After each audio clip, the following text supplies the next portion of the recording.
Hello, everyone. It's time for girls, I guess. I don't know. Toxic Yuri, Toxic Yuri. which is like Doomed Yaoi, but the opposite. Yeah. Still bad, Yeah. but in a good way. Yeah.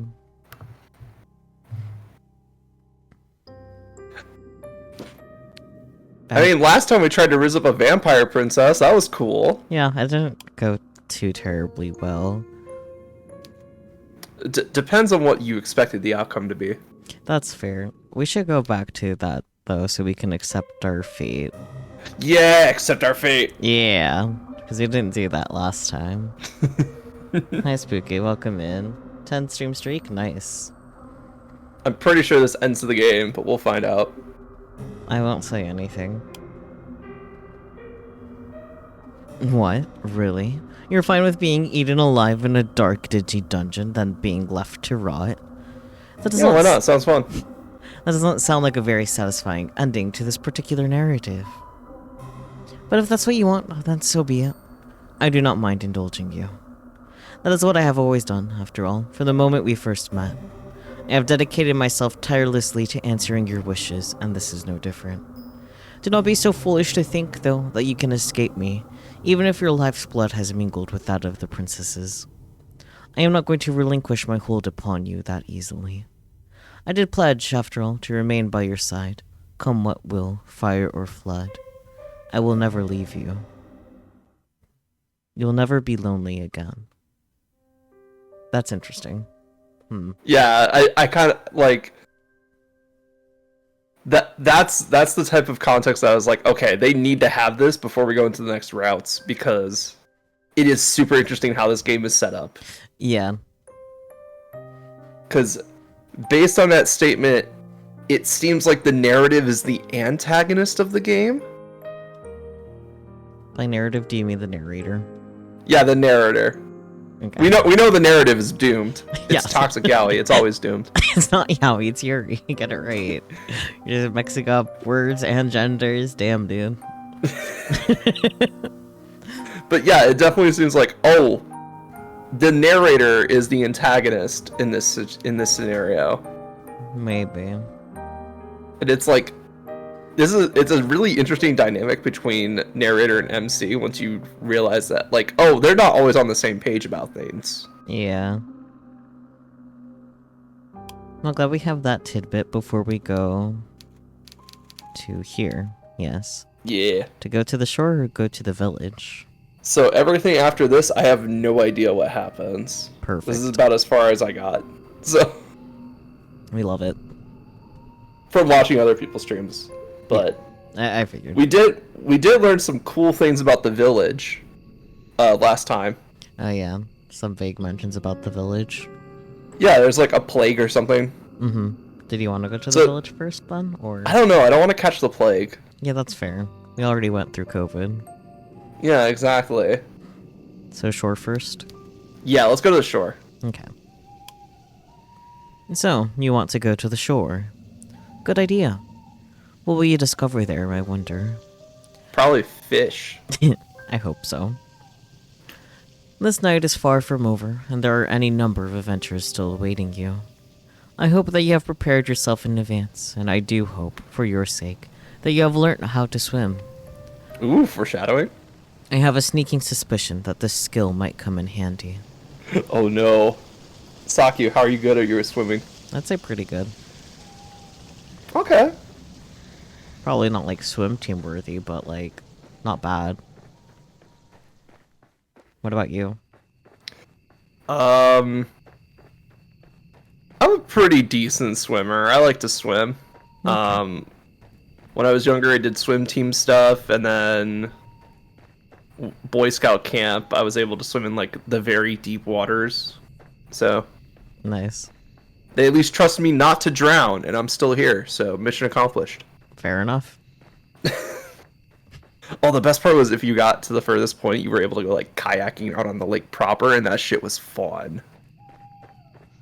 I just have this little image of a tiny Relix burb as a Boy Scout. It was like the little shirt.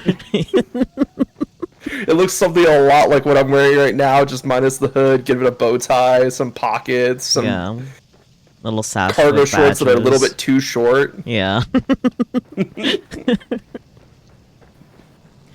You follow the path which leads to the shore, supporting yourself on weary, aching limbs, which feel ready to snap at the knee beneath the burden of your weight. You are little more than a wisp of a girl, but you've been running for so very long, and your feet are so very numb. You feel like a great lumbering thing. You need to lie down, and quickly. You only hope, as you continue to run, that you will find a means to escape your current predicament by the shore. Well, if anything, sand is soft most of the time, so True. get a little bit of a nap in the sand. You do not know what awaits you, but you have visions of a harbor extending out to the horizon, cradling a fleet of white-sailed fishing vessels. Okay, Ahab.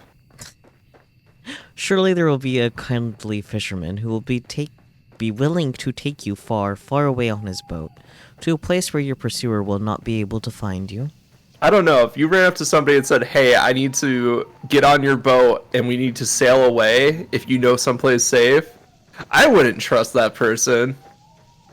Not the person asking, but like the person that's being asked the question, because like you're gonna be alone with them on a boat for a long period of time and nobody knows where you are. That is a recipe for disaster. Yeah. You can imagine, too, the face of this kindly fisherman, a face you have lifted from the fairy tales you read in abundance as a small child. He will have thick, bushy eyebrows and a dark brown beard streaked through with gray. He will look intimidating at a glance, but he will be fiercely protective of you, just like a father. You do not know what fathers are supposed to be like. You're only imagining. It is your imagination, however, which grants you the strength needed to keep going. You run to the shore. It takes some time before you finally emerge from the woods, but finally you do it. Hey, How much time, you ask? don't ask about it. I cannot answer that. Did I not say that time had begun to lose all its meaning? Wait a minute, they said the same thing in the first route. Hold up. I mean, you could have picked the shore from the beginning, so it makes sense. Yeah, true. The forest is behind you now, at least, and all the awful nightmares that lurk within it. In fact, wasn't the castle like the last option, and we just decided to do it first? Yeah, don't worry about it. It is still cold, though, and still foggy. It is still dark, too. The sun has yet to rise. You can see the moon more clearly now as it hangs above your head, round as any pearl or orb or crystal ball. The moonlight shines down upon the... What? Oh my god. Vertiginous? I think it's supposed to be like the same thing like vertigo, which is like heights. So I think it comes from that root word. That or the same root word that word comes from. My first thought was something about being green, because I will look it up.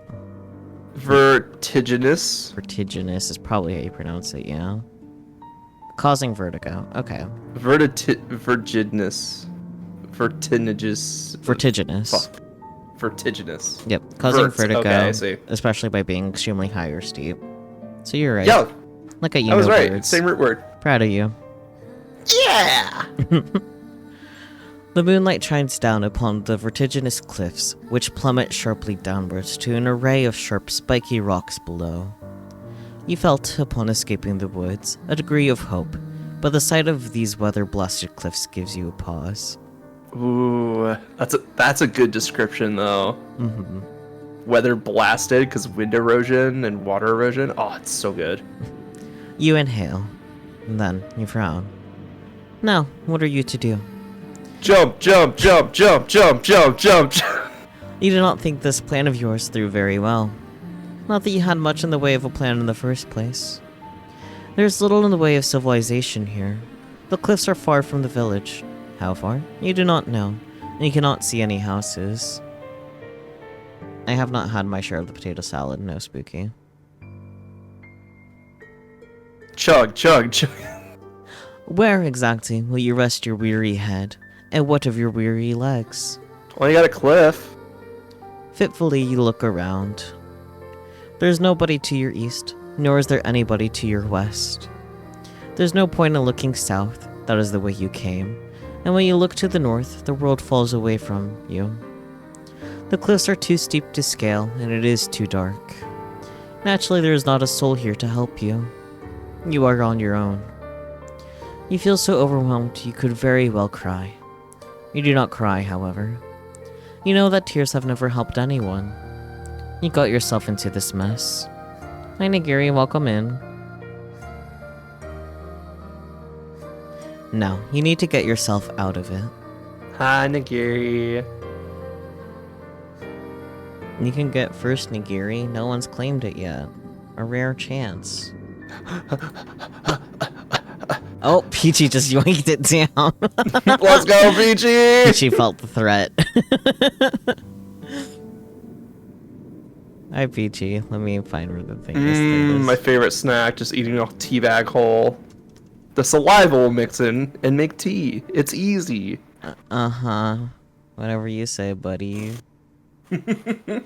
Yum, tea bag. I want to see what I got. Well, there's tea. Fair enough. Anyways, welcome in, people. Hello. Hope you're well. We're going to the shore. Yeah. Which, apparently the girl doesn't know the whole aspect of, like, the layout of the area that she's in. Because she's like, man, I sure hope there's, like, a harbor this way, or, you know, like a harbor town or something, and then found rocky cliffs in a small beach. Yeah. It is with this thought in mind that you inhale a lungful of salty oceanic air. Then you begin your exploration in earnest. And the Nigiri has Twizzlers and blue gummy clusters. Nice. I want. You keep away from the edge of the cliffs, afraid that you might slip and take a sudden, unfortunate tumble into the abyss below. Oh no, we wouldn't want that. You are not as attached to your mortal body as some humans are, but you do not want to die. You still care for yourself, if only a little. And it is this sense of self-preservation which compels you onwards. You glance this way and that, depressing the tall grass beneath your shoes as you search for a place of shelter. Surely there must be somewhere. You cannot see any likely-looking settlements, but... what is that over yonder? Yonder is such a fun word. Yonder is a fun word. Mm-hmm. Could that be a roof? What does it mean? It means over there somewhere. Yeah. You hurry onwards, hope budding anew in your heart, until, at long last, you reach your destination. There is a house, after all, out here in the wilds, though it doesn't, at a glance, look very welcoming. What are you talking about? That is just a little extra fuzzy. The solitary house that you have discovered, not so far from the cliffs, is rather unremarkable. It is so small and squat, you cannot imagine it contains within it to more than one floor. You cannot even imagine that it contains much more than one room. You ever thought about a basement? Guess not. Though it is dark, it is not dark enough to mask that the cottage has something of a slant to it. It is leaning listlessly to one side, like a drunken sailor. Ah, that's been here a while. The thatched roof, meanwhile, which tops this dwelling, has certainly seen better days. There's a hole in the thatch, there are several holes in fact, and parts of it look particularly bare, almost bald. That is rather concerning. Should it rain, you would not be properly protected from the elements. Can you really stay the night in such a place? Sure you can. You have some misgivings. But do your misgivings matter, really, when there is nowhere else to go? It's not as though you have any other options. It is with a sense of defeat, therefore, that you approach the cottage, which sticks out of the earth like a tombstone. Part of you wants to turn back, but you know that would be foolish. The windows Alright, let's go find our sailor. The windows of the cottage are dark, but that does not necessarily mean it is empty. It is rather late at night after all. Whoever lives here, if needed, if indeed anybody does live here, might be asleep. Sakyo, I have the perfect plan. We should go out to a rock somewhere on this beach and just start singing and see if anybody comes out. Because then they'll be so freaked out. They'll be like, oh my god, it's a siren. You know? Like, oh my god, I'm out on the shore late at night. I hear singing. It has to be siren. And then they'll flee back to town, and then we can take the house. Uh-huh. Yeah, sure. You cannot imagine the owners of this cottage will appreciate being roused so very late at night. You cannot let yourself worry too much about these small details, however. Otherwise, you'll never get anywhere. You swallow. The taste of the salty sea breeze is pungent in the back of your nostrils. No, that's worst case scenario, Peachy. If they think we're their hot meat, a hot mermaid that wants to eat them, and they're into it, then we're kind of fucked. Maybe literally. Maybe. There are monster fuckers out there. Uh-huh. Then, you rap the knuckles of your right fist on the door. You rap quietly at first, but you do not hear any resultant shuffling inside the cottage. Nigiri. Perhaps you did not use enough strength. Emboldened, you rap your knuckles on the door for a second time. More loudly this time. I mean, it's possible. We had Vampire Princess for the first round, so... You're right. Nigiri. You wait a few moments, but still, you cannot hear anything. Perhaps the cottage isn't occupied after all. You knock for a third time, then wait. I'll be the first one to say, drowning sounds like the worst way to go, because your body is just like desperate for air and just spasming. Yeah. And then you just don't do anything. Yeah. It's a slow death, too. It is a slow death. The third time is, as they say, the charm. But for all that, your knocking goes unanswered. Well, nobody can say that you did not try. More intrigued now than anxious, your fingers find the handle of the door. You pull it down and, to your surprise, it yields easily. The door swings back for you, as if by magic. It feels almost as if this was preordained. Yeah, if I had to choose between drowning and imploding on an underwater submarine, I'd implode. You don't have the time to register it. You're just gone. Yeah, that's fair. They literally signed up for it too. They literally signed up for it too, but I think the guy also dragged his son into it, which that kind of sucks. Yeah. You've stepped foot inside the cottage, which is very dark, and glance around. It is hard to see, given the lateness of the hour, but the cottage's interior is about as inspiring as its exterior. Which is to say, not very. It is every bit as small and as cramped as you fancied when you observed it from the outside. Have a good beer, Peachy. There are a few cupboards which line the walls, a wood fire which has since been extinguished, and a straw pallet on the floor which must function as a bed. Your search is unsuccessful, however, when it comes to trying to locate other humans. Oh good, I don't want to meet any other humans. You cannot find another soul.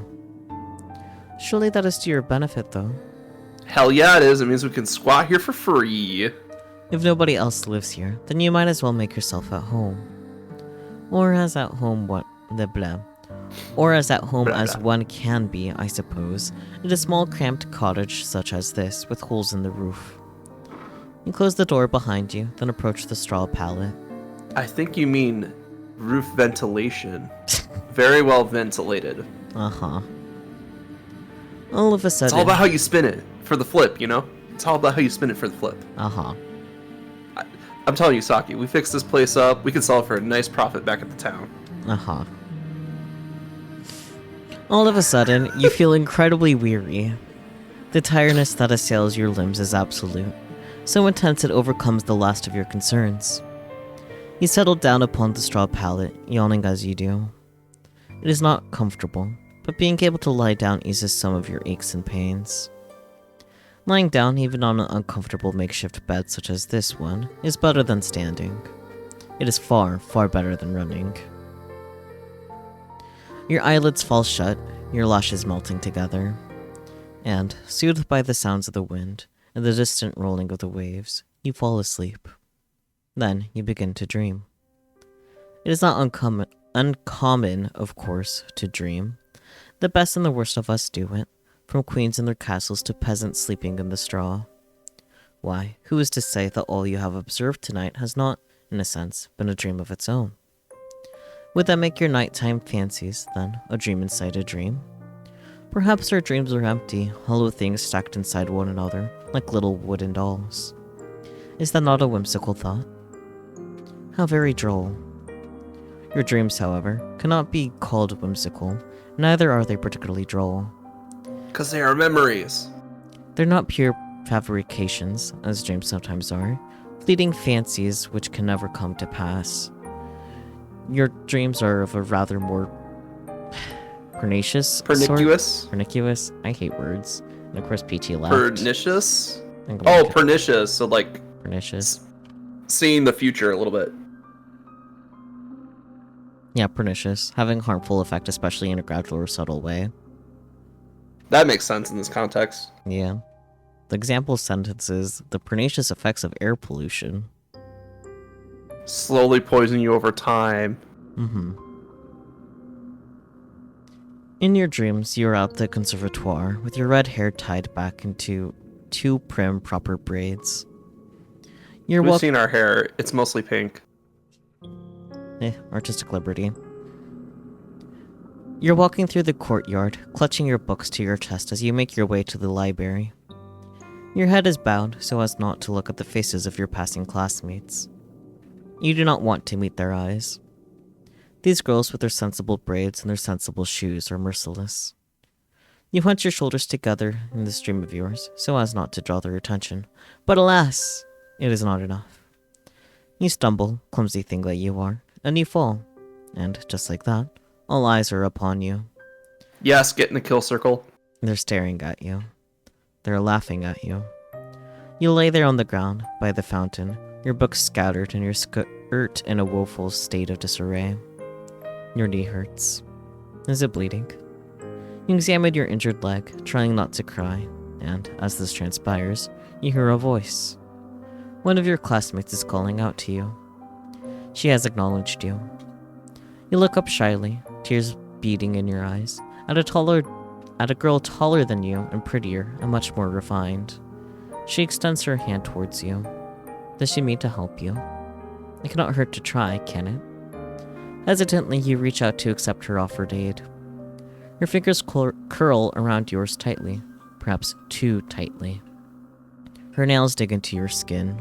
Oh, that's not... It hurts. That's not good. Deftly, the girl pulls you to your feet. Your legs feel weak from your fall, and your knee is still aching, still bleeding. You stumble, feeling out of sorts, but you're not afforded much of an opportunity to gather your bearings. Push her in the fountain. The girl's hands are on your shoulders. She's laughing at you. Then she's pushing you. The sound of the fountain and the running water which drums against its basin is, all of a sudden, very loud. Oh my god, they actually did it. Fuckers. It is overwhelming. It surrounds you. Then it engulfs you. It is cold as ice. You cannot breathe. The rushing of the water continues, echoing in your eardrums, over and over, and then... No. You do not want to remember this. What good will it do? It is in the past, where the past ought to remain. You're never going to go back, not even in your dreams. It is this determination which forces you back into the world of the waking with a start. You gasp like a fish as you sit upright, your eyes unnaturally wide. You feel wearied from a lack of sleep, and, with half-lidded eyes, you glance about. It is still dark inside your cottage, the sky visible from beyond the windows splashed still with stars. How long were you asleep? You're not sure. Your dream was so very detailed, it really did feel like you had been transported into a different time, into a different place. When you inhale, you could taste rank, foetid water in your mouth. Tentatively, you pat yourself down, your fingers trailing against the front of your uniform. So vivid was your dream, you half expect to find your clothes are damp. That is not the case, however. You are, in fact, perfectly dry. Well, now what are you to do? Will you go back to sleep? Hi, Ball. thank you for the head pats. Do we get to choose if we get to eat more? No, we'll find out in a second. Oh god, there's a hand on me. What the fuck? Hi, Granny, too. Thank you for the daily offerings as well, by the way. Hi, Ball. Hi, Granny. How it going? That sounds like the best option available to you. You are very tired, but your senses feel too overwrought all of a sudden for sleep. You do not think you could bear it. On unsteady legs, you rise to your feet, then stand by the window. What happened to Granny 1? Good question. We don't talk about Granny 1. Yeah, we don't talk about Granny 1. Got yourself a migraine? That sucks. Rest up, Bull.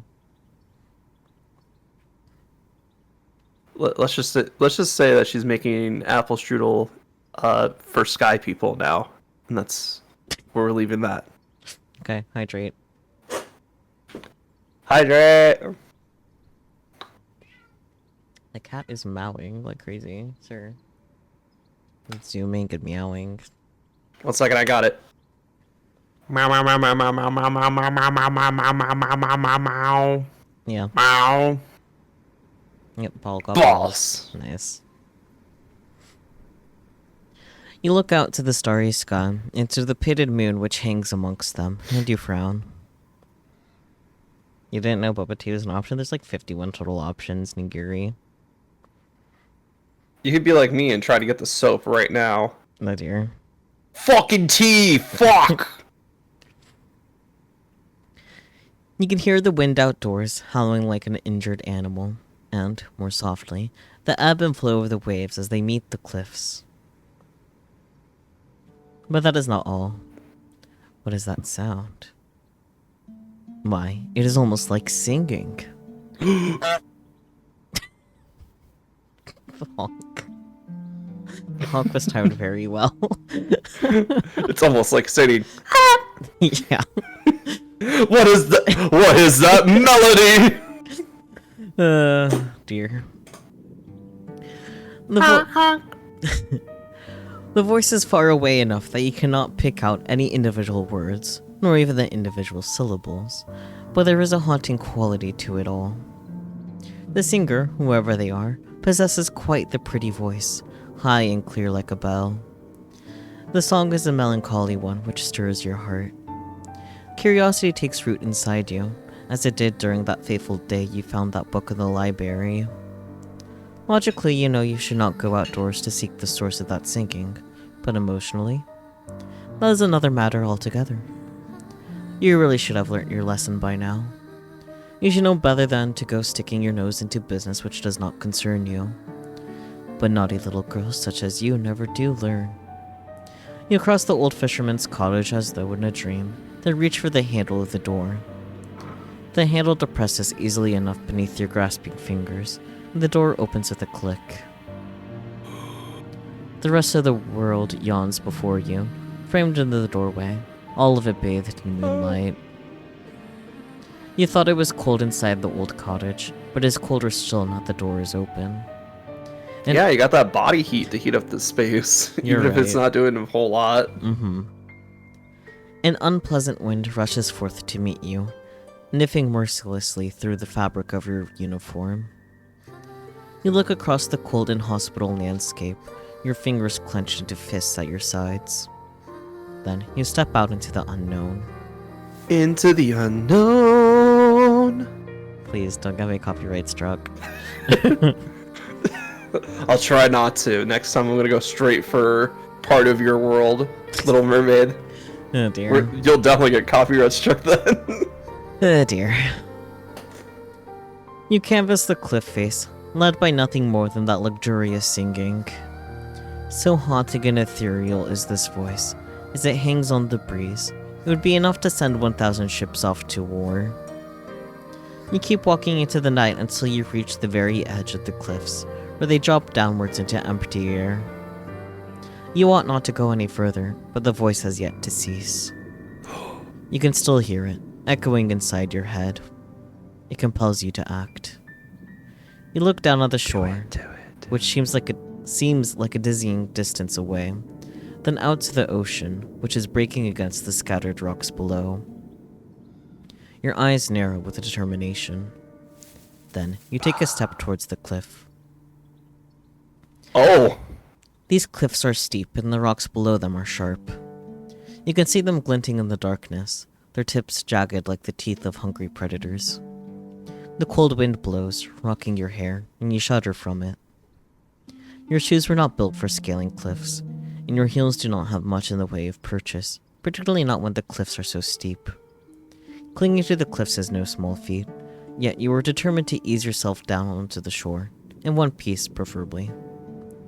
The wind is so powerful, it feels as though there is something deliberately malicious to it. I was gonna say, it seems like we're gonna crack our cabeza on the rock somewhere, and some fish are gonna have a nice, good meal. Yeah. You wonder, during your descent, if it means to knock you off your perch on purpose, to cast you down to the rocks below. Well, if it is what it wants, then you refuse to give it the satisfaction. You can be awfully stubborn at times, and now is one of them. You continue to climb. How long have you been at it now? And so, at long last, your feet meet the shoreline below. Girl is dissociating, like, holy crap, she just doesn't know what time it is, or how much time has passed. She has no sense of time. Yeah, but she did manage to climb down the cliff in one piece. Good for her. You have made it, and you did not sustain too many injuries. Your palms are throbbing, yes, after gripping those rocks, and you might have a few cuts, but your wounds are of a shallow and superficial sort. I got an idea. Why don't we go wash our wounds in the ocean water? Yeah, the salt water, that can't go wrong. Hell yeah, get the salt water in there. Get it all sanitized. Things could have been worse. You flex your fingers. They feel uncomfortably numb and cold alongside it. Your skin is prickling, but at least you can feel discomfort. At least it is still attached to your bones where it ought to be, your vital organs concealed within the hollow cavity of your body. Kinda reminds me of that one post, it's like, oh, you have internal bleeding. It's like, oh, good, that's where the blood's supposed to be. Oh, isn't that from Scrubs? I think so, I don't remember. The doc said I have internal bleeding. Silly doctor, that's where the blood's supposed to be. And he goes,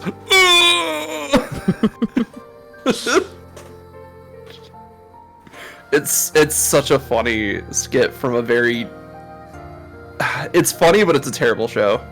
Yeah, I remember watching it when I was younger, so...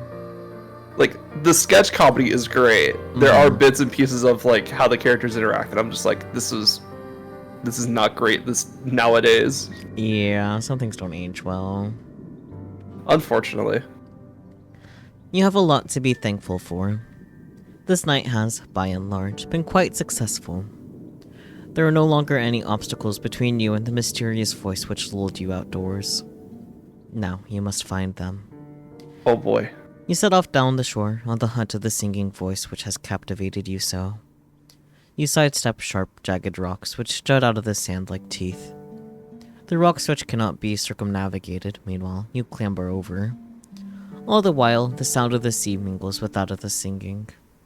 It provides an ethereal, haunting backdrop to your exploration, one which further adds to the surreality of your moonlight stroll. The waves lap against the shore, then recede shyly, pushed and pulled by the bleached white moon which hangs overhead. The oceans that you have seen in your library books were all blue as sapphires, but this ocean is different. It is so late at night, it looks black instead. Ooh. The undulating surface of the water reminds you of a mirror, though its depths are even deeper and much more mysterious.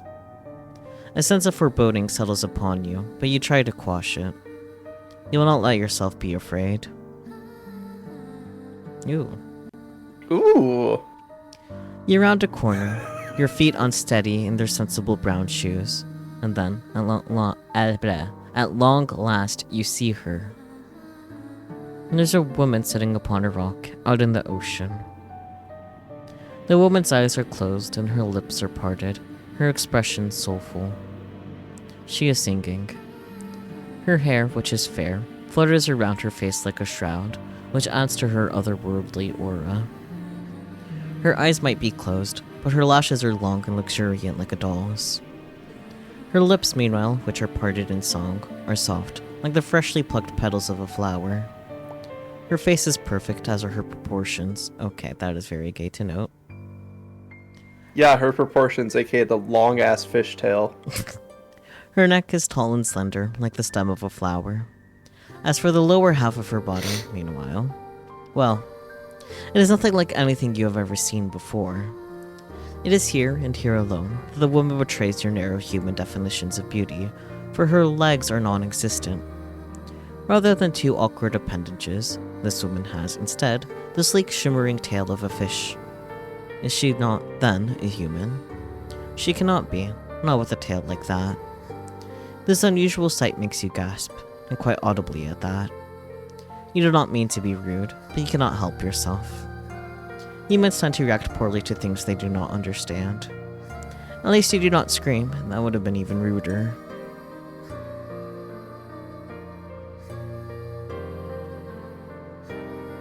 Oh, okay.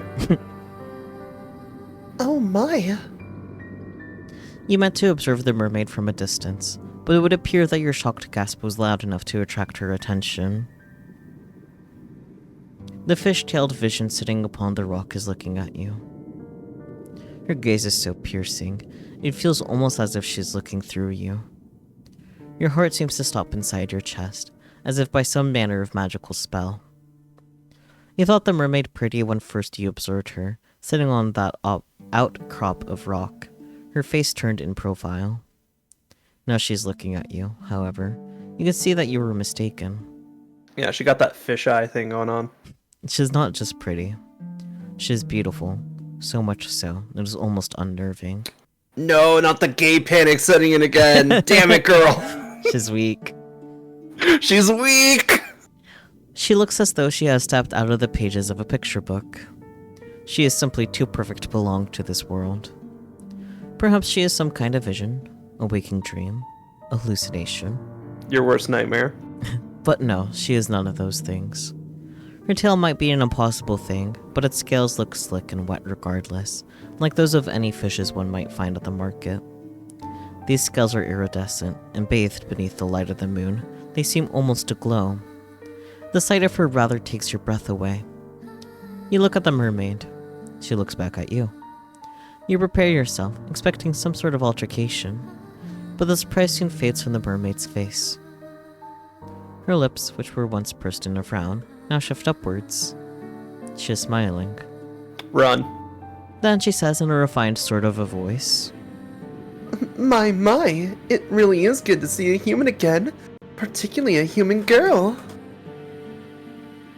I was beginning to fear that your kind had all disappeared, and I would no longer have anyone left to tell me of the world above the waters. My, this is quite the effusive greeting.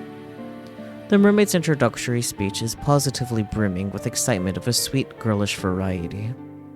She is rather more amicable than the fine polish of her syllables would make one suggest. You might be a well-bred lady yourself, with an accent to match, but you cannot help but feel overwhelmed. Anxiously, you observe the mermaid, and you ask her what she means. What happened? As to that, I'm afraid I cannot say. I've been sitting on these rocks and singing for many, many nights, but no one has come to see me. There have been no lovely humans for me to play with.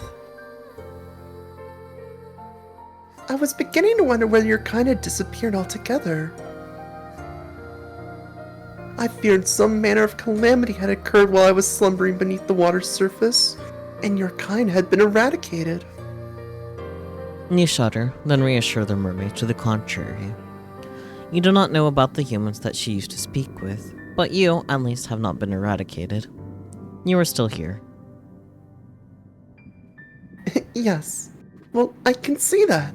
The mermaid answers with a light laugh. It really is a relief. My fellow mer people who live beneath the water told me not to worry so, but I could not help myself. I've always been fond of you humans. It was rather sobering sitting here night after night, all on my own. It gets so lonely here. Name drop. Name drop again. Boom. No, that is an interesting turn of phrase. It catches inside your head like a burr. This was said on the other route. You know, it'd be really funny if, like, every time they say it gets so lonely here, we just, like, layer them on top of each other. That would be funny, but I don't have the screens to edit like that. Have you heard it before? So, dear human, did you say that you're unfamiliar with these parts? Hesitantly, you examine the mermaid. Thoughtless though you might be, at times, you're not so very self-centered that you cannot detect the note of longing in the mermaid's voice. It is evident, as she looks at you, that she is hoping for a particular answer to her query. This answer, alas, is not one that you can furnish her with. You do not want to lie to her. It is after some hesitation, therefore, that you reaffirm your earlier words, though this time you embellish them. You tell the mermaid that you are a traveler from a far-off land, one which is very dissimilar to this one. It is not a complete fabrication. You tell her that you have only just arrived by this shore, and you are unfamiliar both with your immediate surroundings and those further afield. If there is a village nearby, then you have never set foot in it. You do not know what this village is like, nor how many inhabitants it boasts. You do not know if a calamity, as the mermaid grimly supposed, has struck this land. But if she fears all the humans within the immediate vicinity have been laying low by some mysterious malady, then she needn't worry overly on that score. I can read so good. You are still alive. Are you not, you wonder? Enough to satiate her curiosity with the human realm. Yes, that is true. You are here. I am grateful, naturally, for your company. Although... Wistfully, the mermaid sighs. I was rather hoping you might be able to bring me some news of the nearby village and of its inhabitants. This makes you wonder. Was there a particular person from this village she was close to? So you were able to work out that much? The mermaid answers with a small smile. You're an intelligent one, aren't you? Your past professors would beg to differ on that score. You're always awful when it came to academics, mathematics in particular. You can never get your head around to all of the numbers. Your stern, stony-faced maths professor used to despair in you. But she's not here. None of them are here. It is just you now and the mermaid, and she does not need to know about your dismal academic record. You allow yourself a small smile, touched by her compliment, and tell her that it was nothing more than a lucky guess. For a guess, it was remarkably accurate. You were quite right. I did have a close friend from the nearby village. She was very dear to me. Internally, you congratulate yourself on this piece of detective work. How very clever you are. Yeah, go me. There are many humans in this world, of that I know. The human who spoke with me, however, was special. She was my human. You do not fail to catch the possessive note in the mermaid's voice. Ooh. And I cherished her dearly. Girlfriends. She would come to me on my rock, late at night when she was finished with her chores, and we would talk. I asked her a good number of questions about the human realm and about her customs. I fear my endless inquiries might have been rather tedious, but she was always happy to indulge me. She never once scorned me for my ignorance, and neither did she make me feel like a fool. She always made time for me, no matter how many demands she had on her time. She was a farmer's daughter, and she was awfully busy from dawn until dusk, threshing hay and taking the animals out to pasture.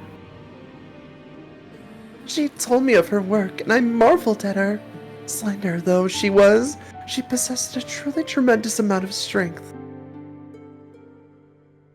I, who have lived in the ocean all my life, cannot countenance working as hard as she did, but she bore her burdens without complaining. She was not the prettiest human who walked the earth, but that mattered not to me.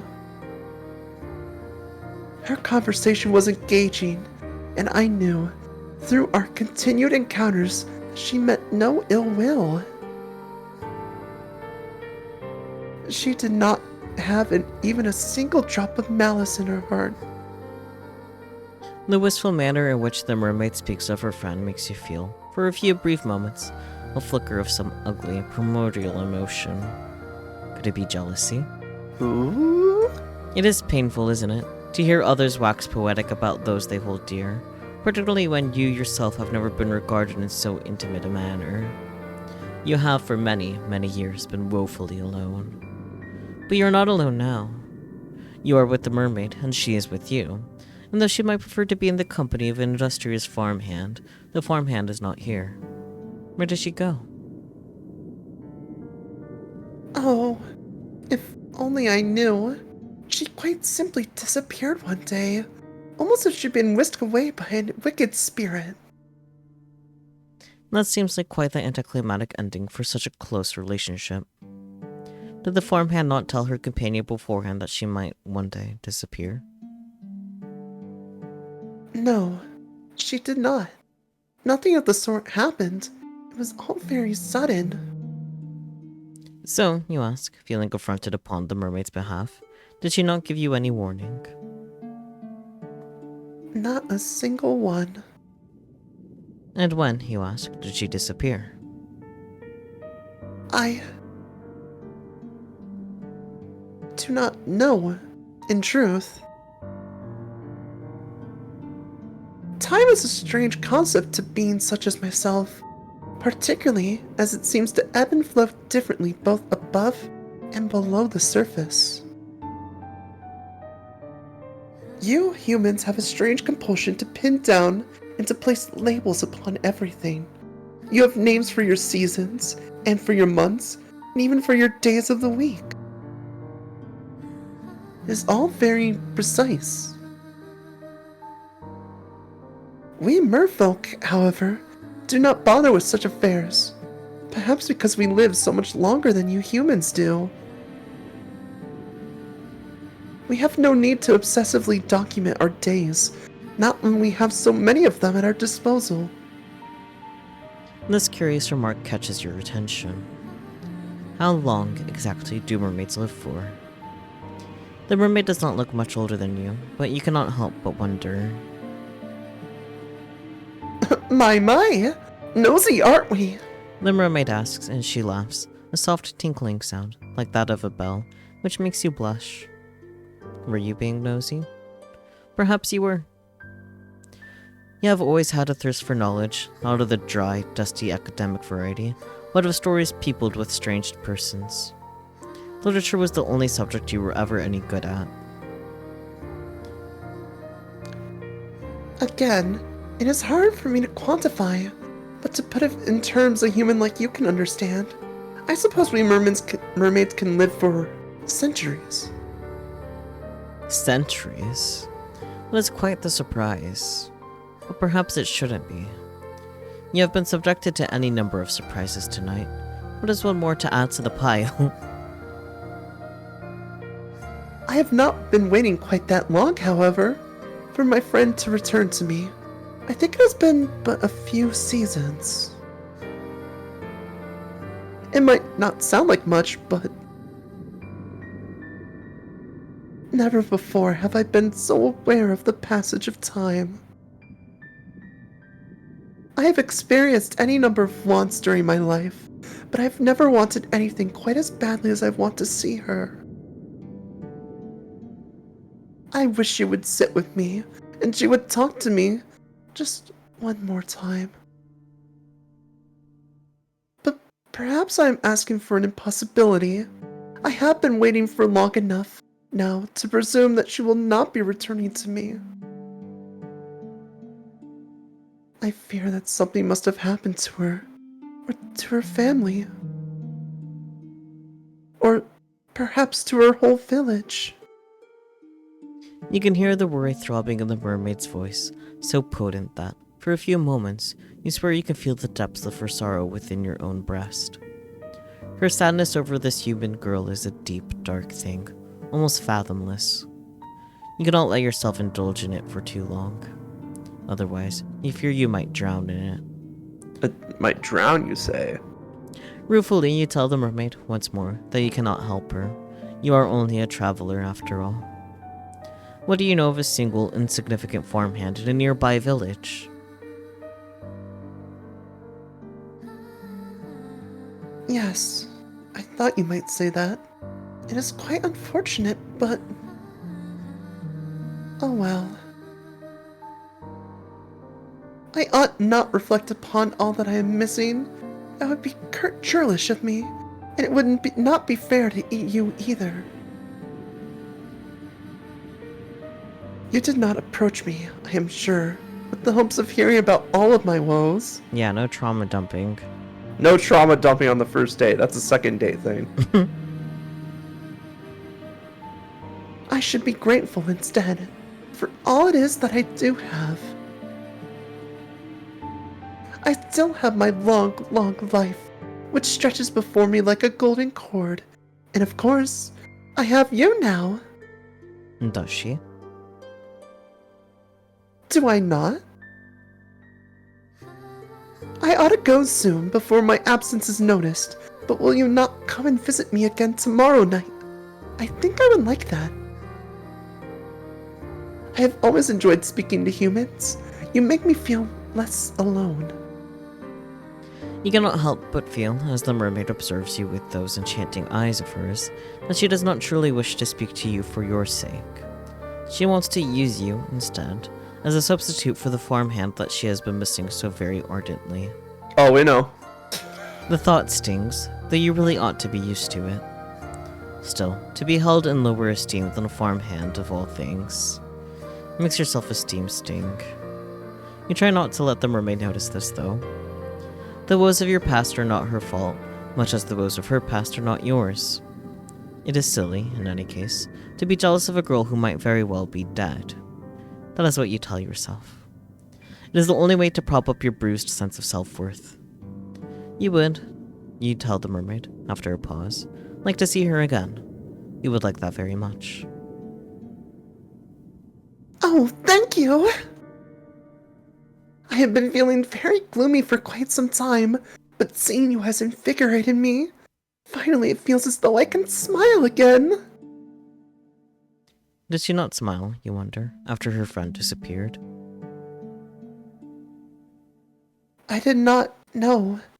I did not have the heart. Without her, the world seemed very dull and drab.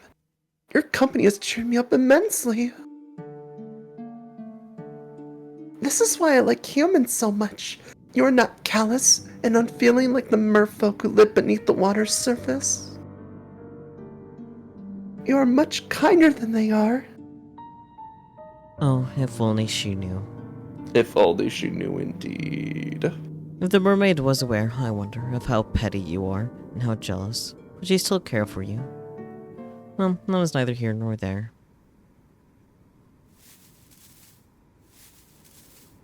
You agree to meet with the mermaid come sundown the following night, then make your slow, stumbling way back up the cliffs, then to the cottage you have purloined as your own. Hell yeah. Once indoors, you settle down upon your pallet, and then you close your eyes. The sighing of the wind outside and the distant roiling of the waves against the rocks do not disturb you. You feel, after your midnight encounter of a Moorish kind, quite at ease, perhaps prematurely so. What happened to the icy fear which promoted your frantic flight through the forest? Where has all that gone? I'll tell you where that's gone. Gay, homosexual, gay. Yeah, you're right. Do you not think Nothing beats the gay thoughts. Let's go. Do you not think you're being a bit complacent? No. No? Oh well. You will. Okay. Thanks for the Fuck you threat. too, narrator. Thanks for the threat, narrator. Thanks for the threat. Oh, you will. Just gonna leave it at that. The following morning, when it arrives, is cloudy and overcast. It is not a particularly pleasant morning, but at least it is not raining. That is some small consolation. You rise from your stalled pallet, stretching, and glance about the interior of the fisherman's cottage. It looked dilapidated last night, but much of it was obscured by the shadows, but looks even more so when subjected to the morning's light. The cottage's interior has the distinct, disquieting appearance of having been abandoned in a hurry. There is broken pottery strewn upon the ground, and the singular wooden chair, which once must have stood by the singular wooden table, is lying on the floor. The doors of the cupboards, meanwhile, are ajar, the shelves within depressingly bare. A quick search reveals a handful of edibles, but there is precious little to be getting on with. If you wish to live here comfortably, you will have to look into foraging. You ate very little last night, and your stomach is empty. It was the malcontented rumblings of your stomach, in actual fact, which roused you from your slumber. But your body seems to be very far away indeed, much like the grey clouds which choke the sky. You're not thinking of your own physical discomforts. You're dwelling, instead, upon the events of the night prior. You cannot help but think of the mermaid. Did you truly meet an aquatic maiden last night, during your nightly stroll, when you could not sleep? It sounds unreal, especially now that the sun has risen and the shadows from the night prior have dispersed. You cannot quite believe it. It must have been a dream. But why, then? Can you recall it so very clearly? You help yourself to the scant food and drink available to you, all the while thinking of your next course of action. Now, what are you to do? You plan, of course, to return to the shore come nightfall, so that you might once again see the mermaid, but the might will not arrive for quite some time.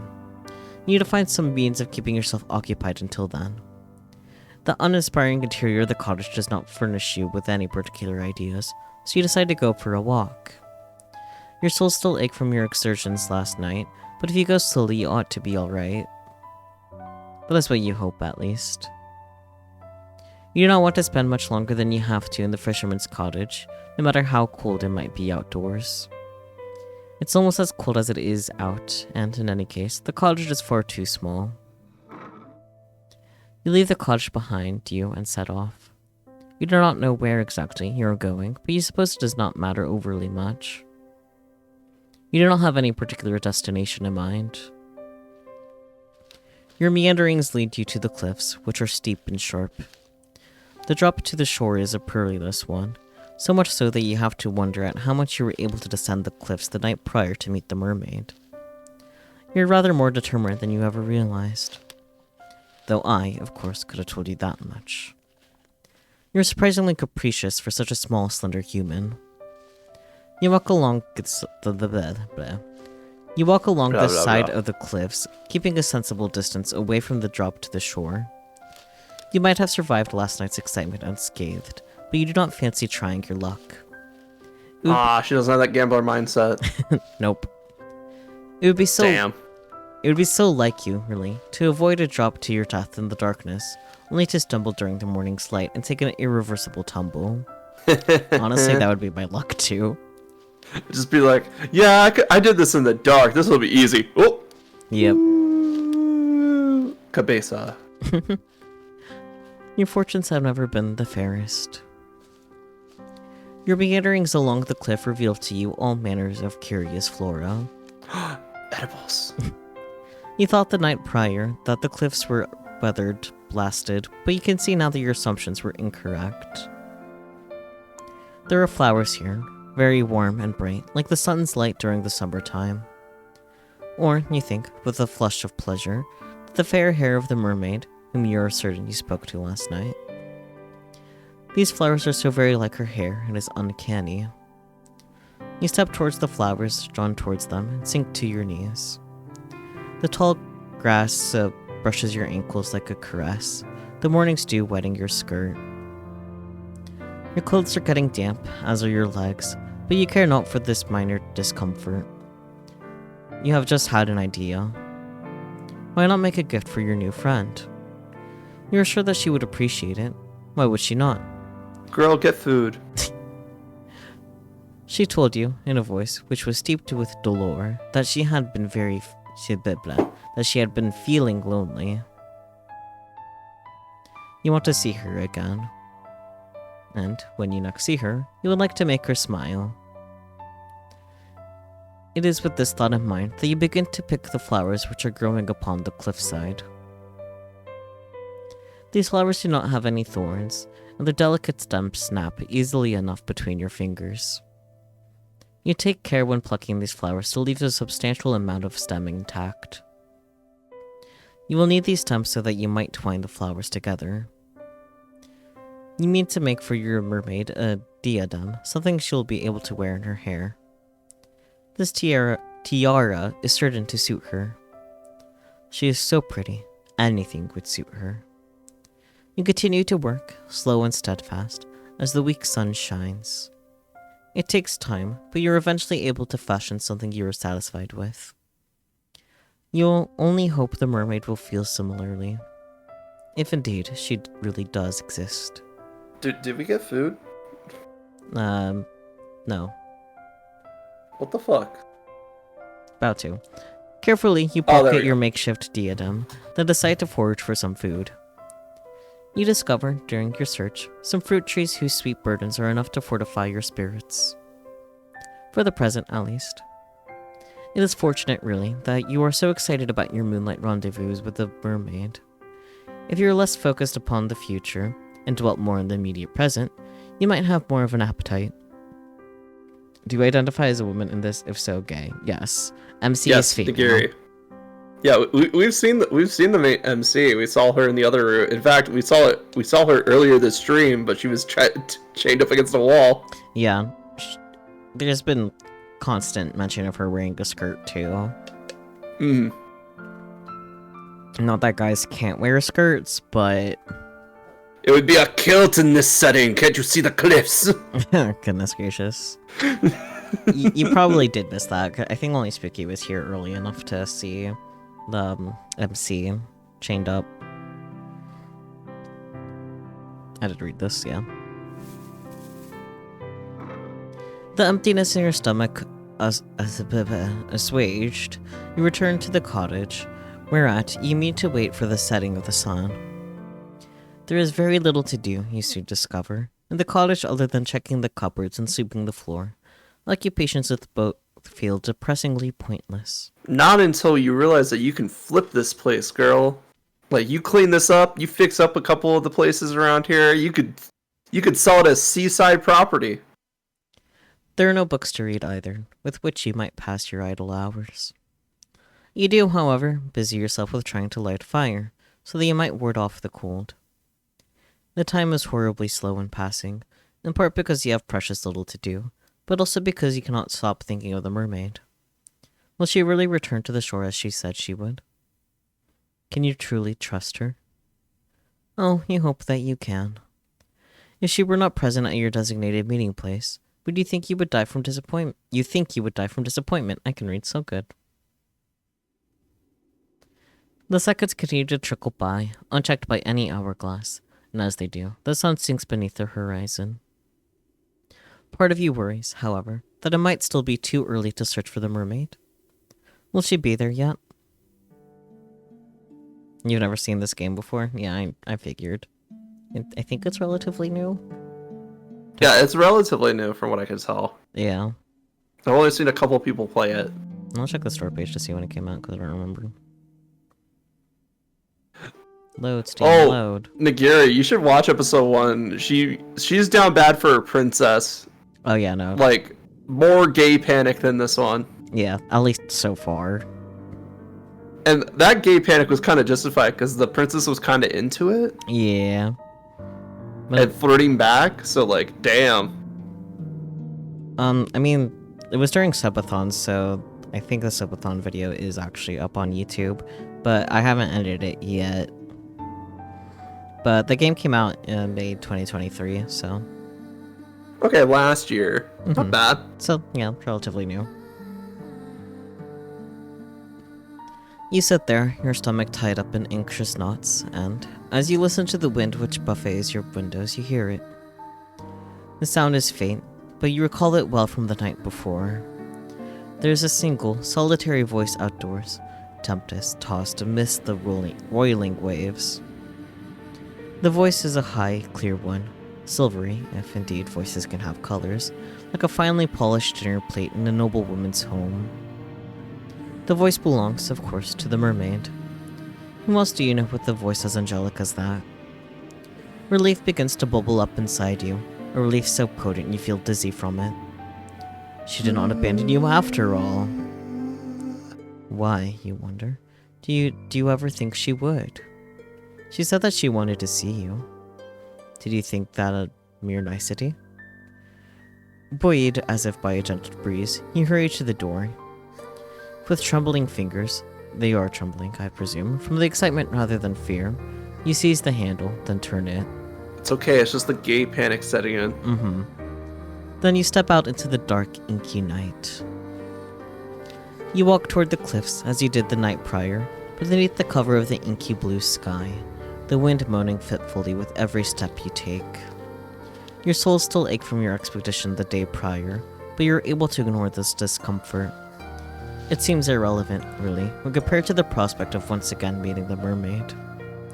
You have known her for only one night, and she has come to mean more to you than your own well-being. You would do anything for the mermaid if she asked it. Well, almost anything.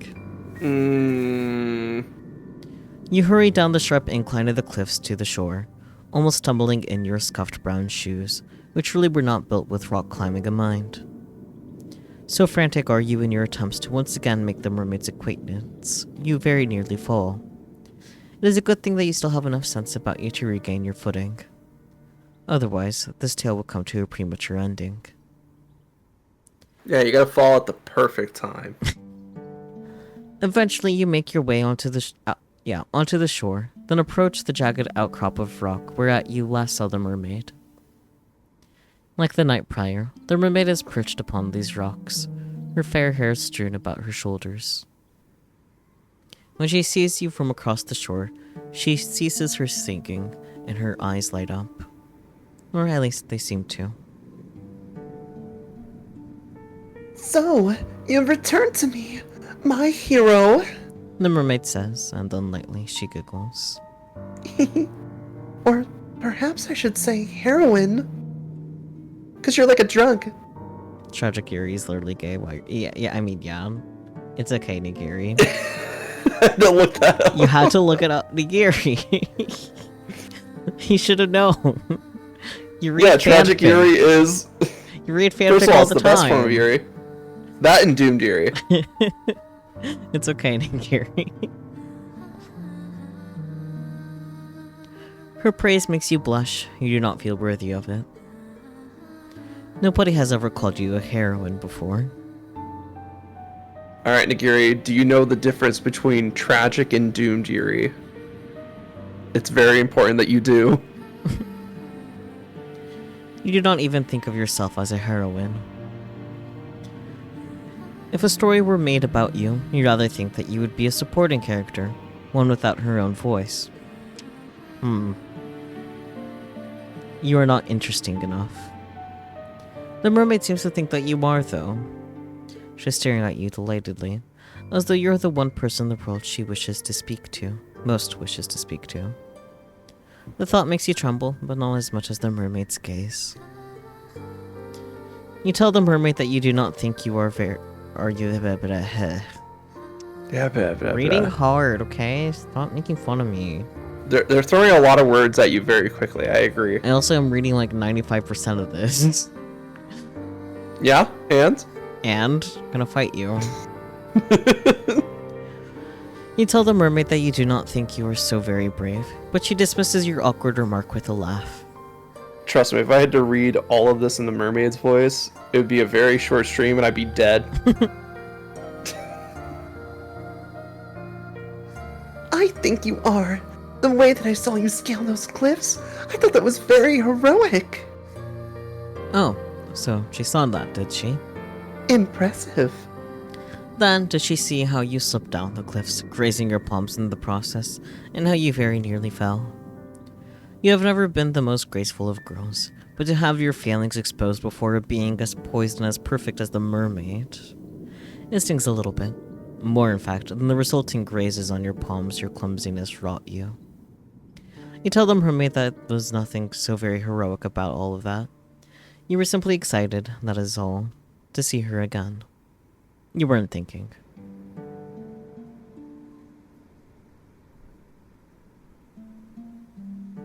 Well, that makes two of us. I was excited to see you again. She was. Naturally. I had a very good time speaking with you last night. I had hoped that we might resume our correspondence. That is why I came to the rocks a bit earlier than usual. I was waiting for you. Did you hear my song? Yes, you reply, with a nod of your head. You heard it, all the way in the abandoned cottage, and called out to you. That was the general idea. I was singing for you. She was. You do not think that you are worthy of the mermaid's song, but if she does not mind dedicating her voice to you, then... Well, who else would I dedicate my voice to? There's nobody else to hear me. And that is a good point, you suppose. Shyly, you look back at the mermaid. You thank her for her song, it was very beautiful. Then tell her, before you can lose your nerve, that you have prepared a present for her too. Oh, have you really? You have. It is a small thing, nothing more than a silly trinket, but if it would not be too much of an imposition, then... With clumsy fingers, you reach into your pocket. For a few moments, you fret that your near fall down the cliff might have damaged the delicate chain nestled within it, but your worries are in vain. The chain is surprisingly sturdy, given it was made with only a few flowers, and has held firm against the odds. You handle the chain with great care all the same. However, as you hold it out, presenting it for the mermaid's approbation. It was for the mermaid that you fashioned this chain. You thought it would look nice nestled in her hair. You were pleased with the chain when you first made it, but after looking at the mermaid, you have begun to reconsider. The mermaid's beauty is otherworldly, so much so, it almost hurts to look at her. Your flower crown, by comparison, seems a very meager offering indeed. The longer you hold your gift out, the more unworthy it feels. You have half a mind, as the seconds elapse, to snatch your silly, wholly unworthy gift back from the mermaid before she can judge you too harshly. But the mermaid's lips curve upwards into a smile, and, in a voice so full of gratitude it makes your heart throb, she says, Oh my! Did you make this for me?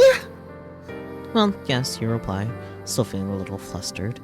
You saw these flowers earlier when you went for a walk, and they made you think of her. Not, you hasten to add, that you think her beauty is comparable to these flowers. They're far inferior when contrasted with her good looks. You simply thought. You're unable to get the rest of the sentence out, however, because the mermaid interrupts you, not rudely, but with something resembling compassion. Perhaps she pities you. She must be able to hear how your voice is trembling. Can she also see the way your hands tremor? Oh dear.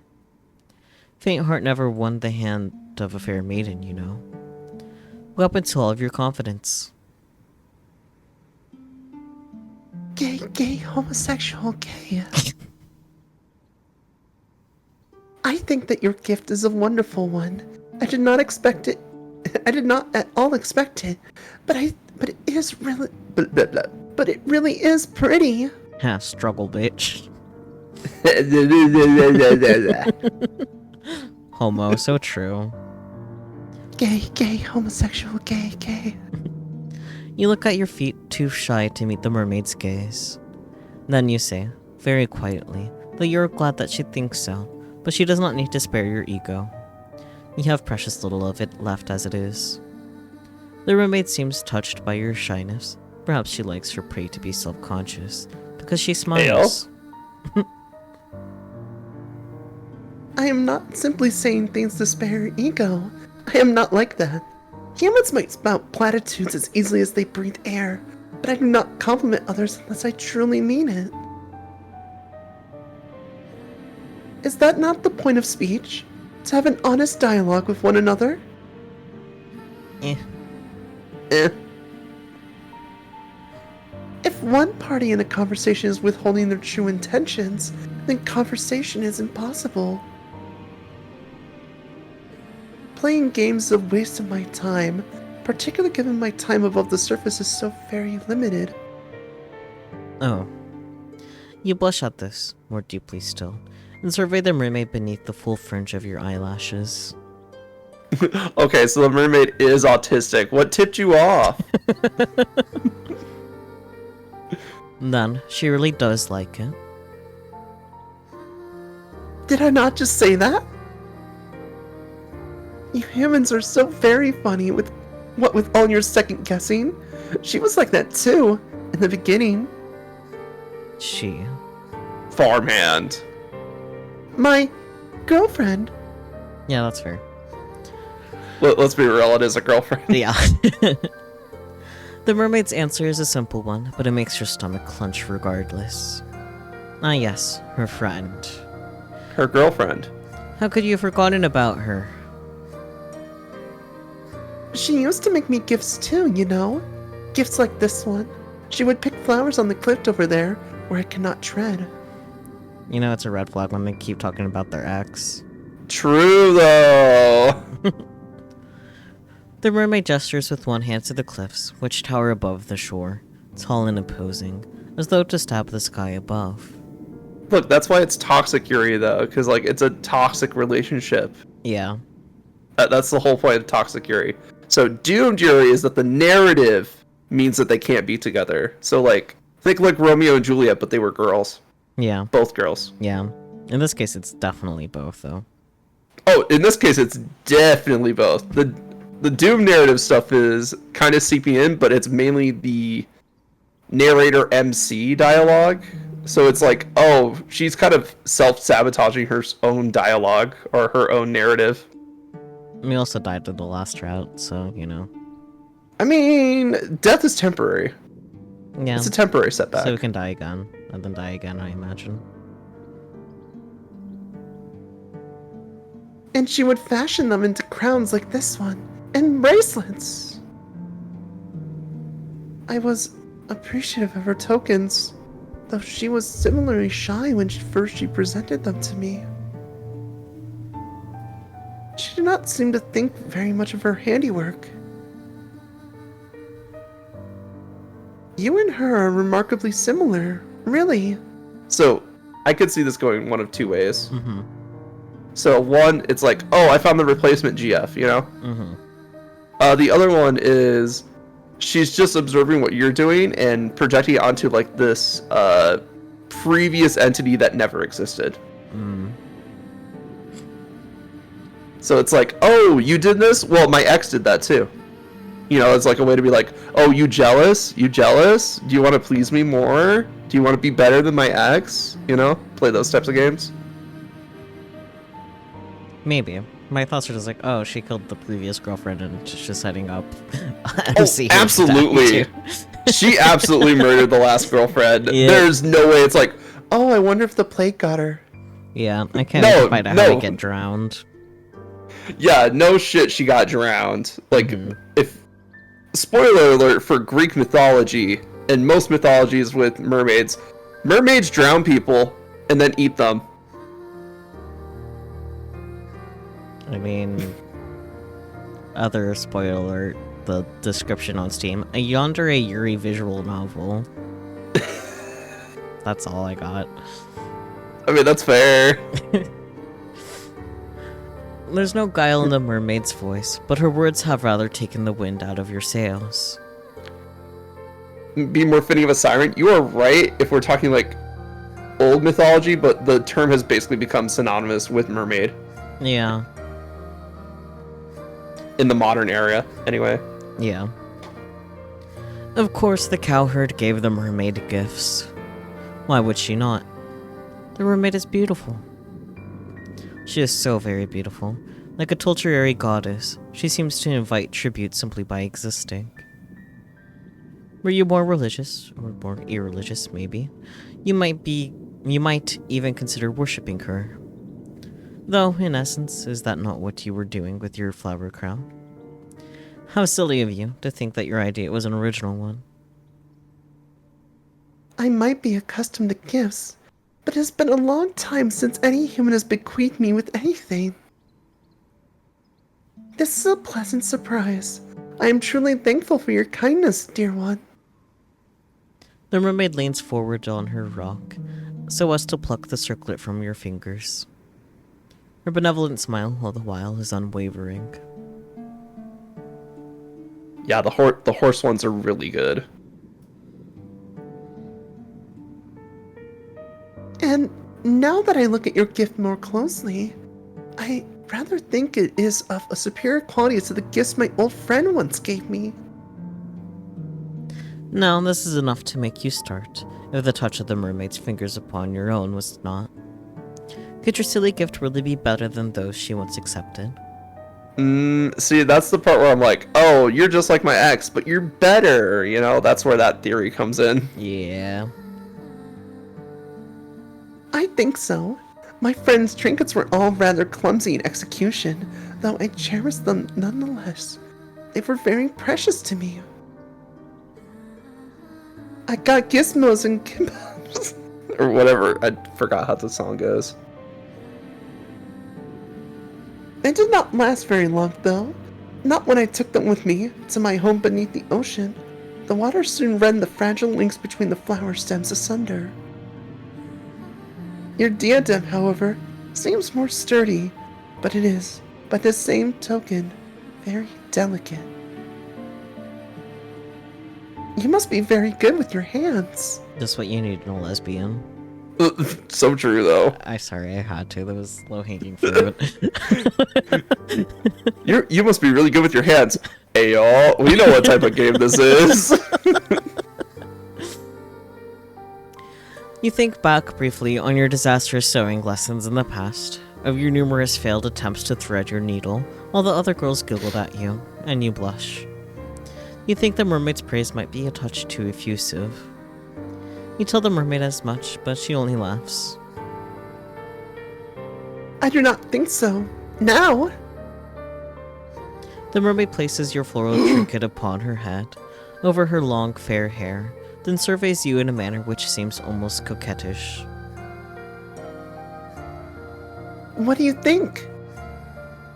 You think that the mermaid looks radiant, though that is less because of your gift, more because of her natural looks. I don't know, the flowers are nice, though. Yeah, it's cute. You tell the mermaid this, though not in terms quite this glowing, and she giggles. You are selling yourself too short. I think your gift is lovely, really. The flowers really rather match my hair. They do. They do. I like that. I like a good, like, platinum blonde and then orange accent. So nice. Yes, you answer, with a nod of your head. That is why you picked those flowers. She is all you have been able to think of. Gay, homosexual, gay. I am glad that you're gay, homosexual, gay. I am glad that you have been thinking of me. I, in truth, have been thinking of you, though I did not wish to say as much. No. No, it would be embarrassing to confess how much I've been looking forward to our reunion, if you did not feel similarly. Remember, Relix is slightly colorblind. Don't worry about it, Spooky.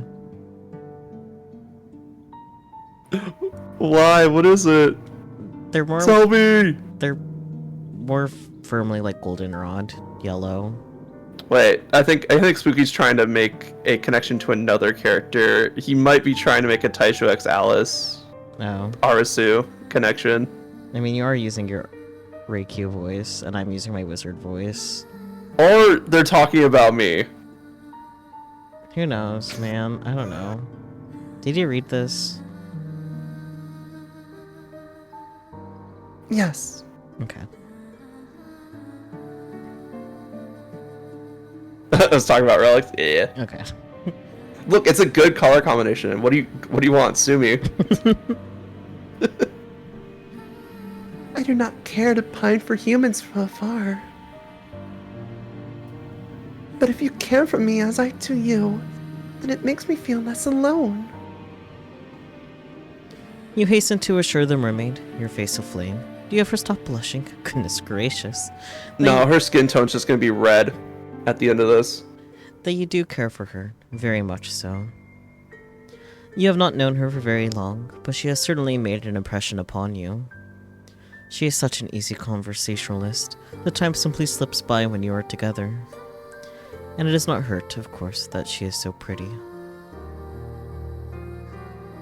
I have heard it said, yes, that my looks are rather appealing. My old friend was similarly complimentary. I cannot blame you humans for being so taken with me, when my form is so very graceful. Your legs seem rather cumbersome in comparison to my smooth, sleek tail. You're right. It must be so very depressing to lumber about on land as you do, living your days beneath the harsh sun and the cool, unfeeling moon. Sometimes, I rather think I pity you. But the surface is a good deal brighter than it is beneath the ocean. I will grant you that much. You agree with the mermaid, still feeling flushed, that there are some perks to having legs, an agreement which makes the mermaid giggle.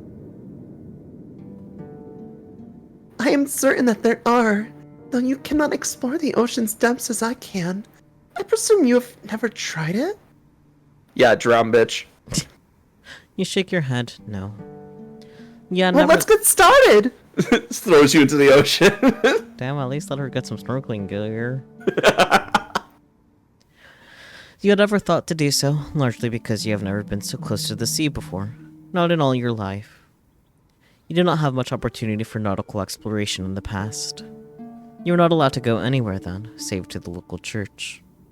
It was quite a lonely existence. Beesh. Well now, that is a pity. You were kind enough to give me a gift, fashioned from flowers which grow where I cannot reach them. So perhaps I ought to return the favor. In the favor. The flavor! Yes, that is right. It would seem only fitting that I give to you something which can only be found in the ocean's depths. An anglerfish! Perhaps we can look at it as a form of cultural exchange. I mean, fair.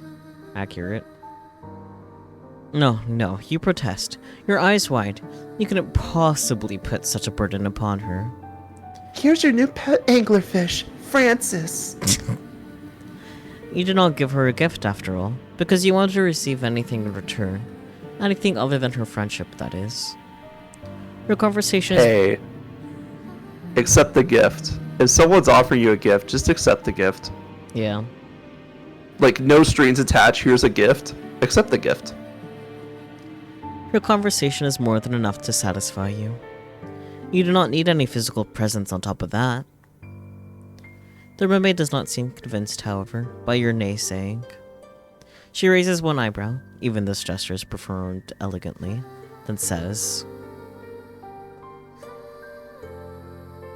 If my company is all it takes to satisfy you, then you are easy to please indeed. But please, do not rebuff me.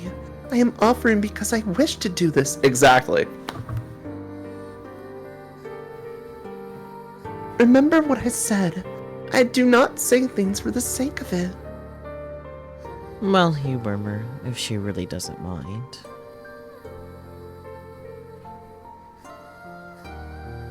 Of course I do not mind. And wait there. I will not be very long. It would be rude to abandon my new friend in the midst of a conversation. The mermaid turns her attention toward the clear, mirror-like water, which shimmers beneath the moonlight. Then she dives. Her body arches elegantly through the air, her long, slender limbs cleaving through the surface of the water with nary a ripple. The mermaid's face is first submerged, then her torso, and, at long last, her tail. The water rushes forth to envelop her, as though it has been waiting for her. It subsumes her. It swallows her. Then she disappears from view, The mermaid is gone, but you are still there. Well, now what are you to do? There's nothing that can be done, you suppose, save waiting. You stand there for several moments, watching the black water lap against the shore.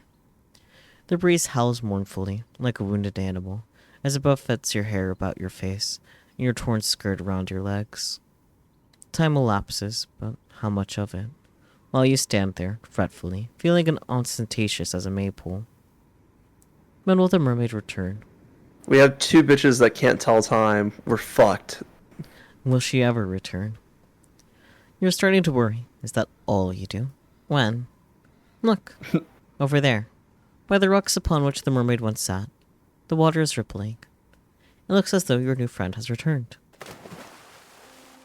The mermaid pulls herself onto the rocks, using a surprising amount of upper body strength, then smiles at you. I apologize for the wait. I hope I did not make you worry. You were worrying, but you are not half as so honest as the mermaid. Mermaids might be spoken of as devious tricksters who lure sailors to their deaths, but they are, in actuality, very sincere.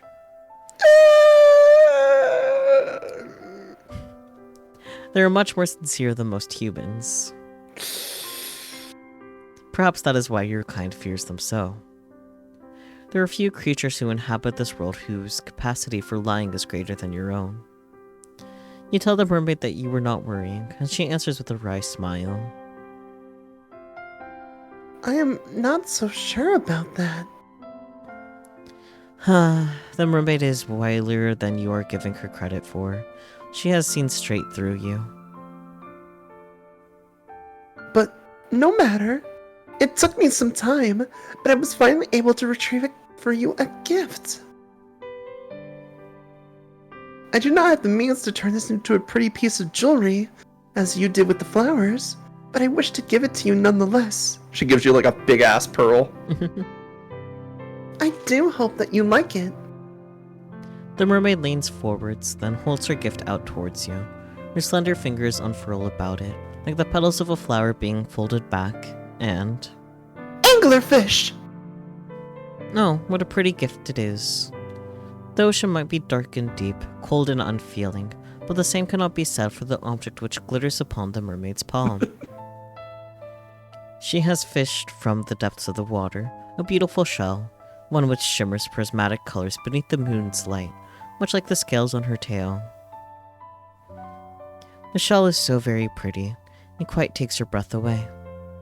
You look at the shell worriedly, your teeth biting your lower lip. That is a bad habit, you know. Will make yourself bleed. Then ask the mermaid if this is really alright. Would a gift like this not be wasted on you? Of course not. I want you to have this shell because it makes me think of you. It does. How so? It's the same color as her hair. I thought it should be obvious. The shell is a lovely find. As are you. Cheesy as fuck. Aww. Aww. Oh. Did she just call you lovely? Surely you must have misheard her. You can scarcely believe it. It is an awful lot for you to take in. But... Now, why are you gaping at me like that? The wind will change, you know, and then your face will be stuck like that, which would be quite the shame.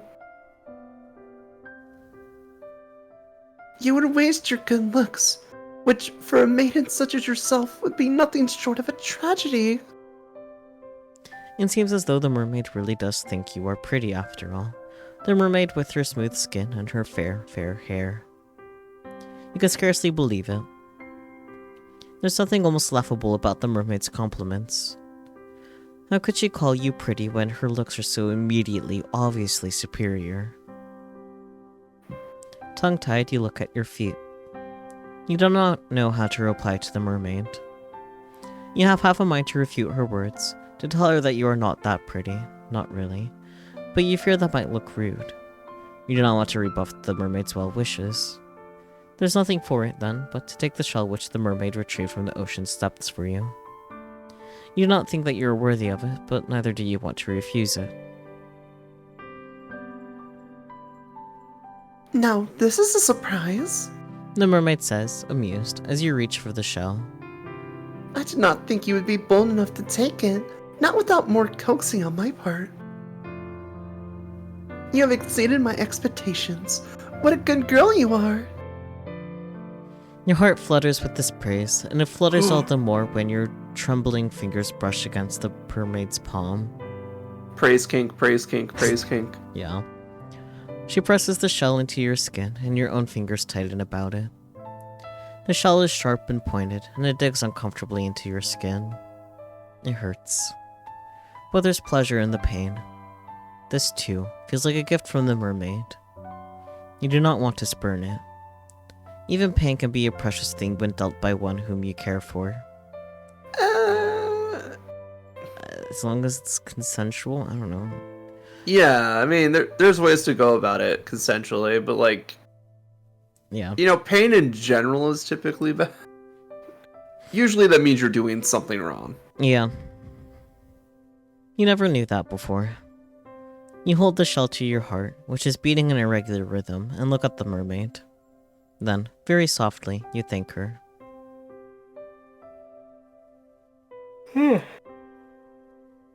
It is quite alright. It seems only fair after you shared part of your world with me. Alright, Saki, you get the DMCA filters ready.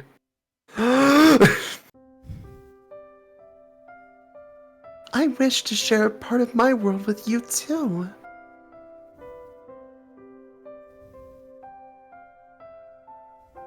Humans cannot normally descend beneath the ocean's depths, and even if they do, they cannot remain there for very long. You are far too fragile.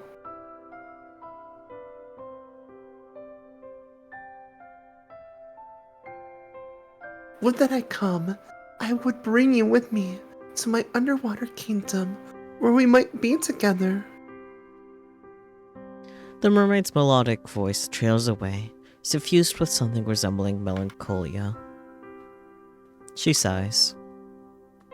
Then she shakes her head and smiles.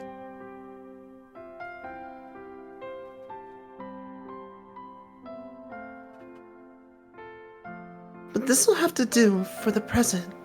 Please take good care of that shell.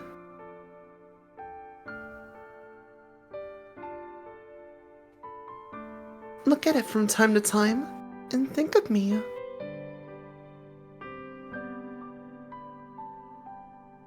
That would make me very happy indeed.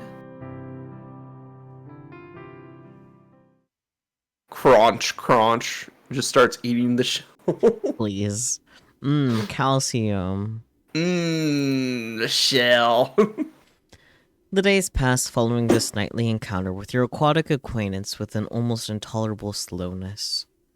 You endure the hours of sunlight as best as you can by going for long, bracing walks amidst the heather, foraging for berries and fruits along the hedgerows. You even, when you have mustered up enough courage, take an old fishing line uncovered in the fisherman's cottage and try your luck by the shore. Your initial attempts at angling are without success, but as the time passes, your proficiency in the art grows. Sometime after you take up your rod, you find you're able to catch the odd fish here and there. Small, scrawny things mostly, but the meat goes a ways to bolstering your rudimentary diet. Let's go. We got fish. Fish is a good way to improve your diet. Let's fucking go. You teach yourself how to remove the scales of these saltwater fish that you have captured and how to gut them. You learn, too, how to cook them over a simple fire. Hell yeah. Sometimes you skewer these fish of yours on spikes and roast them slowly, innards and all. You're able to sustain yourself well enough during the day, though the faint pangs of hunger you experience never quite go away. Your physical discomfort, however, is secondary when compared to your desire to visit the mermaid. Your days might be dull and drab, but your nights comparatively are made of magic. It is only during the night that the mermaid emerges from beneath the waves, and when she does, you hurry to her side. You have never before had anybody who took so great an interest in you, not until you met the mermaid. This is why she has grown to mean so very much to you. She's the first. Girl, She's, don't fall for everybody that's nice to you. she's the first friend you have ever had. But That's sad. if you do not temper your obsession accordingly, I fear she may very well be your last. You care little for the potential danger, however, which lurks beneath your interactions with the mermaid. You want only to show the mermaid how much that you value her, and you hope, within time, that she will come to value you too. If you keep seeing her, surely she will stop thinking of her human friend whom she lost so suddenly. This is your plan, at least. Fortunately, your self-serving wish to grow closer to the mermaid seems close to being granted. Your nightly conversations, when you greet her, come easily enough, the words tumbling from your mouth like thread. You have grown rather comfortable in the mermaid's company, and she yours. She must have, for it is not long after you bequeathed your diadem of flowers to the mermaid that she looks at you, and then poses a curious question. I was wondering, dear one, whether you would mind indulging me. I know this might not seem like an appealing proposition, but I thought it would be remiss of me not to ask. And why a proposal? Kisu, I have seen some of your world, for I have sat on the shore for many, many nights hence, but you have seen nothing of mine.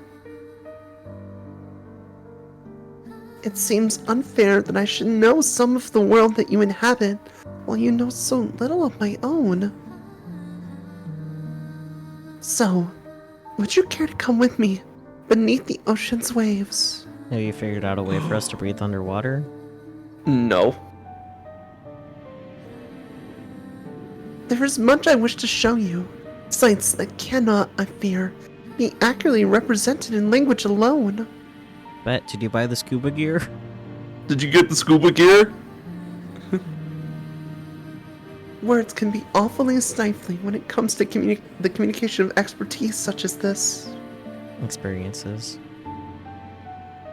Blah blah blah blah blah blah blah blah. It's okay. It is quite the florid speech, but at the heart of it beats a simple enough request. The mermaid wishes to bring you beneath the ocean's surface so that she might show you her home. Hi Marvel, welcome in. Get that foot tea. Yeah, foopty.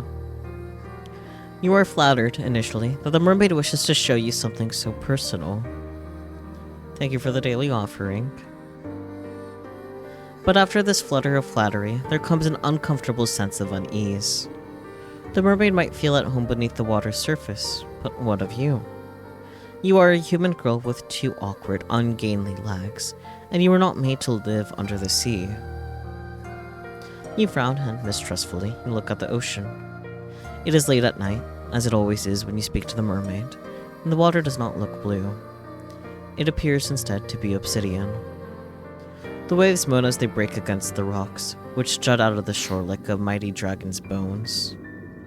They sound angry, violent almost. Salty sea spray arcs through the air, caught in the moonlight. It shimmers, sharp as knives. Hesitantly, you take a step back. You are a little afraid of the sea. It is so restless, so deep, and so all-consuming. It reminds you of a hungry monster. You have never submerged yourself beneath the ocean before. You never had the opportunity. You do not even know how to swim. You are fearful for your own safety, should you consent to dive beneath the undulating meniscus of the water, but... Do not look so frightened, dear one. I will be with you. I will not let you go. You have my word. Shyly, you glance at the mermaid. She is still perched upon her rock, her hands folded neatly upon her. Well, she doesn't have a lap, not really. You're still afraid. I mean, you could make it work. Yeah, but it's still not quote-unquote a lap. You could slap it like a fish. You're still afraid, but the mermaid's reassurance does help. Has she not told you numerous times that she's nothing if not honest? You trust her not to break her word. She will Yeah, not... but we only have her word about how honest she is. And do you trust anybody when they say, "Oh, trust me, I'm honest"? Well, clearly MC does. Well, that's because she's got the gay, homosexual, gay thoughts clouding every part of her judgment senses. She has lesbianitis. Yes, the lesbian gladius that runs deep.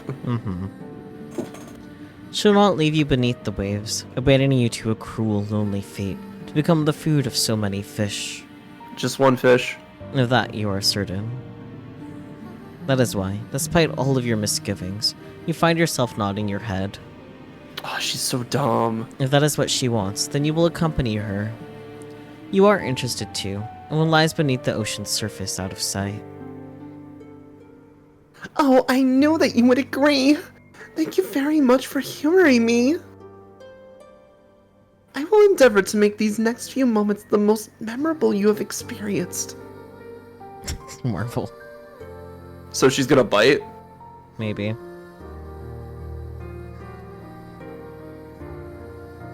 Now, would you care to come with me? I shall be your guide. The ocean's depths might be dark, but I will not let you get away from me. I promise. That's kind of a threat. Yeah.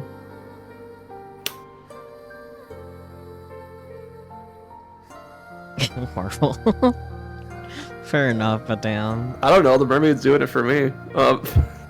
Both of you. The mermaid extends her hand towards you, a hand which seems to cut through the moonlight, just like a blade. The moon's celestial rays play against the mermaid's upturned palm so that it shimmers.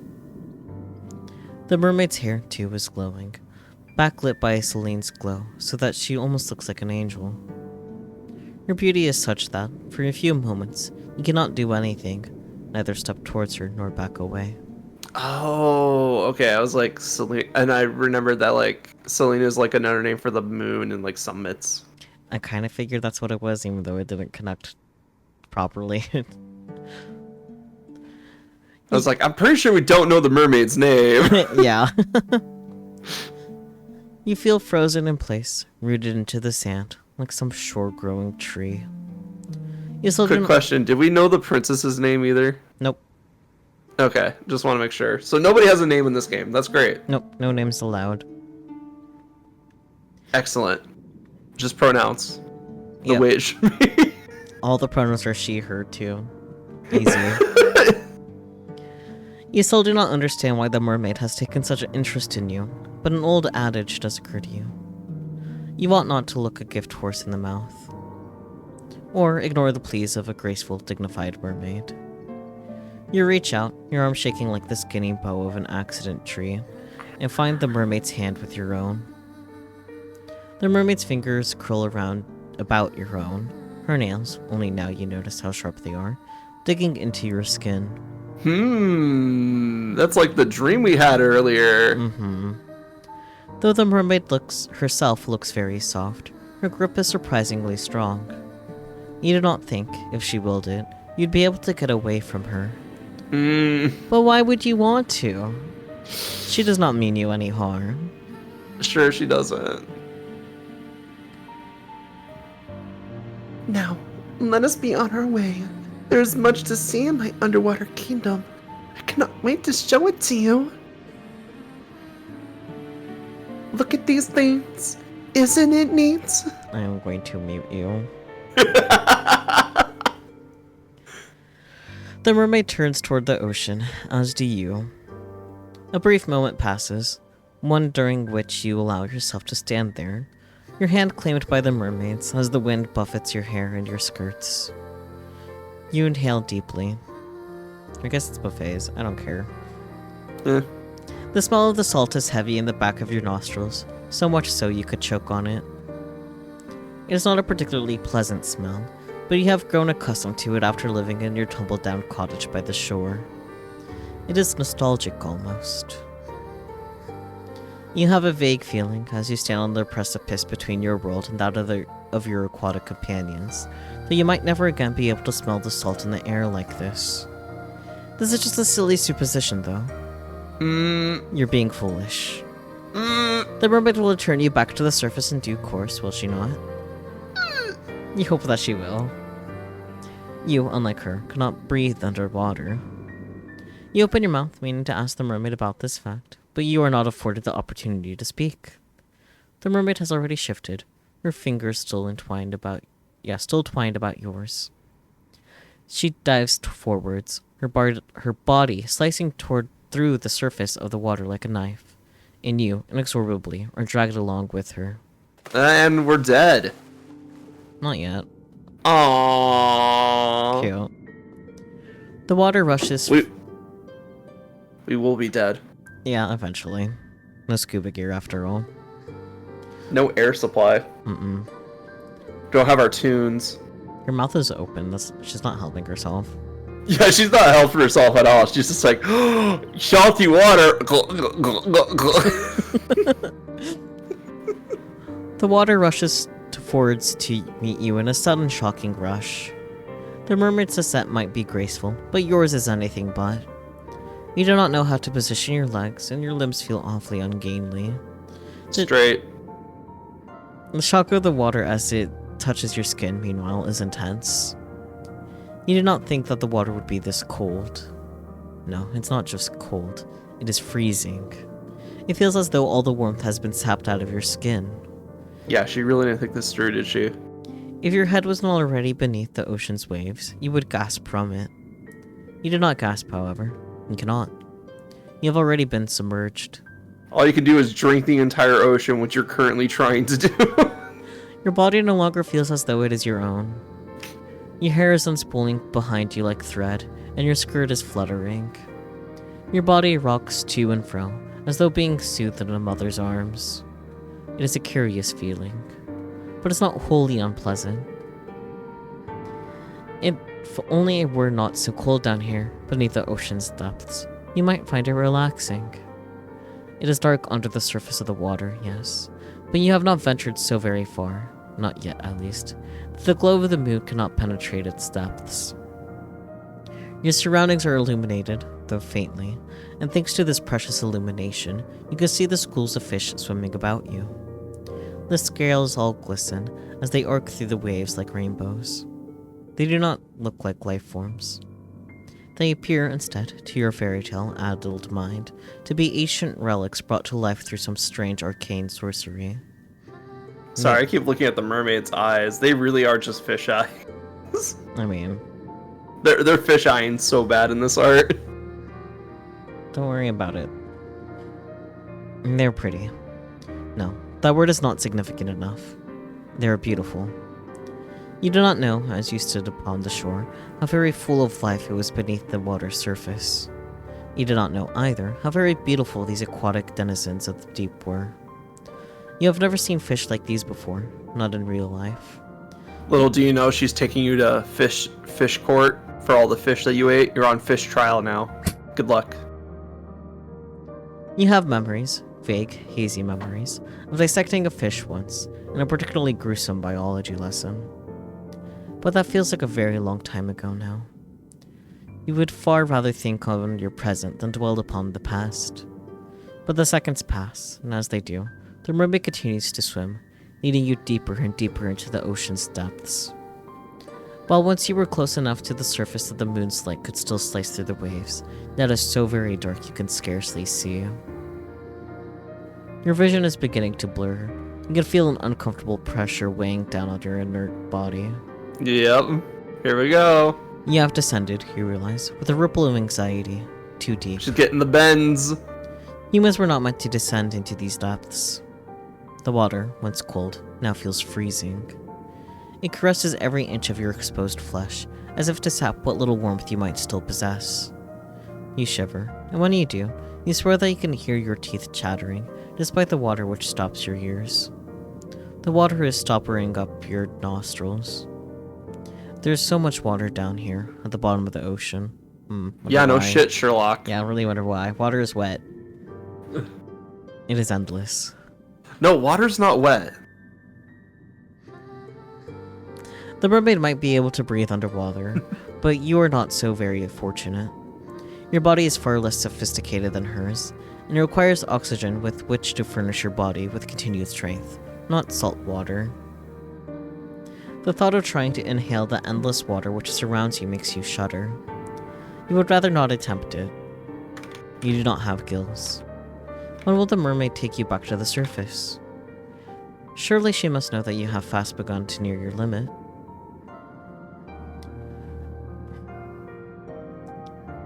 You have been under the water for too long, and it is too cold. It is so dark now. In any event, you cannot see much of anything.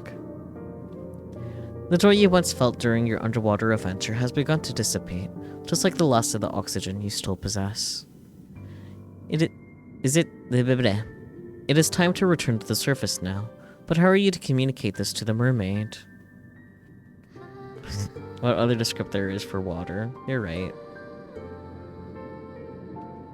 Water is water. I don't see what you guys are talking about. I like to think the water is both wet but also not wet at the same time. I can get behind that description because, like, the thing is, it's, like, really hard to prove that water is wet because it makes things wet. But water it's is both also a touching itself, too, so... Yeah, it's like, the water can't make itself wet, but it does have the properties of wet because it's water, and water makes things wet.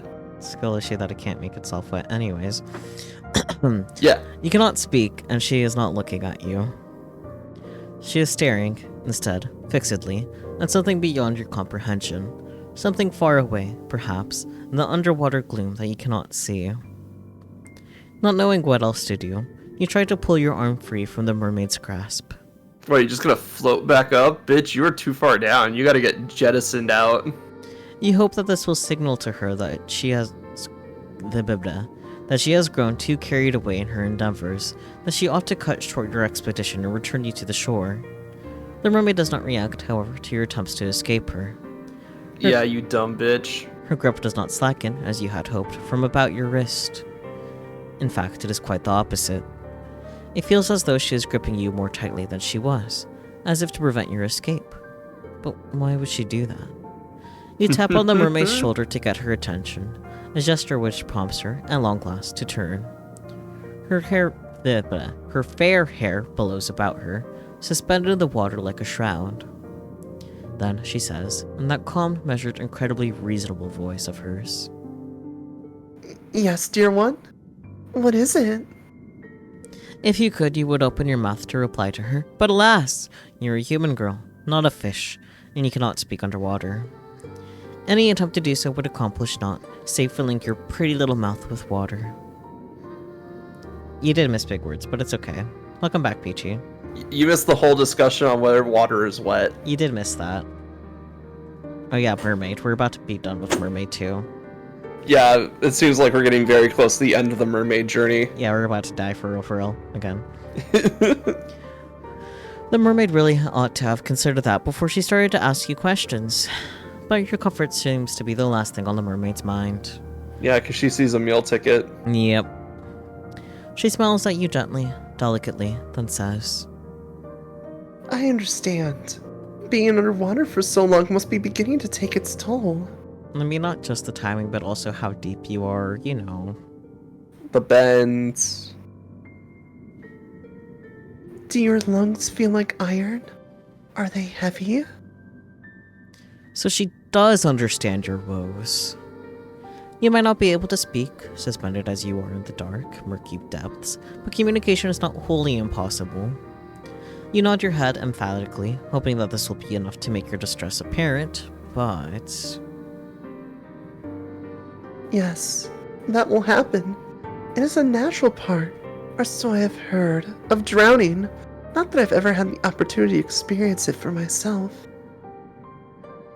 I'm incapable, you see, of meeting my demise in such a manner.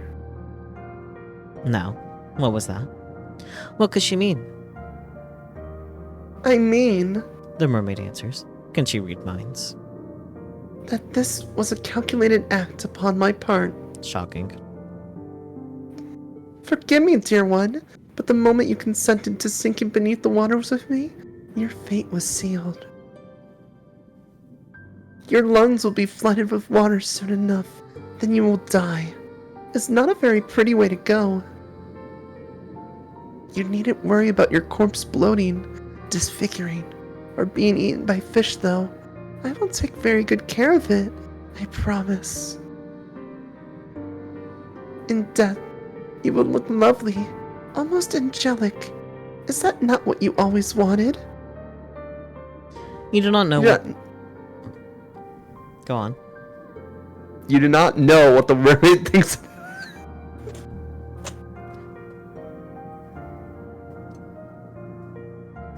Man, you wish someone cared about your corpse that much. Oh dear. You do not know what the mermaid thinks it is exactly that you want, but you think she is laboring under some severe misunderstandings. You would like to try and correct her. You do not want to die, but of course you cannot open your mouth. What a pity. Well, at least it saves me the effort of transcribing your dying pleas. I thought they would be particularly interesting. If you want to know why I'm doing this, then I would not mind obliging. I have no secrets to keep from you. Other than the secret, perhaps, that upon your first meeting, she nursed within her cold fish hearts the desire to bring about your watery murder. Yeah, just mermaid shit. You might have liked to know that before you agreed to sink beneath the ocean surface with her. I'm only doing this because I have no choice. The other girl I liked, after all, the one who I adored, disappeared. She went away, and I was never again afforded the opportunity to see her. Okay, so maybe she didn't kill her ex, but she wanted to, and she got away. Well, I think it's more like, I'm gonna kill you so I don't lose anything that's precious to me ever again. Maybe. You remind me of that girl, though you do not look much alike. You do not act very alike either. So she was lying, that fucking bitch. But you are both humans who, despite your delicacies, have no shortage of determination. How your kind is able to live with when your lifespans are so very short, and you are susceptible to so very many diseases, is a mystery to me. Susceptible, by the way. Blah, blah, blah, blah, blah, blah, blah. Though my lifespan far eclipses your own, and I am far sturdier, I cannot help but marvel at the tenacity of you humans. Marvel mention. Marvel mention. I know that. If I were as fragile as you are, I would not be able to exist in this world. I would be far too afraid. I would see my own death lurking behind every corner. Just as you can... Just as... gonna fight you.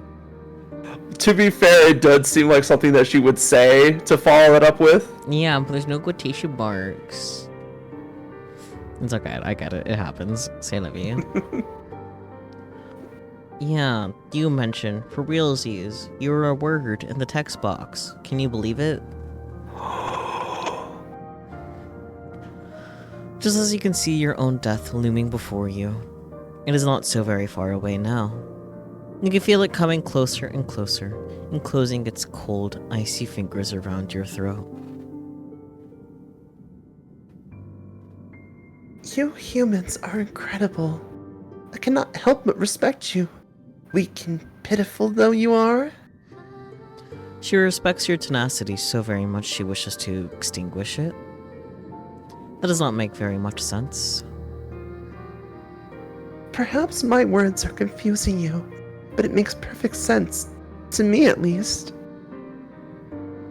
My beloved cowherd left me. I do not know where she went or what happened to her. Perhaps she was murdered by bandits. Perhaps she contracted a horrible disease. Perhaps she simply fell and cracked her skull. I do not know. I will never know. For many, many days and many, many nights, her disappearance tormented me. I could not help but wonder how it came about, but there were so many possibilities I could not imagine all of them.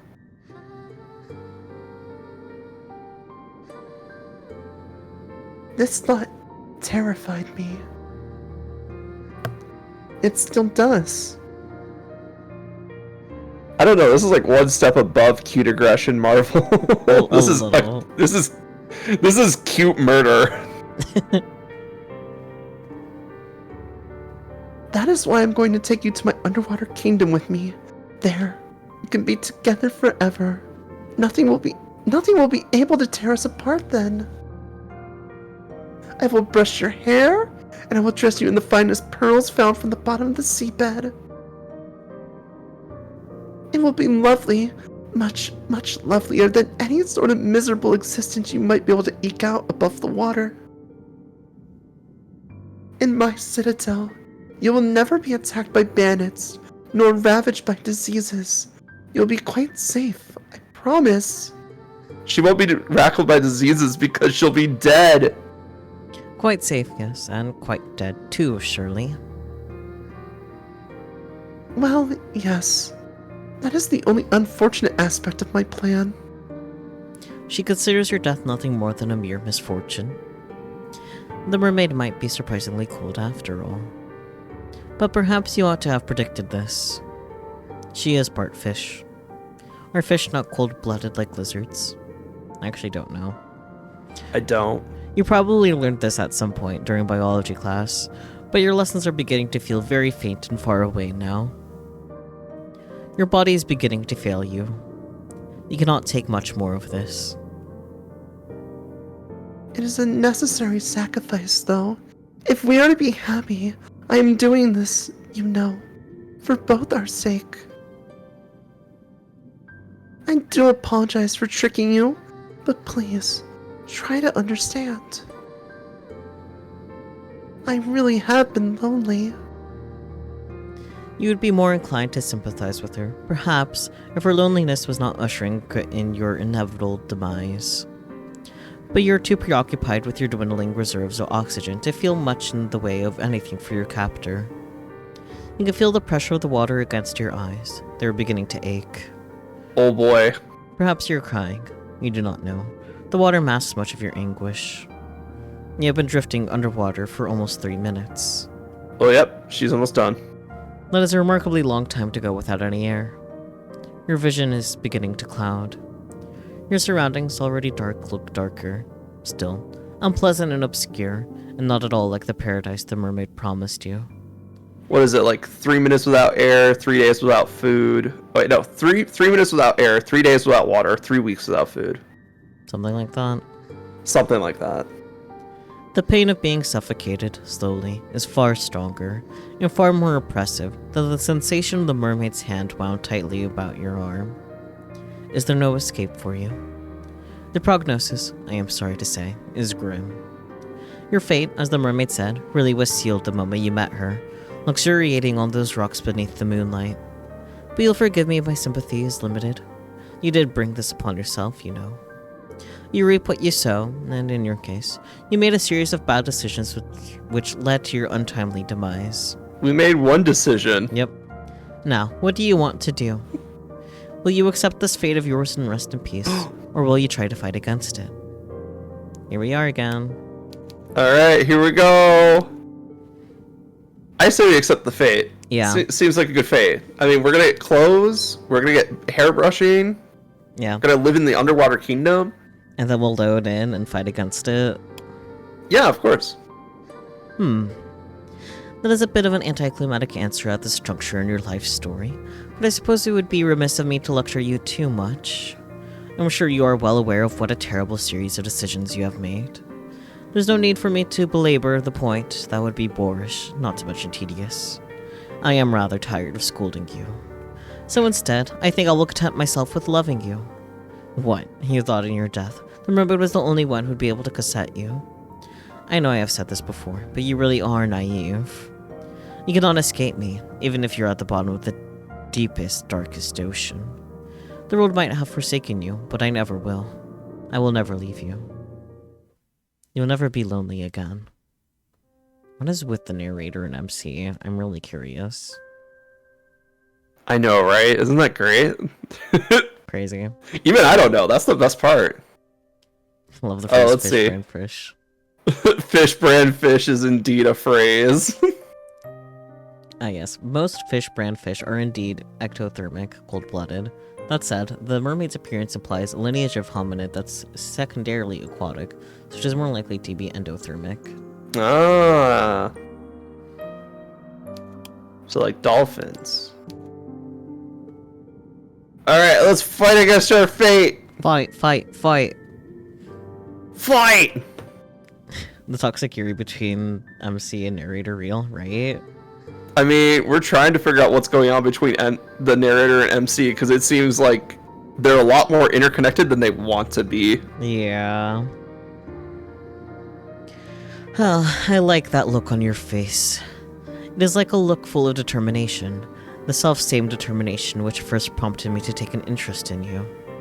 I can tell that you're not happy with this ending. You did not come all this way, after all, to drown. That is quite the innocuous demise, regardless of how many fine stones and shells the mermaid means to twine through your hair after your death. If you wish to carve out a new story for yourself, then I would be only too happy to indulge you. I mean, it'd be a beautiful corpse. True. Just try not to get on the bad side. Or, good side of any homicidal naiads. Naiads? I don't know. I guess. I know it's... I know it's a word from mythology, that's all I know. I think it's like... Peachy analysis. Crack theory narrator is the monster from the intro. I was kind of thinking that too, to be honest. Yeah, someone already floated that theory to me when I was watching the stream, so I was like, I didn't want to bring it up because I was like, oh, I'm just taking someone else's theory. But it very much seems like it is the monster from the beginning. Greek water spirit, minor deity. How do we pronounce it? Naiad. Naiad. Okay, that makes sense. Yay, Google. Thank you, Google. Cough. Or, good side give me ad money. Right. Fuck Google. Anyways. Or, good side of any homicidal naiads this time. The drowning of fair maidens is something of a cliche. Your fate is once again in your hands. Now I wonder, which path will you take? Well, you only got one choice. What are you talking about? You could stay here. I'll save it. The forest is a choice. Yeah, sure, totes.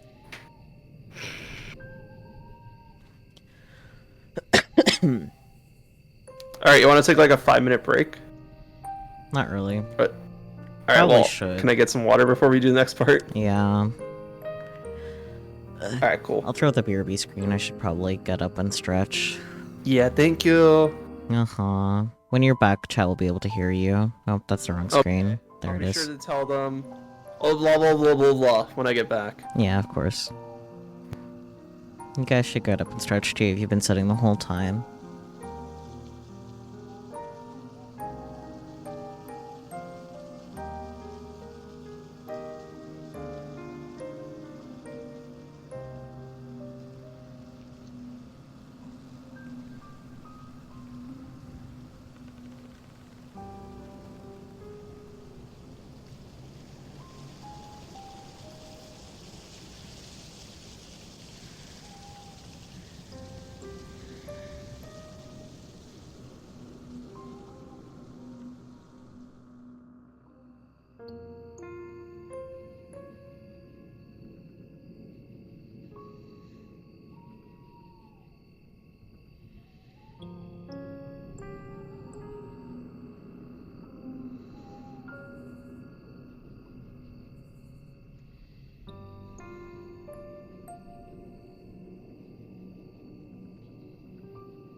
Let me tell you a tale about how I got beef jerky.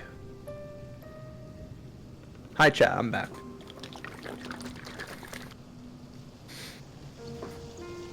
Gib! No, it's mine, Spooky! Get your own!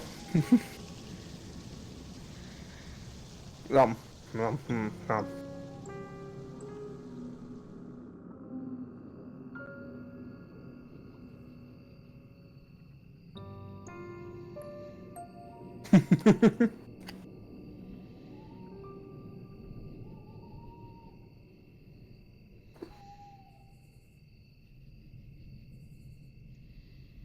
But beef jerky is getting so expensive nowadays. Yeah, because it's a new fad food. People are like, man, jerky's so good. It has so much protein and stuff in it, and I don't have to cook it. I could just keep it in my fridge. Like, it's such a low maintenance food to have, and it's so good.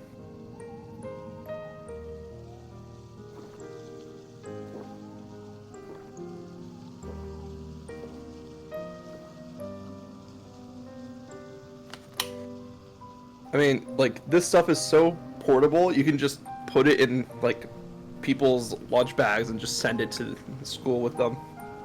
Without worrying about it spoiling or anything.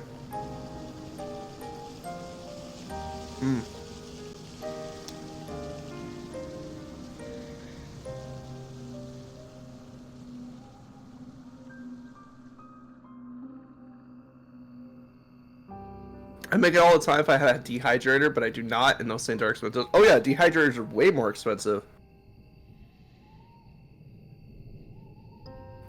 Even I don't have a dehydrator. Might be a good thing to look into, though, because, like,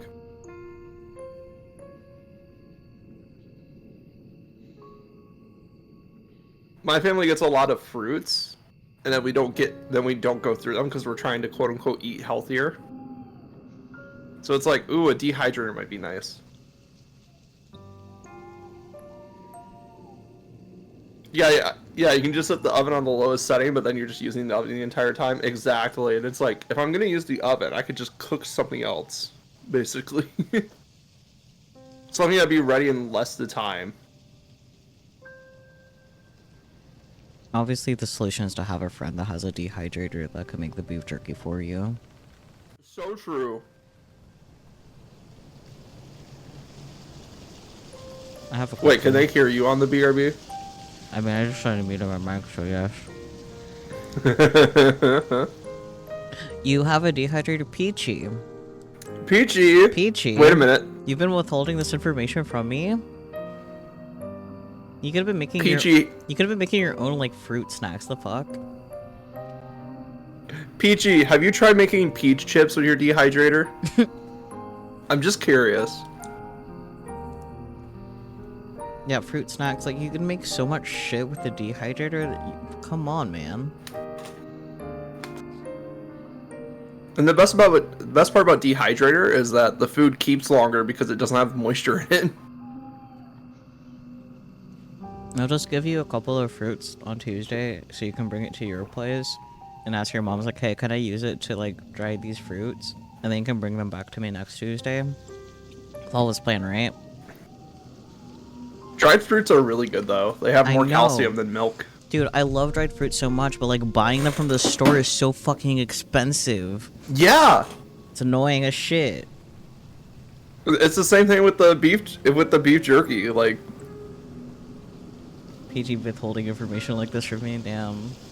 Just kidding, it's okay. and the best part about dehydrated food is that my mouth rehydrates it. I mean, you're not wrong. It's never come up before. You literally talked about, like, dried fruits before, and I told you that it's expensive. That would have been times like, well, I have one at home, so I could just, like, dehydrate it for. Like, come on. Now I want to make some banana chips. That sounds really good. It does sound really good. Anyways, so you want to go to the village? Good idea. Let us see what further trials await you there. It's also the only option we have left. Yep. This night is far from over, as much as you might wish it was, and there's still much and more to discover. Oh, it is still... Yeah, I just read that right. Okay, it's just weird. I wonder what will happen next. Me too. You follow the path which leads to the village, supporting yourself on weary, aching limbs which feel ready at the moment's notice to snap at the knees beneath whatever. The soles of your feet are screaming at you. You need to lie down and quickly. You only hope as you continue to run that you will find a suitable residence in which to rest at the village. You do not know what will await you at the village, but you have visions as you run of a quaint, scenic settlement, all thatched cottages with sloping roofs. We're gonna break into a house, and all the furniture is gonna be 3 different sizes, and we're gonna have one that's too big, one that's too small, and one that's just right. And then we're gonna get mauled by a bear, or 2, or 3. Well, at that point, it's just justified self-defense because an intruder broke into your home. Yeah, exactly. I never said that the bears wouldn't be justified. Surely there'll be a kindly peasant who will be willing to put up a young runaway for a few nights. You can imagine, too, the face of this kindly peasant from the fairy tales you read in abundance as a small child. She'll be a broad-shouldered and ruddy-faced, with the dull brown hair crammed beneath the cap. Her arms will be sturdy from many years of washing clothes and milking cows, but she'll be kind to you and compassionate, just like a mother. Doubt it. You do not know what mothers are like. You hardly ever spoke to yours. You're only guessing. You are not a complete fool, however. Despite your tendency to daydream, you do have a few reservations. Peasants do not, as you know from your voracious reading, have much money, nor do they have much food. It might be hard to convince a resident of the village, even the kindly washerwoman of your fantasies, to take in a complete stranger. Still, you must try. Little does she know that the poor are really about community. They are. Speaking as a poor. It's like we have to stick together because nobody else is going to. Exactly. That's all you can do, really. So, you run to the village. It takes some time before you finally emerge from the woods, but finally you manage it. How much time, you ask? Quit asking for the third time. I cannot answer that.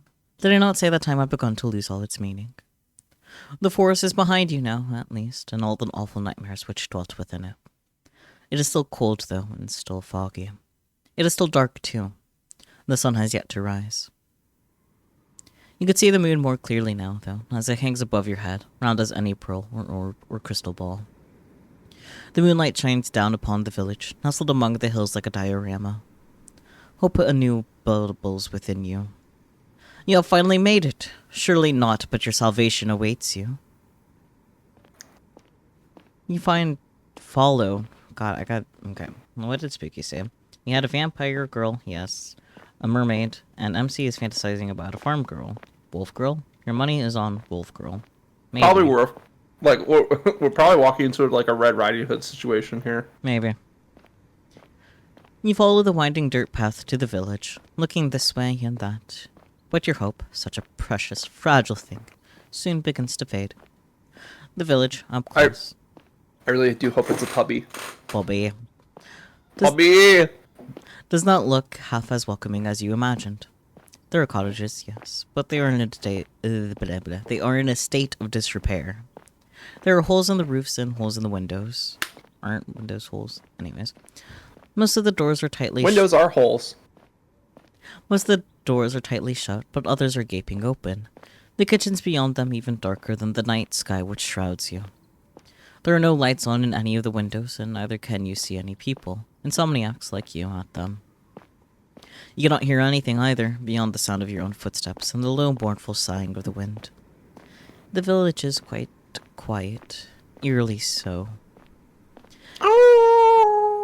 It is immediately obvious, even to a naive girl such as yourself, that something terrible must have befallen this village. You know before you try your luck at one of those houses that nobody will answer you.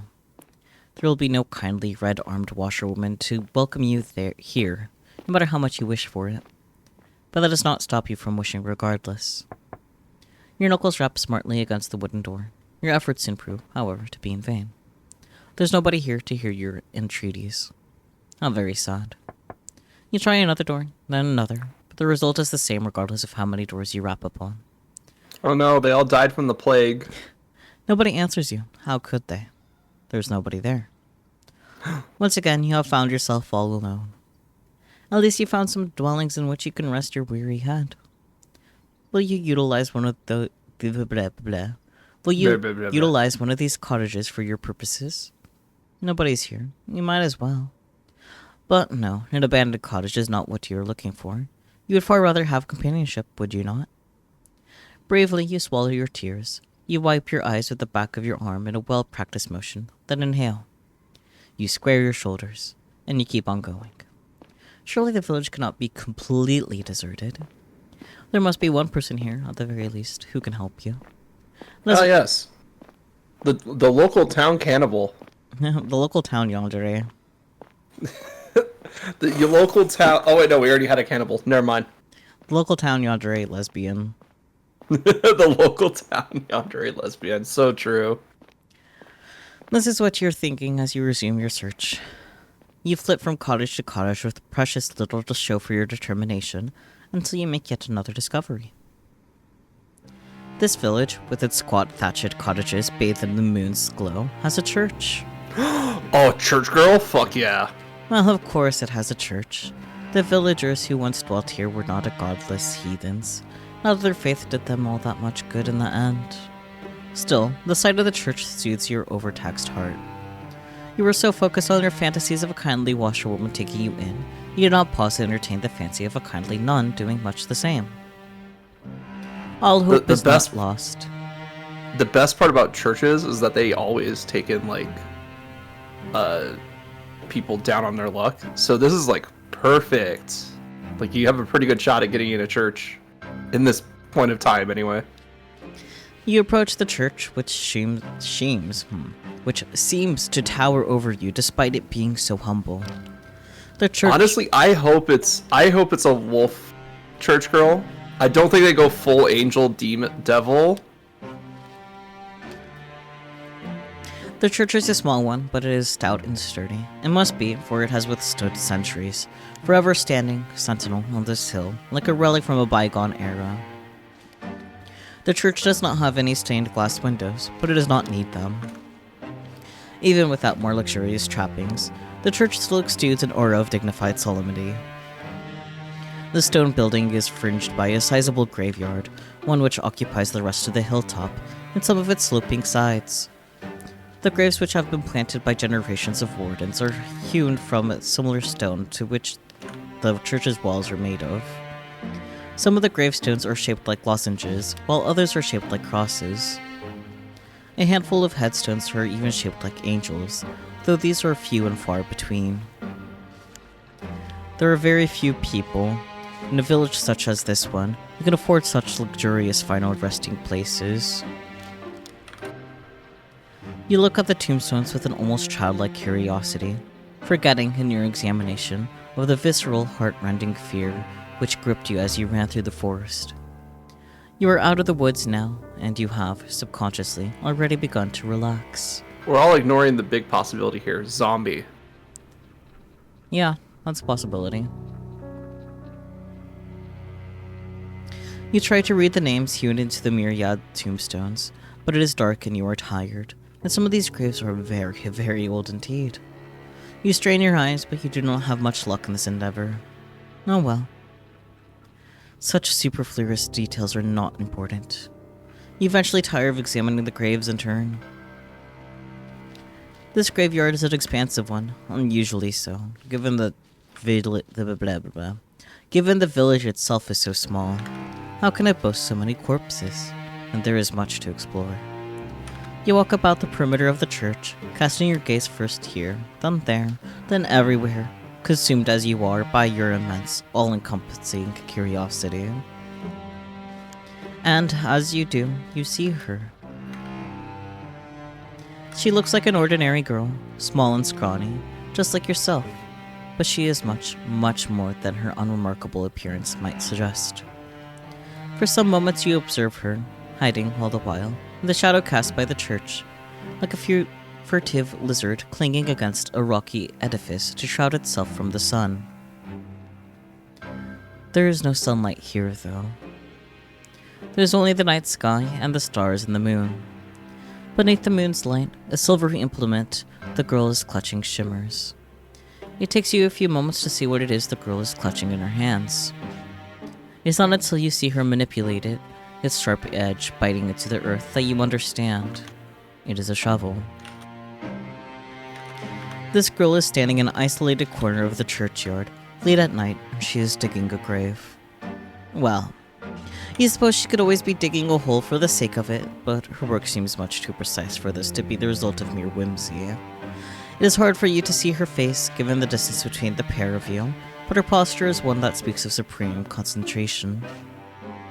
She moves slowly, mechanically, like a woman on a mansion, driving the end of her shovel into the earth over and over.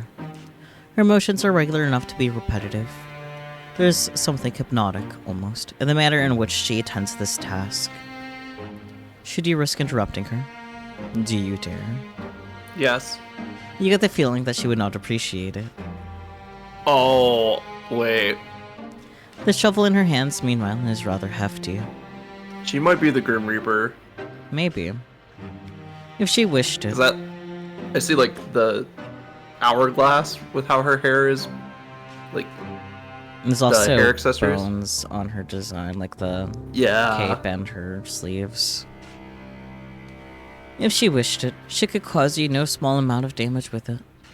Cold anxiety makes your skin prickle. You don't know if you should risk speaking to her when she, in her dark cloak with her shovel, looks so very strange. But what do you have left to lose? Dark cloak, it's green. Still the dark green. You have come this far. It would be folly to turn back now. It is with this thought in your mind that you decide to approach this strange girl. Your footsteps are Oh quiet. yeah, I see the hourglass. You have grown accustomed to slinking around like a cat, but they're not quiet enough. The girl's senses must be finely tuned because she blinks. Then she turns. Your eyes meet, and once they do, you feel your breath catch in your throat. You did not have a clear view of the girl before, concealed as you were in the shadows, but now she is looking at you, you can tell that she is pretty. Her skin is very smooth, and her hair, though obscured by a dark hood, is very fair. Her eyes, meanwhile, are a clear, cool blue, like ice. Those eyes of hers, which are large with unease, are fringed with very long, fair eyelashes.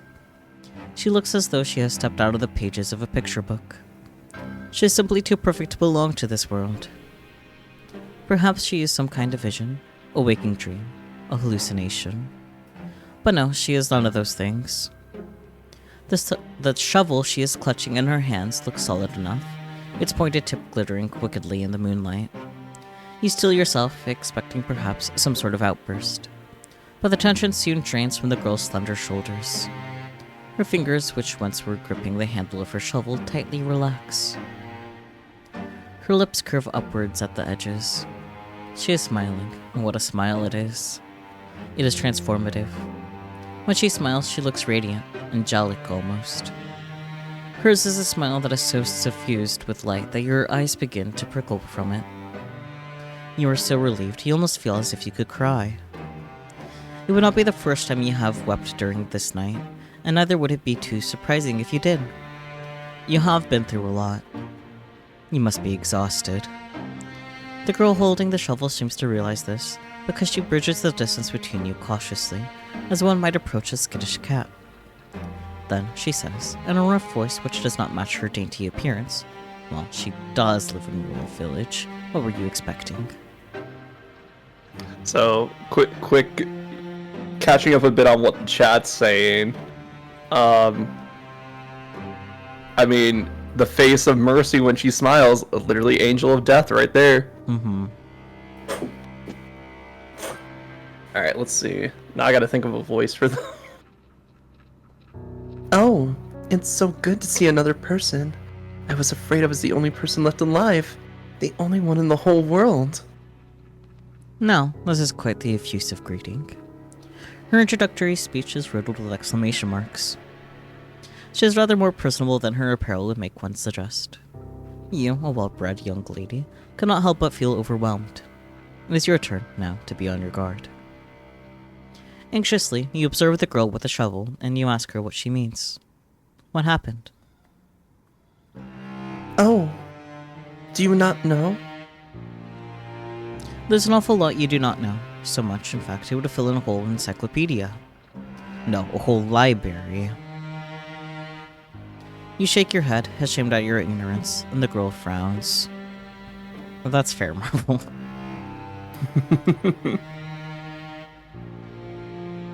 You mustn't be from around these parts. I guess I should have known. This village is a small one, and everybody knows everybody else. The girl's expression falls. At least, they used to. Back when there were still people to know. That ain't the case now, though. Not after the plague. There was a plague. There was a plague! That would certainly explain why the village, when you walked through it, was so quiet. Did everyone else succumb to this mysterious illness? That's right. It's just me here now. I've not seen another human being in a long time. It gets so lonely here. Title drop. Title drop. Now, Boom. that is an interesting turn of phrase. It catches inside your head like a burr. Have you heard it before? You do not have much time to ponder this, however, because the girl takes a step towards you. Oh, but where are my manners? They must have gone rusty after being on my own for so long. My apologies, miss. You look like you've come a long way. You just said you were a traveler, yes? Your hands are very cold, just like ice. Would you like to come inside? Maybe have something warm to eat and to drink? My home's small, I'm afraid, and my food ain't nothing fancy, but I'd be more than willing to share. Cute. It's not every day another girl stops by, especially not as one as pretty as yourself. I'm feeling very blessed.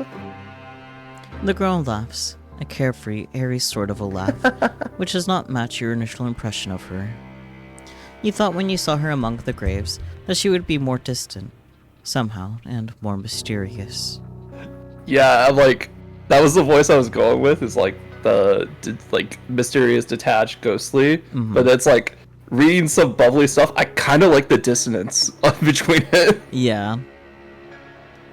Perhaps you're mixing her up with somebody else. You're still unsure if you can trust this girl, but her invitation is an unappealing one. It is much more appealing, certainly, than spending the night outdoors in the cold, keeping on the graves. What are you, a romantic poet? Please. You make a show of pondering the girl's invitation. At the very least, you do not want to appear too eager. But your I hope you don't mind, but I only have one bed. acquiescence is, alas, an inevitability. Why would you ever refuse her? She's the first friendly face you have seen all night. Without her, you would be all alone. Your hostess leads you to a small, humble home, located but a stone's throw away from the church, built in the shadows of a twisted, towering sycamore. The girl's home is in such a state it seems a folly to even call it a home.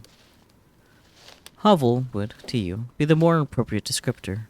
Hey, it's a nice hovel. Now let's see what our hovel has to say here. But when your hostess leads you inside, her eyes alive, and she says, Here we are. Home sweet home. You don't have to... You don't have to... You don't have "That's to... not your part, dude." Oh, Goodness gracious. no wonder it wasn't flowing right. I was like, this doesn't make sense grammatically. Yeah, because it's comma after the quotations. You don't have the heart to tell her that you don't find her home very homey or very sweet. That would be incredibly rude. As a guest, you ought to be more appreciative. Half-heartedly, you look around your newfound surroundings. The ceiling is supported by wooden joists that is perilously low, not so much so that you are in danger of bumping your head, but just enough to feel claustrophobic. There's a fire in the corner, though it is not consigned to a grate. The fire instead is blazing the open, a circle of logs set alight like a scene from a witch's kitchen. Above the fire hangs a silvery pot, suspended from one of the wooden eaves. Other objects of interest are hung from the eaves, iron implements you take to be cooking utensils, various herbs, and strips of meat left to cure. The smell of cooking fills the air, mingled with the sharp, sour scent of unwashed bodies. How, you wonder, does your hostess clean herself? You do not see a bathtub anywhere. Perhaps she does not possess one. The girl's home is unremarkable in every regard, but it is, you suppose, better than nothing. You know, I was joking that she only had one bed before. She might only have one bed. She might not even have a bed. She might not even have a bed. You're right. Fuck. At least there is a roof over your head and food to put in your belly. The girl looks to the pot suspended over the fire, which she gives a stroll with a ladle. Then she brings the ladle to her lips to taste whatever concoction she has brewing within it. You can only hope that she is not, like the weird sisters from that famous play, brewing a broth with fenny snake fillets, or fillets. Sounds good, though. Yes. I think this is just about done. The girl says, to nobody in particular.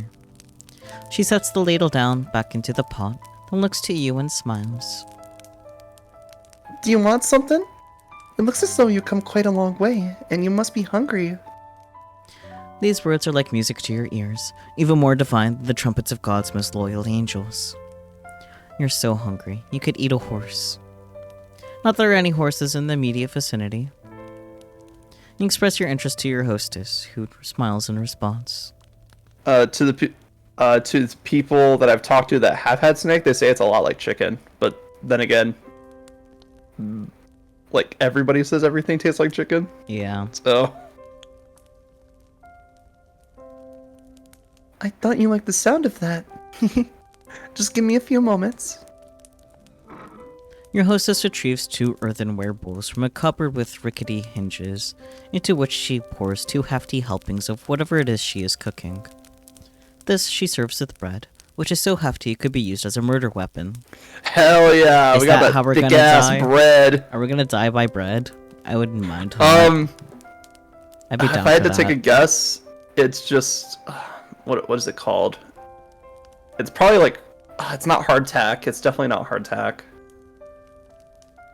I'm not guessing the bread. I'm just asking if we're gonna get killed by the bread, because I would like that.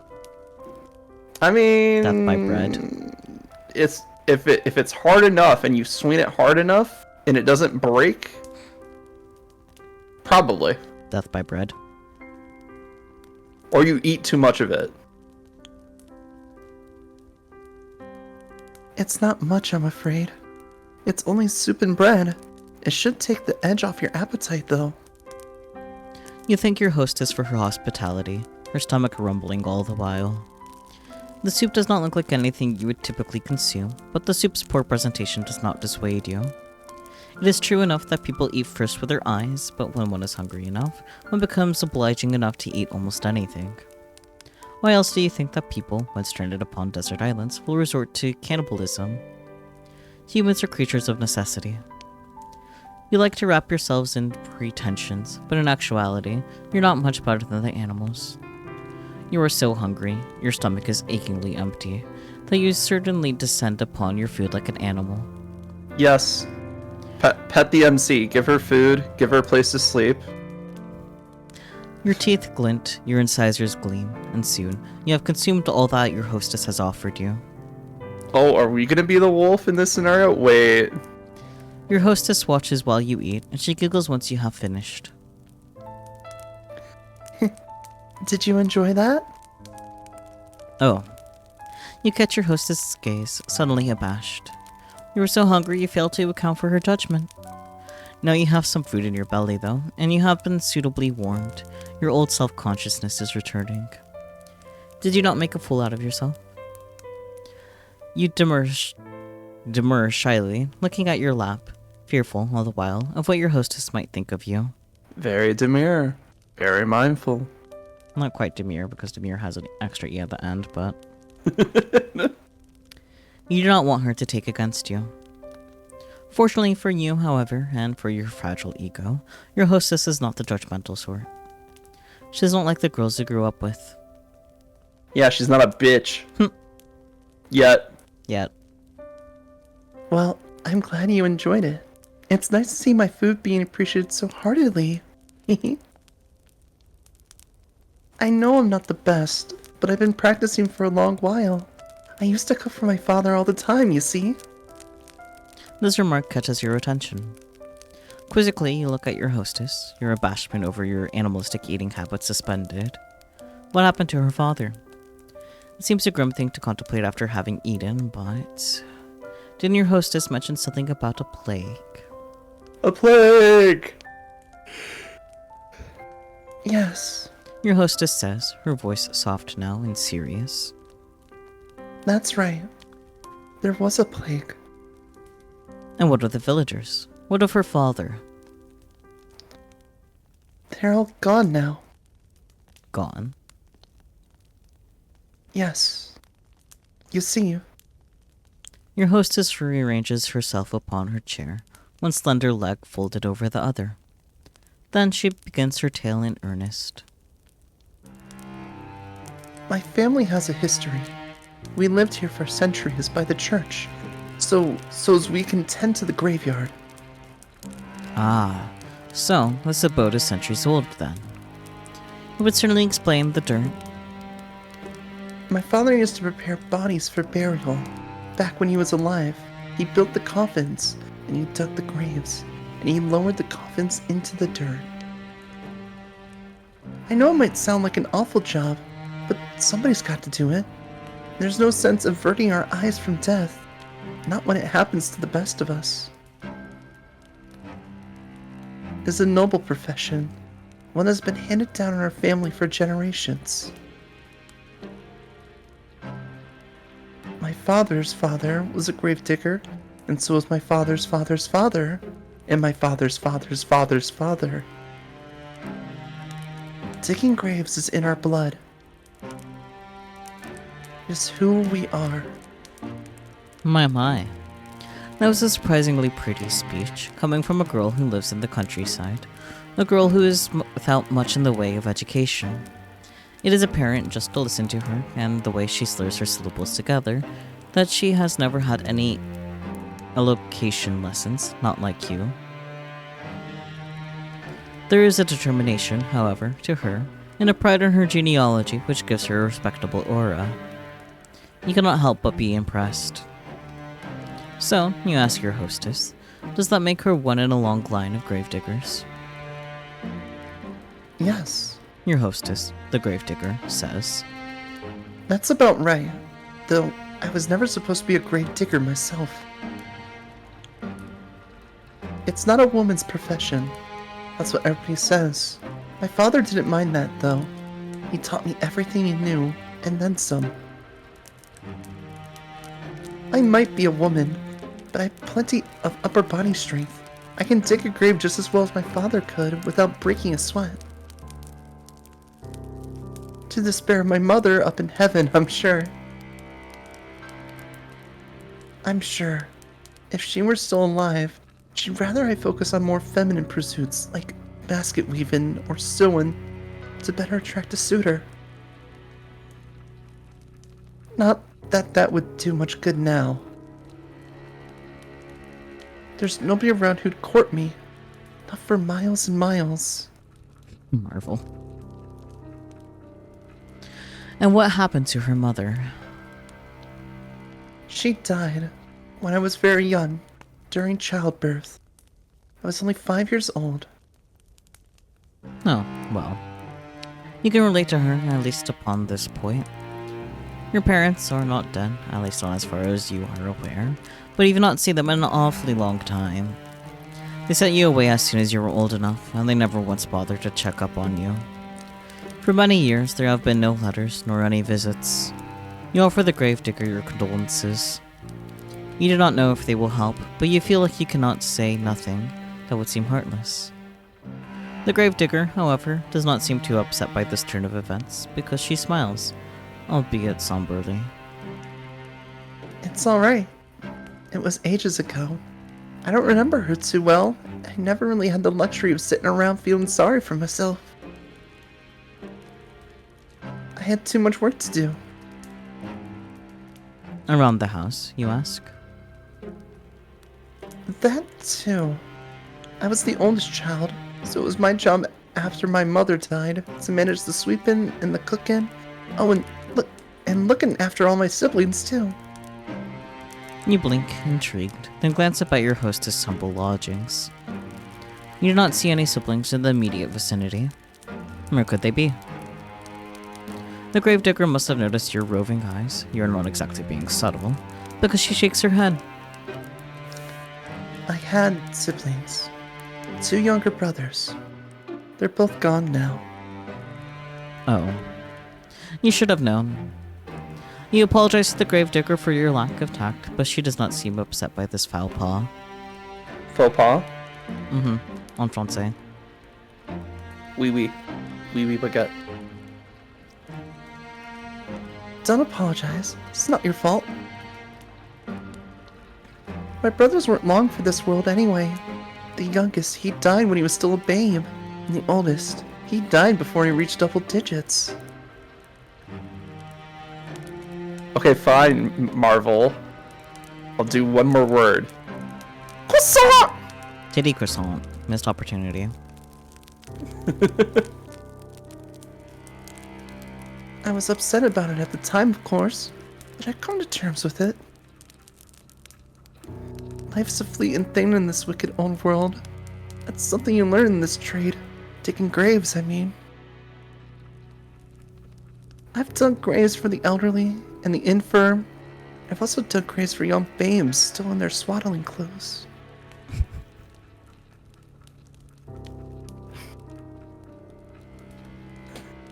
That's the nature of death. It comes for us, for all of us in the end. No matter how old we are, no matter how much money we have, no matter how good or bad we've been. It's the great equalizer. Or so I've heard. A chill creeps down your spine as you listen to your hostess's speech. She's not wrong, but the inherent morality of all humankind is not something you wish to contemplate. It is too disturbing. Oh, one second, I gotta turn off the location on my phone. Marvel's approaching. Yeah, and you really need to set up a counter for Marvel threats to your life at this point. There's been more than a few. I know. I kind of wish I bothered to do setting that up when I was editing the Hello Toilet video because that happens so many times, dude. It's great. I ran out of feathers to count the amount of threats that have been put on my life.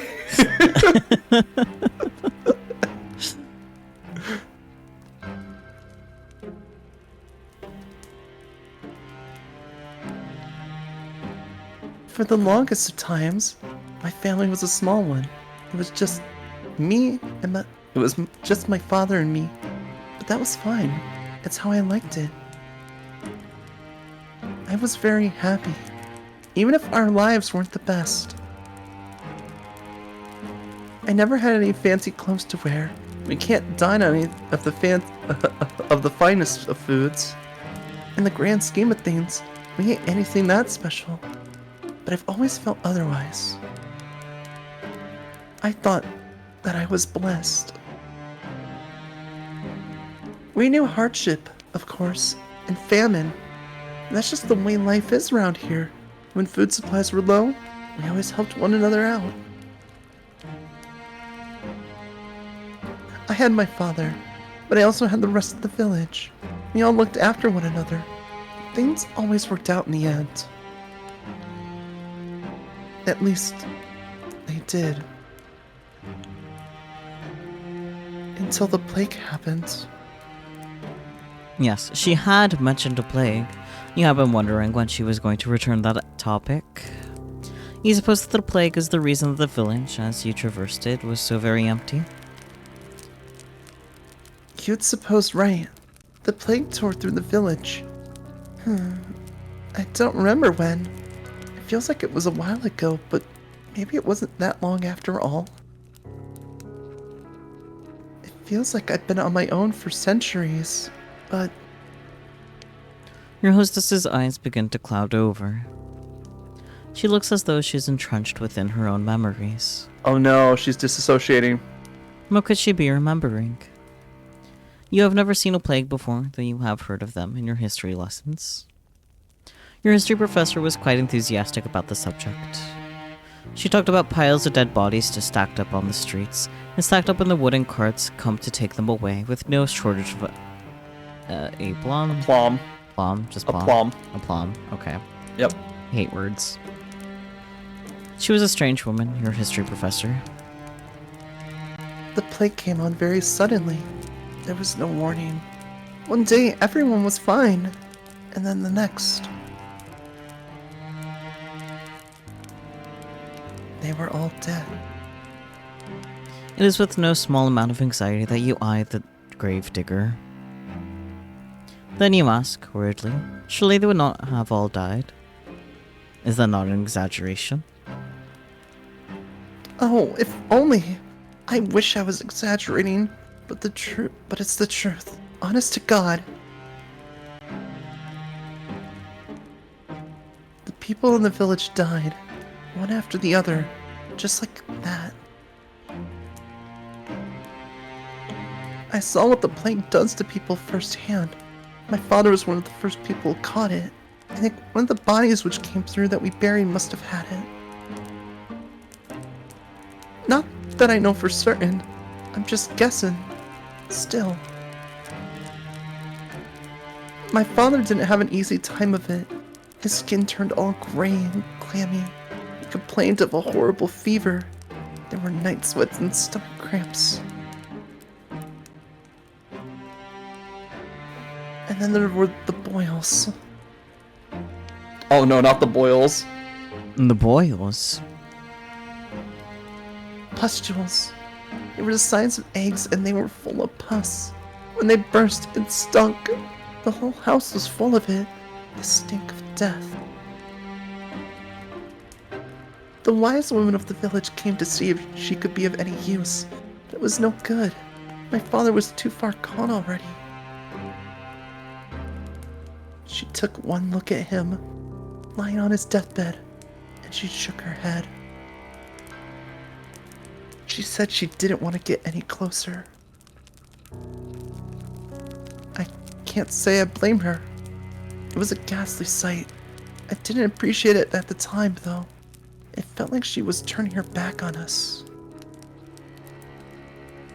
I wished her ill. I remember that after she left. Until a few days passed, and she fell sick too. Then I felt bad for cursing her. I couldn't help but worry if it was all my fault. It's silly, I know, but...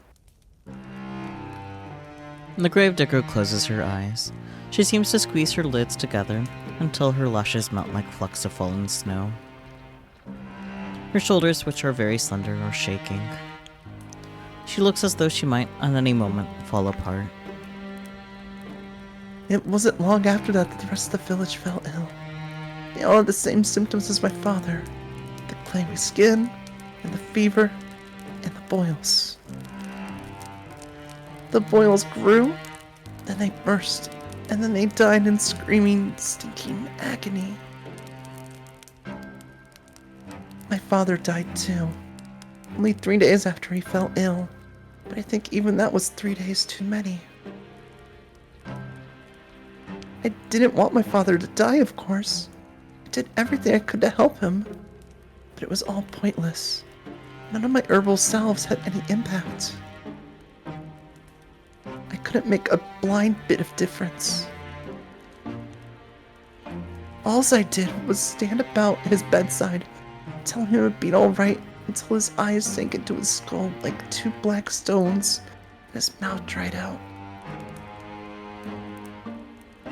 During that last day, before he died, he might have been a corpse already. He didn't look at me. He didn't speak to me. He just laid in bed with his eyes closed, groaning. I never wished any ill on my father before, but during those moments The gravedigger squeezes her hands, which are resting upon her black-clad lap, into fists. She trembles.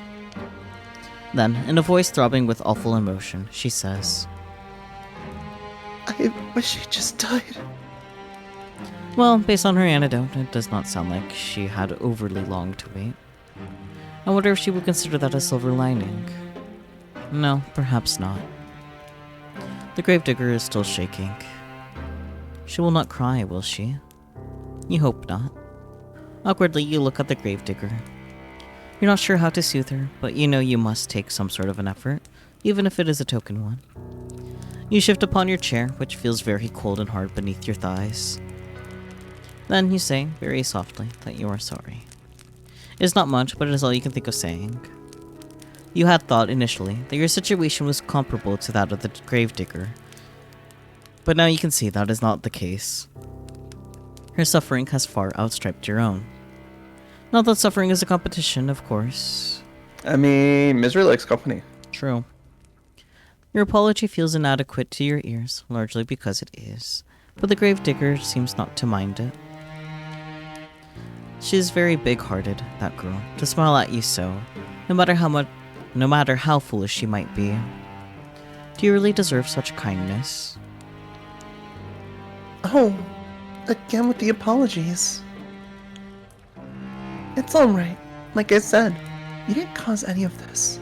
I'm not upset at you. I'm just recounting what happened and stuff. I do wonder, though, why I never fell sick myself. I didn't realize more text appeared. Oops. It's okay, I got it. Yeah, I know, but I thought I was going to die, so I'd already prepared for the Reaper to come and take me away. Maybe he wasn't interested. Damn, Reaper left her on red? Fuck. damn, dude. Maybe he'd already satiated his appetite on all the others. Third time's the charm. Blah, blah, blah, blah, blah. That, or maybe he thought he'd have to leave me alive for practicality's sake. With my father gone, who else would tend to the dead? I was the only person left by the end of it all, so I had to bury the people in the village. And the Reaper left you undead, you just under yourself, they're not gonna lie. Oh, wait. Yeah, exactly. They're all resting peacefully now, under the earth, where the plague can't reach them. On the one hand, I'm happy for them. They were able to escape from all their suffering. When I think about all the people I've lost, though, The gravedigger tenses. Then she sniffs. when I think about the kindly washerwoman who helped me scrub the mud and the dirt from my clothes. Aha! So this village did have its fair share of washerwomen after all. It would seem your earlier instances upon this particular point was not without merit. Fuck off, narrator, right now. And the handsome young farmhands who used to flirt with me.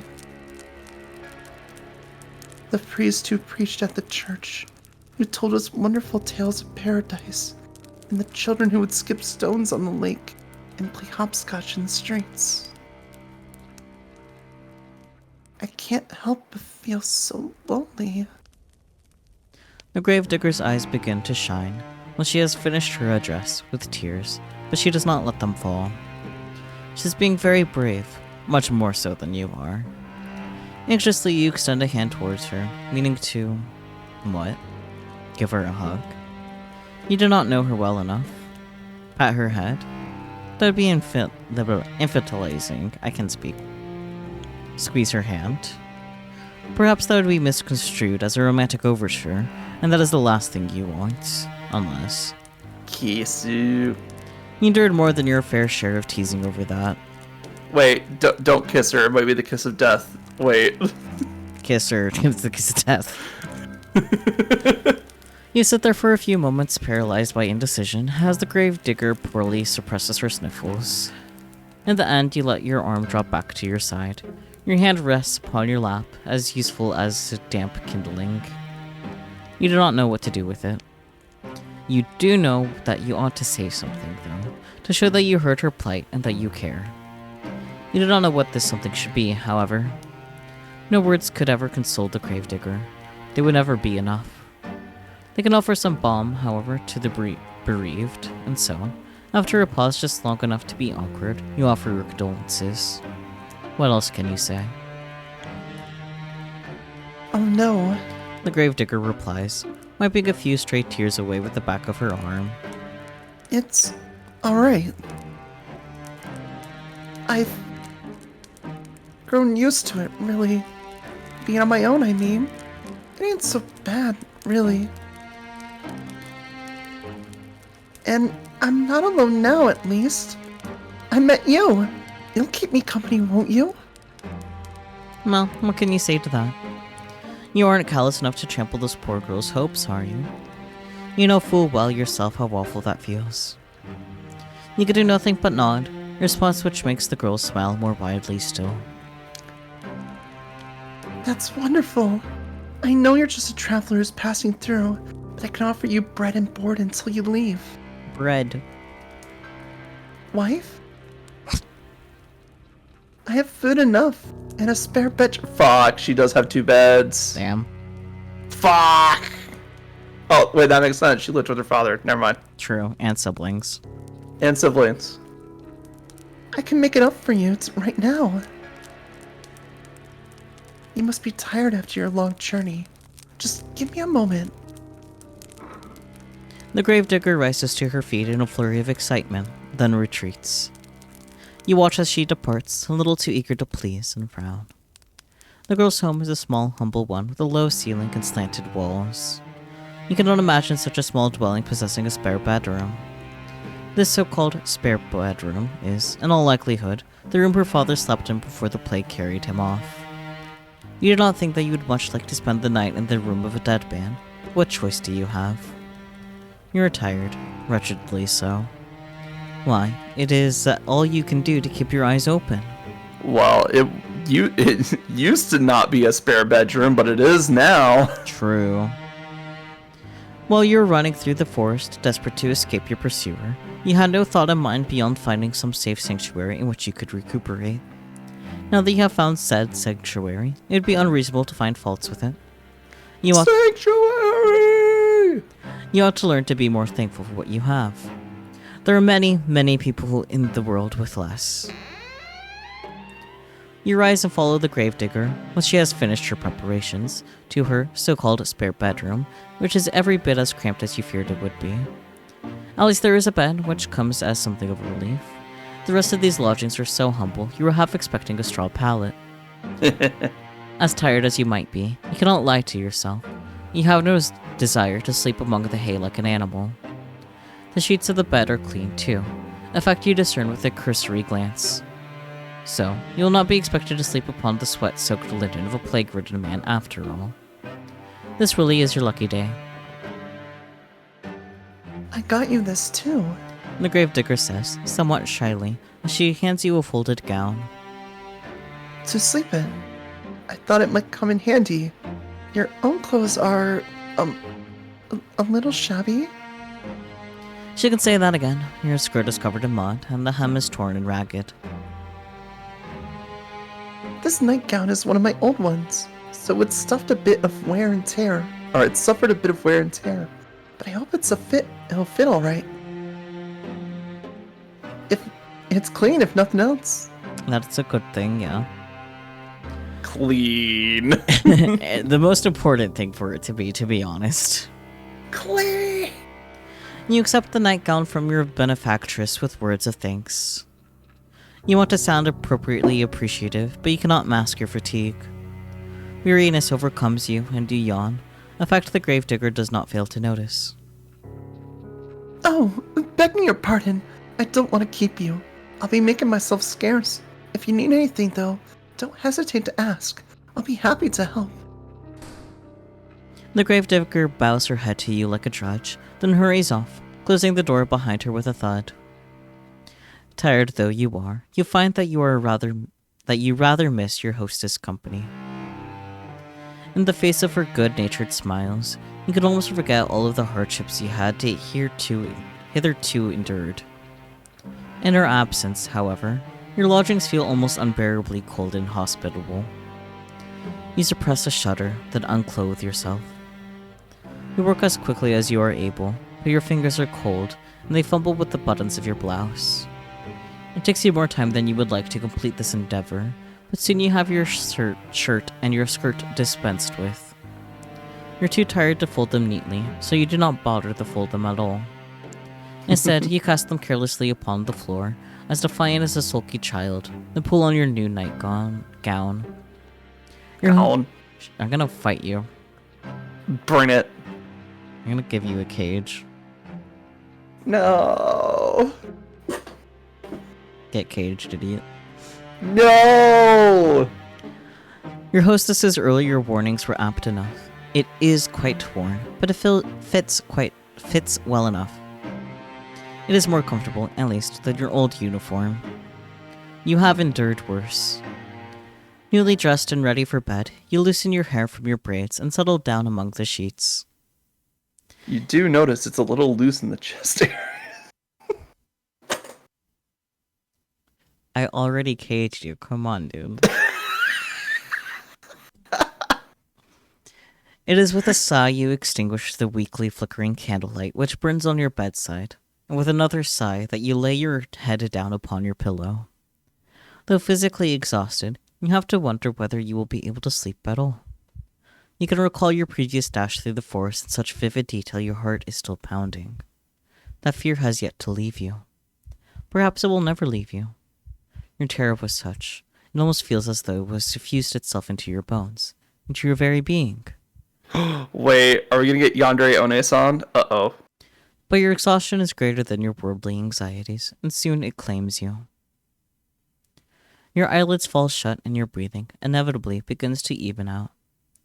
It is not long until you are spiraling through a dark, deep abyss, lost in Morpheus's kingdom. But your sleep, despite your wearied state, is not as restorative as you had hoped. Your imagination has always been overactive. Even at the conservatoire, you were frequently beset by dreams of the most vivid nature. The dreams that you have this night, lying beneath unfamiliar sheets upon an unfamiliar bed, are no less intense than usual. In your dreams, you are back at the conservatoire, the place where this adventure of yours began. You're wearing the crisp white blouse you once discarded, and your grey, unremarkable skirt. Your hair is tied in braids, and your eyes are downturned, forever focused upon your feet. You try not to look at your classmates, and you thought yourself fortunate if they did not look at you in return. You did not want anybody to notice you. Until that awful winter, that is, where everybody stopped paying attention to you for good. Nobody tried to trip you when you walked past them in the hallways. Nobody, in fact, so much as glanced at you. All of a sudden, there were no malicious whispers, no wicked laughter, no pulled hair, and no thrown objects. You were giddy with relief at first over this newfound means of tormenting you that your classmates had devised. But this little game, that of complete and utter disregard, continued on and on and on, as the days grew shorter and the nights grew longer. As the time passed, you began to fret as to the state of your own corporeality. Could anybody still see you? Did you even exist at all? Then, at long last, you found it, quite by accident, the source of all your woes. One of the girls had erected it in the forest, which you were sometimes bidden to jog for PE class, beneath the shade cast by an old oak tree. It was a makeshift tombstone, a small, meager monument made of stone, upon which one of your classmates had hewn a name. Your name. You knew at once, as you stood there, standing beneath the shade of that ancient tree, that this was the reason behind your classmates' silence. That this was why they had, for many months, been ignoring you so assiduously. They had buried you. In their hearts, you had already died. That's nice. Are we gonna get buried alive? I hope not. Claustrophobia is a bitch. I think it'd be fun. I don't know. It could be fun. I'm not gonna lie. Personally, I would freak out. Yeah, that's fair. I probably would too, to be honest. I have to move around. I can't be buried alive. It's okay. You're not MC. It's fine. There's a layer of separation. Your eerie dreams notwithstanding, you sleep more comfortably than you had anticipated. When you awake the following morning to the sweet chirping of birdsong, you feel well rested, albeit woozy. Your head is aching. It is nothing, however, that a cup of hot tea cannot fix. You stumble into the kitchen in your night clothes, your hair loose and your feet bare, and the gravedigger turns to you. She looks at your face, which is pasty, and your under eyes, which are dark, and exclaims to the manner of one accustomed to solving problems, not complaining about them. Oh, you look awful. I think you need something warm to drink. Maybe you need something to eat too? Let me get started on breakfast. And that is exactly what she does. She gets started on breakfast, which proves to be quite the simple affair. Nothing like the luxurious food you were accustomed to in your past life. The bread is hard enough to break your teeth on, and the cheese is a bit too strong. Hell yeah. It is food all the same, though, and you do not complain. Your stomach was beginning to grumble. The tea is inoffensive, at least, and you drink it gratefully. You thank the gravedigger girl for her hospitality, and she smiles at you in return, a sunny smile, like a field of blooming bellflowers. It's no problem. Don't hesitate to ask me if you need anything else. She says, words which come to symbolize your relationship. You stay with the gravedigger for many, many more days, and limited through though her means might be, she always tries to help you. The gravedigger sets you chores about the house to keep you occupied, a fact for which you are grateful. You need to do something to keep your mind off your frantic fight through the forest. You can almost forget about it now during the day. During the night, however, it returns to you, the sound of your feet against the foliage and the swirling fog. When you sleep, you're assailed by nightmares. Sometimes you wake after midnight, the sheets twisted around your body, and your mouth gaping open in a paroxysm of terror. Paroxysm? I don't know. I get Anyway, it. assail. Though you try to tell yourself otherwise, you are still afraid. Being with a gravedigger makes you feel less so, though, particularly when you are sweeping the floor or keeping an eye on the bread loaves so they do not burn. We making bread? You tend to most of the domestic Fuck yeah. chores, while the gravedigger concerns herself with the work she knows best, that is, digging graves. Her dogged persistence when it comes to this pursuit intrigues you, so much so that you cannot help but pose it a question to her on one particular morning, when the sky is festooned with clouds. Why, you ask her, perhaps a touch insensitively, do you continue to dig graves? There's nobody left, after all, to dig them for. You've always been practical, and you cannot see the point in it. Well, what's the point in it? Hmm? The gravedigger ponders, while holding her precious shovel to her chest. Fortunately, she does not seem upset by your question, despite its bluntness. You should count yourself lucky her temperament is so very placid, like the plastic duck simulator. I don't suppose there is any point to it, really. The gravedigger eventually says, with a small smile. I know it doesn't have any practical purpose, but... well... digging graves is what my father did. He showed me how to do it, so I could continue his legacy. My father wanted to keep our family tradition going. And I suppose I want to do the same.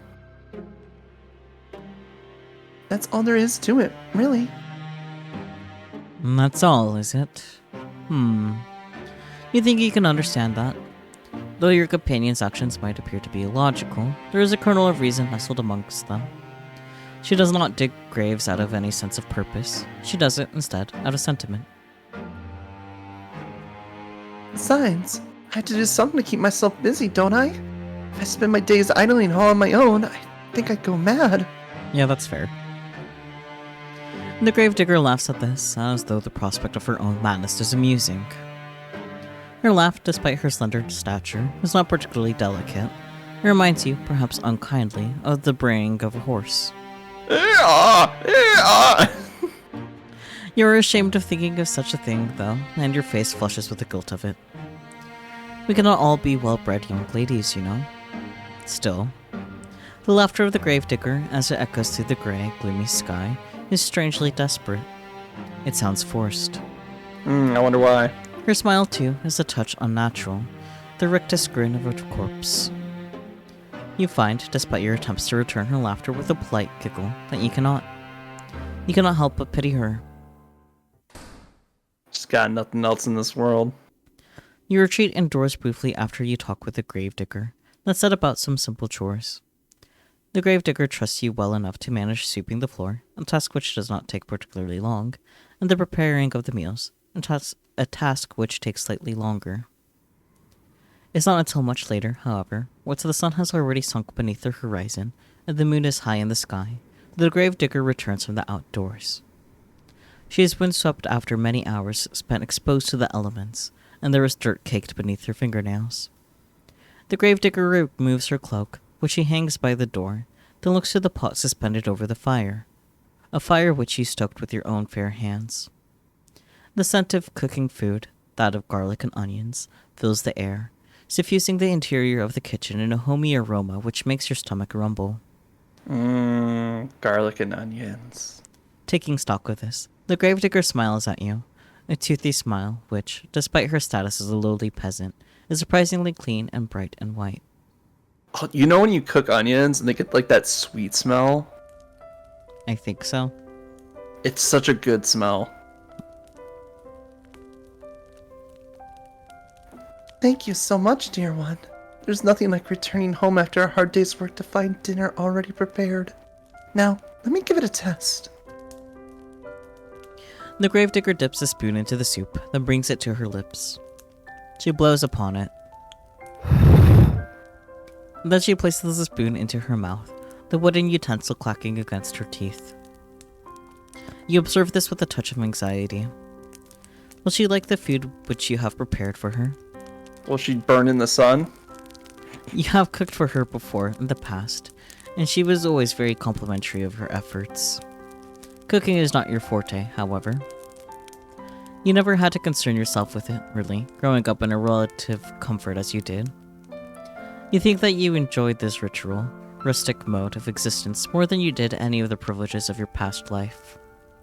At least now, with the gravedigger, you had a steadfast friend, a staunch ally. Rural, not ritual, but I like ritual better. When you are with her, you are not alone, and that is worth its weight in gold. The gravedigger exclaims, after drawing the spoon from her lips, her smile a bright, guileless one. It's delicious. Your face flushes at this compliment. You're unaccustomed to receiving them, and it makes you feel good. Shyly, you ask the gravedigger if she truly means that, a query which makes the gravedigger smile. Of course I mean it. You become quite good at cooking. Really?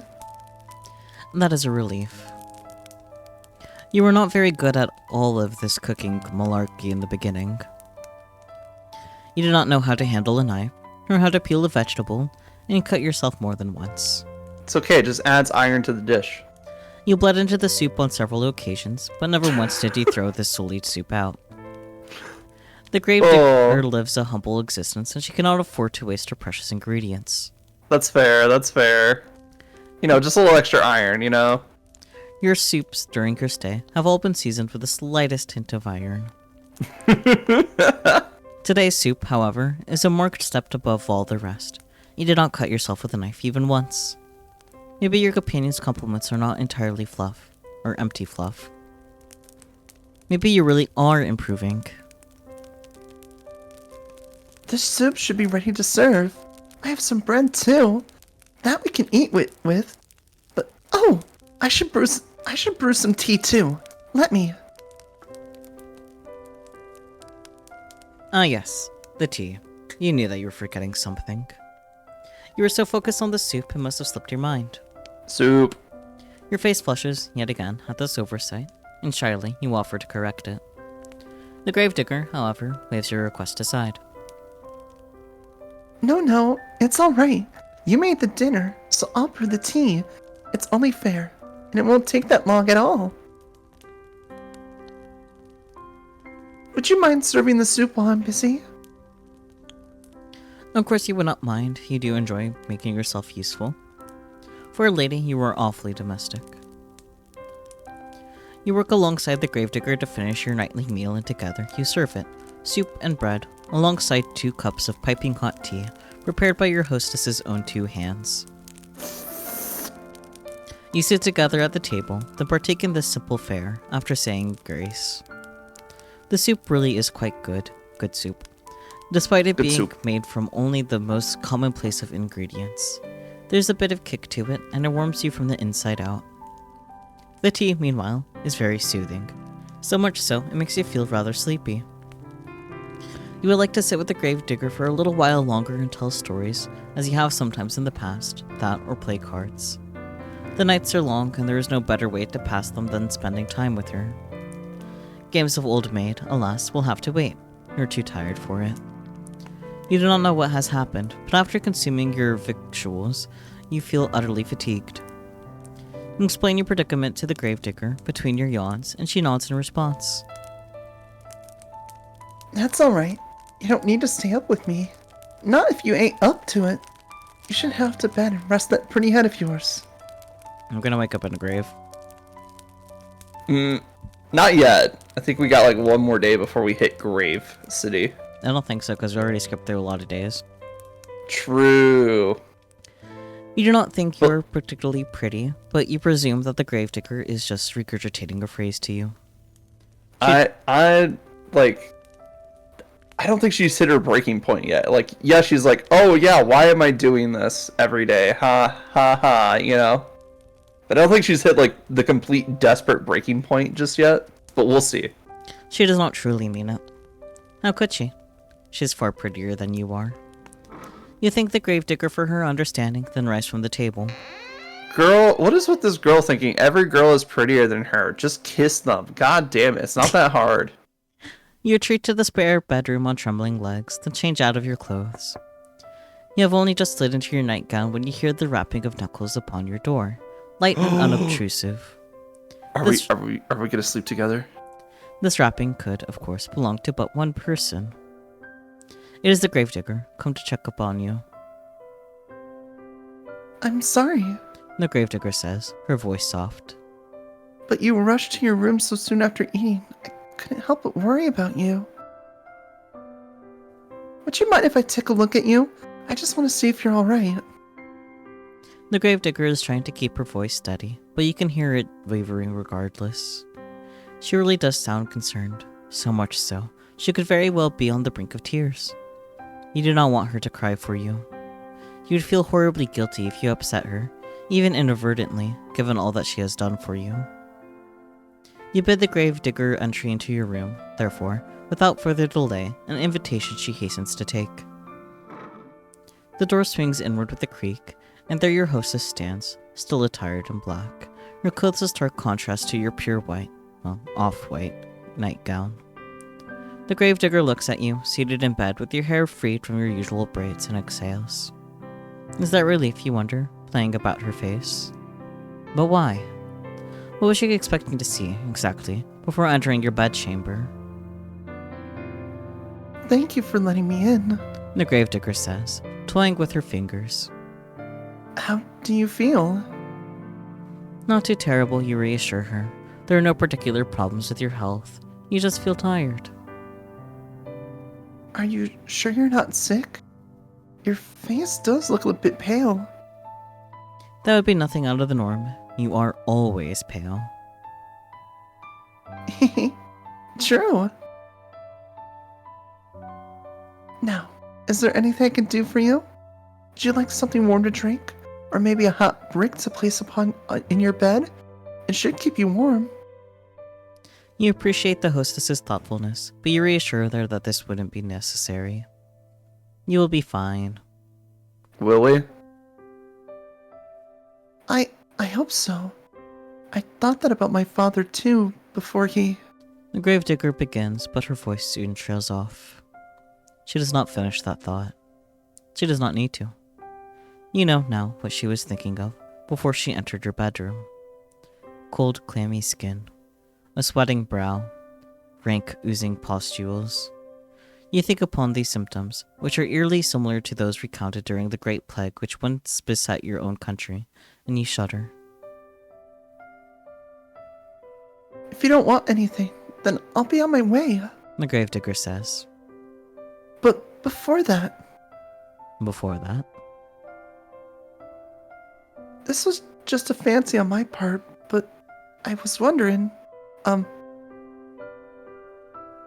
would you mind if I brushed your hair for a little while? that's cute. Aww. Your hair. That's right. It's such a pretty shade of red, is all I just thought.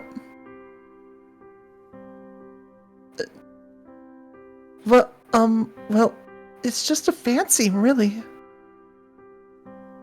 You don't have to let me, not if you don't want to, but I thought it might help you relax if you're feeling under the weather. I heard it's supposed to be soothing. This is what the gravedigger says, but you have the distinct feeling that she is the one looking for solace here. She is not quite so selfless, perhaps, as she would like you to think. But she has been so very good to you, and has done so very much for you, that you do not want to begrudge her for this small self-indulgence. You rather think she deserves it. You agree, therefore, to her request, and, upon doing so, you are certain you have made the right choice. Your hostess's face lights up immediately, in a manner which makes you blush. Oh, thank you. It'd be my honor. Now, let me fetch my brush. The gravedigger retreats from your room in a hurry, but returns soon thereafter, holding in her right hand the promised brush. The artifact acquired, the gravedigger then settles herself upon your bed by your side. She looks at your hair for a few moments, her expression pensive. Then she announces that she will begin. I shall begin. The gravedigger leans in. The wooden frame of the bed creaks under her weight, a creak which melts with the sighing of the breeze outdoors. You can feel the bristles of the brush running through your hair. It is soothing enough, so much so it makes you shiver. The sensation is a pleasant one, and somewhat nostalgic. Did your mother do this for you, you wonder, when you were a little girl? If she did, it must have been when you were a very little girl. You have not seen your mother in quite some time, not after you were enrolled at the conservatoire. Oh, you have such lovely hair, dear one. It's soft, just like silk. Not at all like mine. Mine is so coarse. And the central voice draws you out of your vague, half-formed reminiscences. It sounds as though the gravedigger is lost in nostalgia of her own, because her voice, when next she speaks, is dreamy. I think my mother used to brush my hair like this for me, back when she was still alive. That must have been a long time ago, though. And it's funny, you think, as the bristles of the brush continue to slide through your tresses, that you and the gravedigger should both be reminiscing, in tandem, about your respective mothers. Perhaps there is something maternal in the act of brushing one's hair which is wont to summoning forth such images. I would not know, personally. I cannot remember my own mother at all. I don't think I liked having my hair brushed very much. The gravedigger continues, her breath warm against the exposed nape of your neck. My mother used to complain that I squirmed too much. I can remember that. She always told me to sit still. That wasn't my fault I squirmed. She used too much force. Now this is curious. It sounds as though the reminiscences of the gravedigger are not particularly fond after all. Did she not get along well with her mother? I can't rightly say. The gravedigger replies, in a somber sort of a voice. I was young, like I said, when she died. I really don't remember her too well. But I don't think she ever had that much time for me. She was too busy with all the cooking and the cleaning. Oh, and looking after my baby brothers. But she had enough time, despite that, to brush her hair. She did what she felt she had to make me look presentable. Not that it really worked. I wasn't like the other girls in the village, you see, who like to sit indoors with their mothers and sew. I always loved the outdoors. My father said I inherited that from him. Ruefully, the gravedigger smiled, although you can see it with your back facing her. My mother said I wasn't very... well, maidenly. She didn't like that I always traipsed around outside after my father, watching as he dug graves. Peachy analysis. Yeah, that I feel like I didn't get that right. God forbid a girl have hobbies. Yeah, I know, right? But yeah, peachy analysis. What is that word? I'm not even gonna try to butcher it. I still think it's traipse. I think you're close, but like still not quite right. Does that make sense? Yeah. No, I get it. She said it wasn't appropriate. Like I was some sort of a princess wearing a fine dress. The gravedigger snorts. I used to get a bit muddy, yes, and maybe I did get burrs in my clothes and knots in my hair, but it shouldn't have mattered.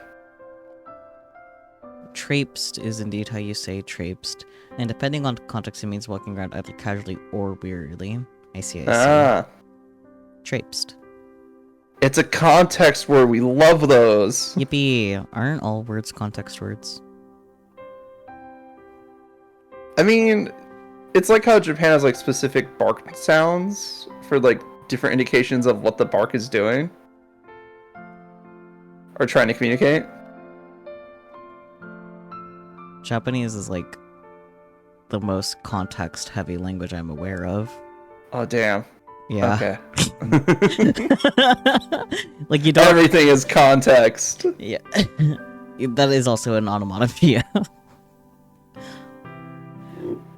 Like even English has different onomatopoeias for barking Bark, bark, bark, bark, bark, bark, bark, bark, bark, bark, bark. versus arf. Woof, arf. woof, woof. Yep. Arf, arf. Exactly. Meow. You read this, right? Yeah. Okay. It's not like I had any other hope. It's not like I ever had any hopes of marrying a prince, no matter what my mother said. Alex's audio is so crunchy today. It doesn't sound noticeably different to me, to be honest. One second, I need to hear my crunchy audio. Okay, have fun with that. Cinnamon toast crunch, crunch, crunch, crunch, crunch, crunch.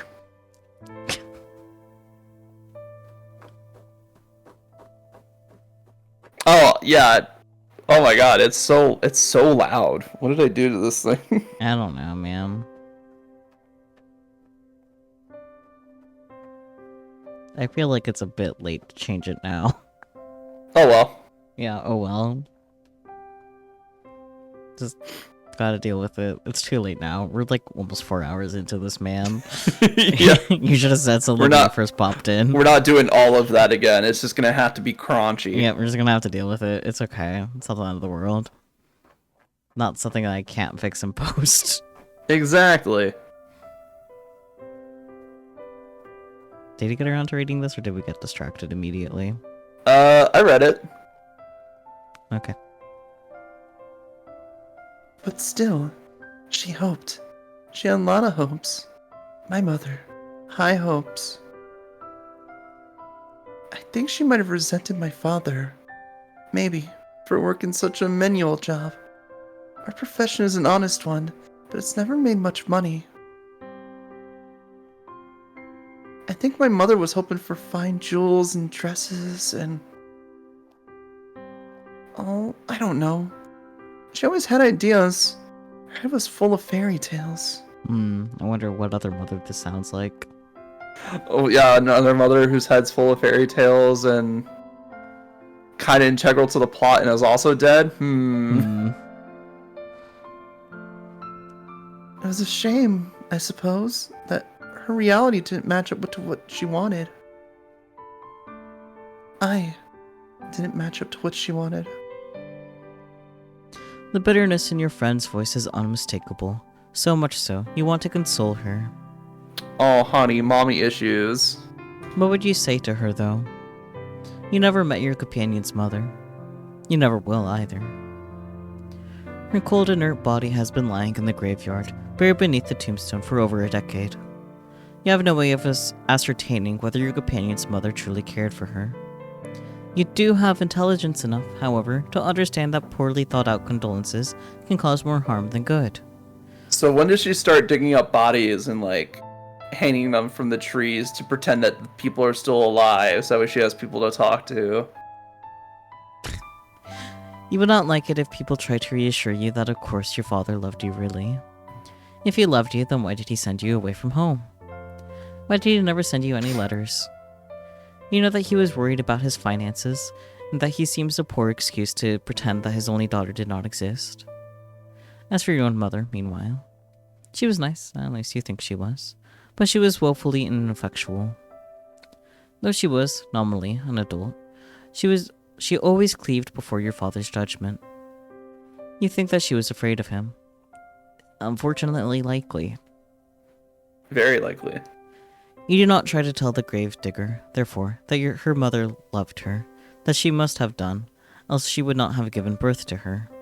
Instead, you sit there, letting the brush run through your hair, and you say, quietly, that you understand. Sometimes you feel like a disappointment yourself. Well, The gravedigger says after a pause. I'm glad I'm not the only one. Guess that happens to all of us. I guess so. Parents are only people after all.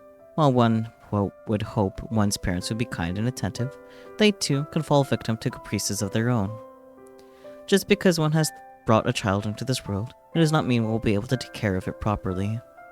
So true. Not all parents are responsible, just as not all people are responsible. It is a painful subject.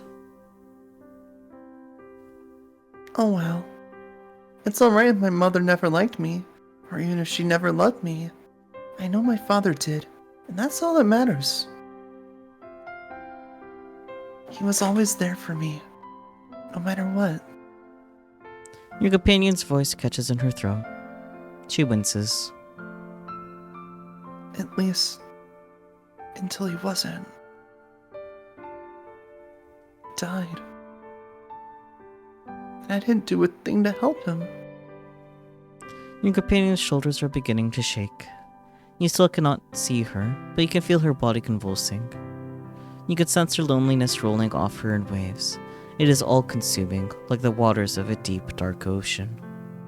Grief anew pierces your heart, not on your behalf, but for the sake of your benefactress. She does not deserve to suffer so much. This you have no qualms with telling her. You turn to face her and pluck the brush, which has been hovering in the air, inert from her fingers. Then, you let her know that her father's death was not her fault. What could have she done? She could not have cured his illness.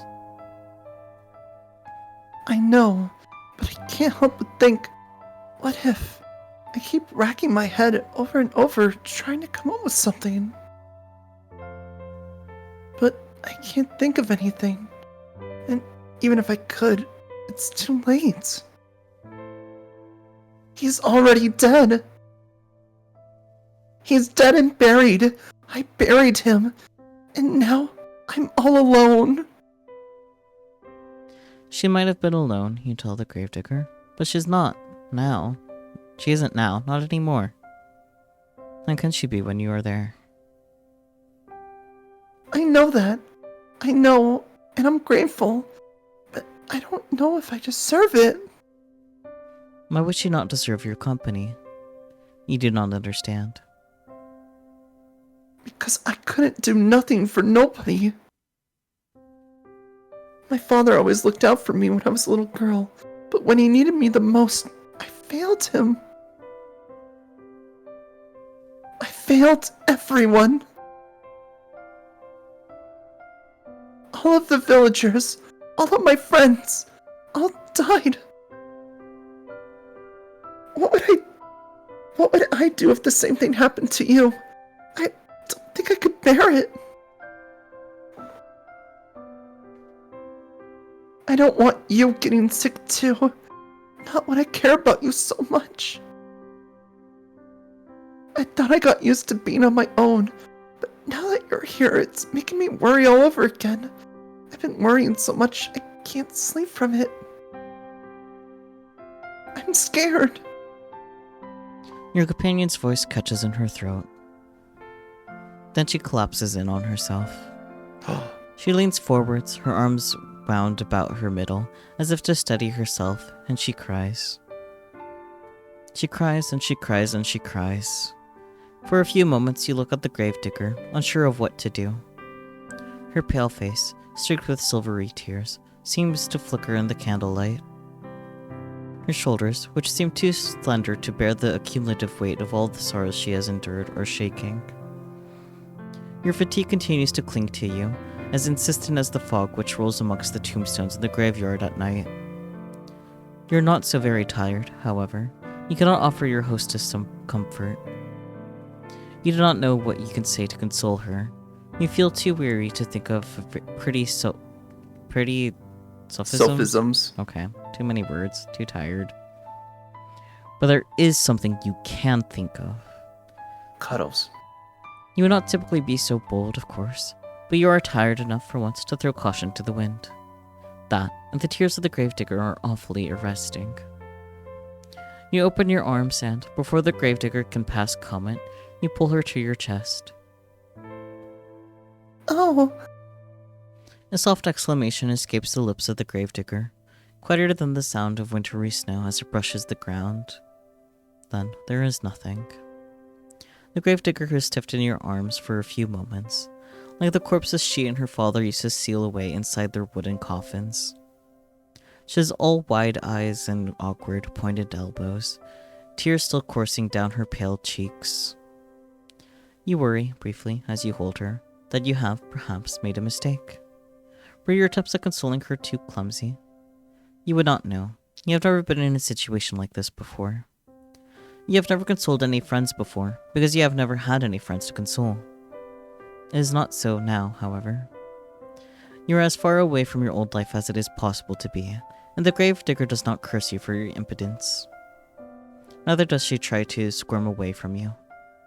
Instead, she sits there, still as a statue, cradled in your arms. Oh, I'm very sorry to show you something so embarrassing. It's just, I get so lonely sometimes. Until at long last, with a breathy sob, she lets the full weight of her body fall against yours. You run your hands against your sobbing companion's shoulder blades and her back, and gently you soothe her. You tell her that she does not need to apologize. There's no shame in crying. You hug her for many, many minutes while she sobs against your chest, wetting the front of your nightgown. No further words pass between you that night, but they do not need to. Words are irrelevant in a moment as tender as this, shared between two souls who have come to understand one another through mutual loneliness. You slide beneath your sheets, you still feel exhausted, and the gravedigger joins you without asking for permission. Let's fucking go! It would be an unnecessary piece of politeness, really, given your acceptance is all but assured. You have already accepted the gravedigger, after all, every single inch of her. You have accepted her hospitality. You have accepted her food. Now, you're accepting her company. You arrange yourself beneath the sheets, then draw her body to yours. The gravedigger has not yet changed into her nightwear. Her clothes will be horribly rumpled when she awakes come the following morning, her head resting against your chest. But tomorrow has ceased to matter. It no longer exists. There's no concept of time between the two of you, no thought of the day which will be dawn once this night inevitably ends. Instead, there is only the warmth shared between you, and the wetness of the cheeks of the gravedigger. There is the sound, irregular now, and less intense than before, of your companion's muted, muffled sobs. There is this gentle, tender moment snatched in the midst of a deep, dark night, which can never be replaced. Your eyelids feel heavy, as though weighted down with stones. They droop inexorably downwards, pulling you, like a drowning maiden, into the dark, impenetrable abyss of slumber. You yawn. Then you fall asleep, cozied up beside the gravedigger like two cats in a basket. I like that comparison. Cute. I love that metaphor. You sleep and you sleep and you sleep, more deeply than you have allowed yourself in quite some time. But when you wake, you find that you're no longer in the bed upon which you slept in, shrouded by Let's sheets. go, coffin! I called it, bitch. Let's fucking go! And you doubted it. Shameful. I did not doubt it. I was just throwing so many theories out there that I was like, one of these has to hit. Well, you said, like, not yet for waking up in the coffin. You were thinking Oh, too right, early. for that night. That's right. Yeah. The gravedigger, too, is nowhere to be seen. Instead, you are quite alone, lying by yourself in the dark. You blink, but your surroundings do not become any clearer. Is it the middle of the night? Perhaps you were roused from your slumber by the desire to relieve yourself, or else to slack your thirst. Your sleep has been awfully disordered as of late, and the smallest of noises have been enough to disturb you. That does not sound quite right, though. You slept well, of that you are certain. Your body feels invigorated. Some might said you slept dead well. Ha, ha, ha, ha.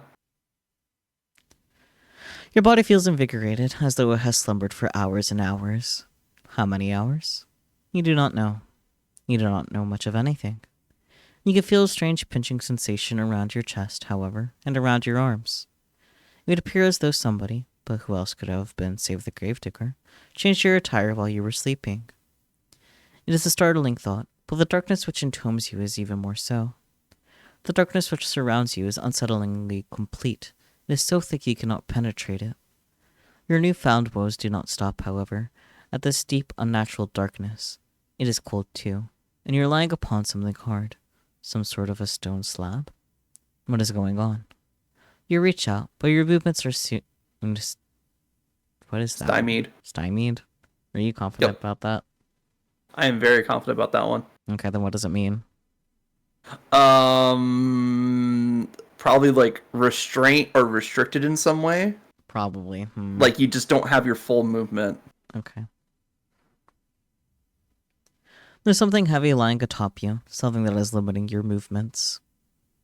You were anxious before upon awaking, but at this discovery, you feel downright aggrieved. A sharp prong of panic pierces you, but you try to suppress it. Prevent or hinder. Hysterics will get you nowhere. In most cases, they only tend to make bad situations even worse. You ought to know that already. You swallow your mounting dread as best you can, though it is coming on thick and fast, and try to squirm. You move your arms outwards, but they do not get very far.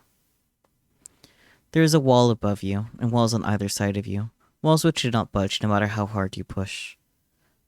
You are downright aggrieved. Not, I must add, that you can push particularly hard, your anxious state notwithstanding. You have never had much in the way of upper body strength, nor lower body strength. You do not have much in the way of strength at all. You feel quite helpless as you lie there, out of breath from your meager exertions, unsure of what you should do. You can hardly see a foot in front of your face. You do not know where you are, nor why, but a terrible premonition is beginning to bear down upon you, one which, initially, you try to discard. You did not want to accept it as a possibility, but where else could the truth lie?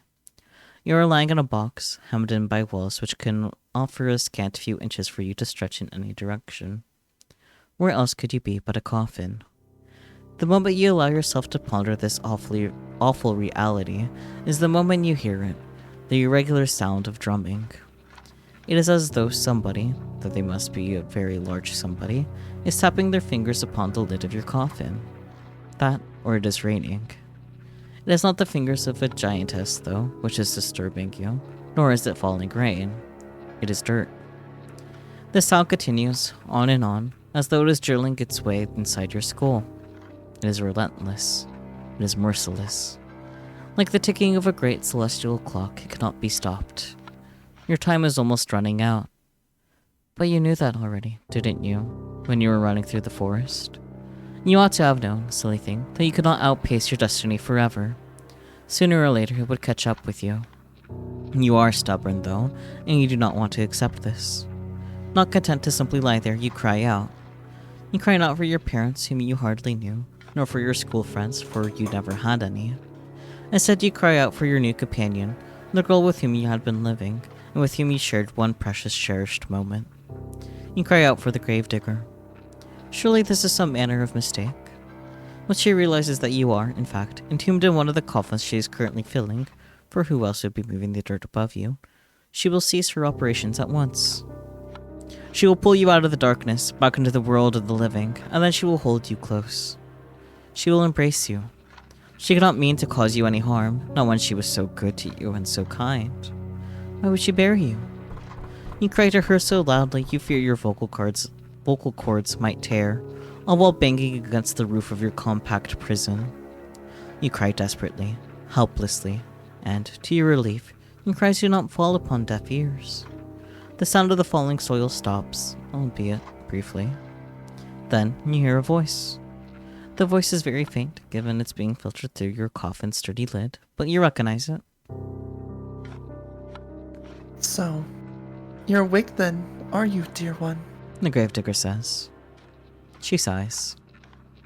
Then she says, in a perplexed sort of a voice, Now, that is a pickle. I was hoping you'd be asleep a couple more hours, so the last time we spoke could have been on better terms. If you keep screaming like that, I'm gonna feel bad. Your companion's words, though distant, are unmistakable. You are so tense, you're attuned to every single syllable, and each of them makes you gasp. Was this not a mistake, then? Does she truly mean to bury you alive? You posed this question to the gravedigger as best you can, trying to keep the tremors from your voice as you do. Perhaps you think, in your optimism, that if you do not let her know how afraid you are, she'll reward you for your bravery and let you go. If this is what you are hoping, though, it is in vain. That's right. You really do catch on quick. So it appears she really has committed to the task of burying you. What an unfortunate turn of events. Why, though, would she do such a thing? You thought that she was your friend. We are friends. The gravedigger says, her voice still worryingly offhand, worryingly empty. I'm very fond of you. There's nobody dearer to me than you. I had a really good time with you these last... How long has it been again? I don't remember. Neither do you. Well, this little detail has slipped both of your minds and can't be all that important. You have other things to worry about. If you really are friends, you say to the gravedigger, then what does she hope to gain by burying you? You do not understand. But you understand her reply even less. Well, here's the thing. The gravedigger says, in a reasonable sort of a voice, as though burying somebody alive could ever be thought of as a reasonable action. I've been digging graves for a long time, see? You cannot see, it is too dark, but you do affirm that you do all the same. Well, I was digging all these graves, but I've not had anybody to put in them, not for ages. It was rather sad. You think you know where this train of logic, twisted though it is, might be going, so you do not interrupt her. You know no good would come of it. All you can do for the present is lie there and listen. I was thinking, I'd never find another person to bury in this godforsaken village, not after the plague messed everything up. I was getting desperate. Until you came along, that is. Now that I have somebody I can bury, I'm not gonna let the opportunity pass me by. I'm sorry, but this is just a part of my job. It's what my father taught me to do. It's all I know how to do. I buried my mother, and I buried my father. Buried all of my friends. Now I'm going to bury you too. It is sound logic in a sense. As the daughter of a gravedigger, digging graves is her job, but something about it rankles you. If only you could put your finger on it. Ah, yes. There is a bit of a flaw with her reasoning, is there not? You're not dead, after all. You might not be dead now, The gravedigger says, in response to your ingenuity. but you will be, if given enough time. I mean, yeah, that's how life works. I mean, everybody else I've ever known died. Who's to say you wouldn't be next? It seems rather more likely that you will die, and quickly, if she persists with her poorly thought out plan to bury you. Your coffin is not very large, it affords you precious little space. Eventually, if trapped within it for long enough, you will run out of oxygen. Then you will suffocate. That, or you will starve to death. Either way, your demise will be a slow, painful one. You're unsure which death would be worse, though, given how precarious your situation is, you do not wish to expend the necessary energy needed to ponder it. You need to plead with the gravedigger, and quickly, while she is still here. You tell her, tearfully, that you would not leave her. Why would you? You try to sound as convincing as your disordered nerves will allow, but the gravedigger remains unmoved.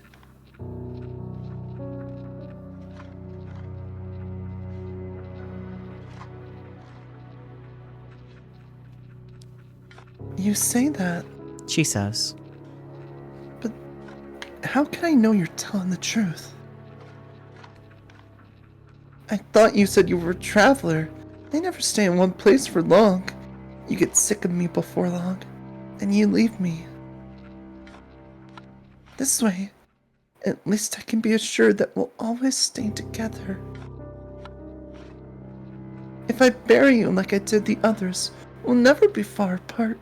I even took care to put you in a nice spot close to my home, so you're only a stone's throw away, really.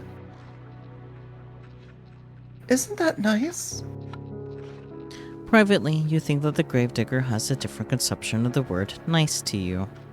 You do not say this, however. You cannot say much of anything because the panic has begun to set in. It is choking you, stopping up your throat so you can only cry. You scream. You beg and you plead, but it does little good. The gravedigger has already buried her mother. She has already buried her little brothers. She has even buried her father, whom she loved above all else. She thinks by burying you, she is doing unto you an act of great kindness. You think that she's going to kill you. In a sense, you are both right. Your opinions are too diametrically opposed on this matter, however, that you'll never be able to find any common ground. You might as well save your screaming. She will not listen to you. She is beyond listening, Shush, dear one. says the gravedigger, very gently, just as gently as she spoke last night when she confided in you all of her fears. It won't be so bad, really. Nothing will be able to hurt you down there. It'll just be like going to sleep for a really, really long time. You can rest, and while you rest, I'll tend to you. I'll plant flowers on your grave. You'd like that, wouldn't you? This way, we can always be together. And I'll never be lonely again. While the gravedigger speaks, she begins to pile even more soil onto the roof of your coffin. The sound of dirt on top of you, on your arms, your legs, and your head, conceals your companion's final words. You cannot hear her. You cannot hear anything beyond the sounds of the dirt, and the scrapings of the shovel, and your own desperate, frantic screams. You scream and you scream and you scream without cease, until your throat feels hoarse, but your efforts are in vain. You hammer on the lid of your coffin with as much strength as you can muster, but the lid of the coffin is nailed shut. You are in no position to remove it. All you can do is lie there, screaming and crying and banging your fists on the roof of the coffin over and over as more dirt and debris falls on top of you. Eventually, enough dirt falls on you to stifle your screams for good. The gravedigger can no longer hear you, and you can no longer hear her. You are all alone, trapped in a narrow wooden box which, regardless of what you want, is now your new home. You can smell the soil in the backs of your nostrils when you inhale. It is so potent you can taste it on your tongue. You can taste the eventual, inevitable decay of your own body. You will remain trapped here, underground, forever and ever. Or, to use less melodramatic terms, until the last of your energy escapes you and you succumb to your own slow suffocation. It isn't a very pleasant way to go. But you'll forgive me if my sympathy is limited. You did bring this upon yourself, you know. You reap what you sow, and in your case, you made a series of bad decisions which led to your untimely demise. Now, what do you want to do? Will you accept this fate of yours and rest in peace, or will you try to fight against it? Oh boy, another fated choice. Yep. I say we accept the fate. Yeah. Yeah. Very well then. Enjoy your internal slumber. Oh boy, I'll never be Eevee again.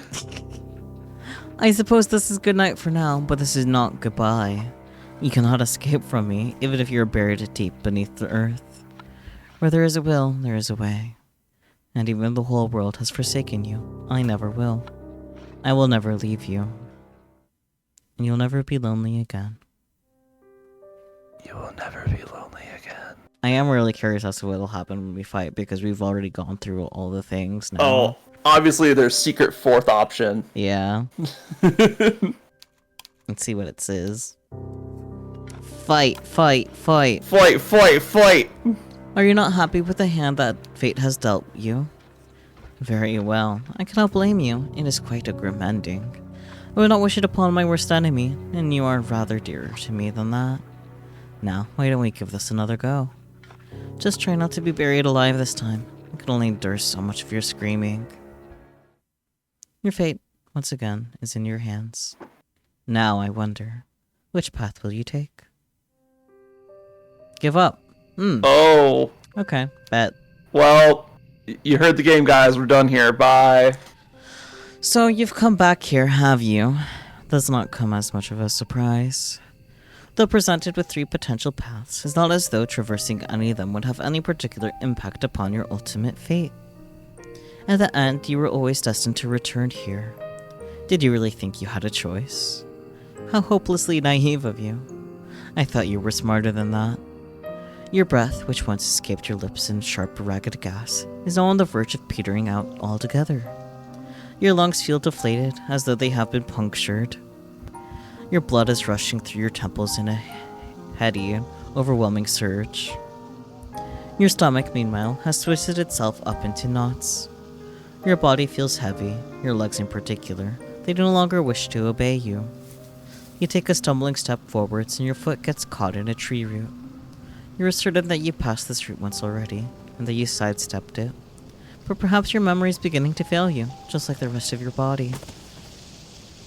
You gasp, surprised, and pitch forwards, dull and senseless like a sack full of potatoes. Your arm hits the ground with a crack, one which makes you cry out in pain. Tears begin to bead on your eyes, wet and salty, tears which you cannot stymie. That word again. Blake. You're not as resilient as the gravedigger, nor as carefree as the princess.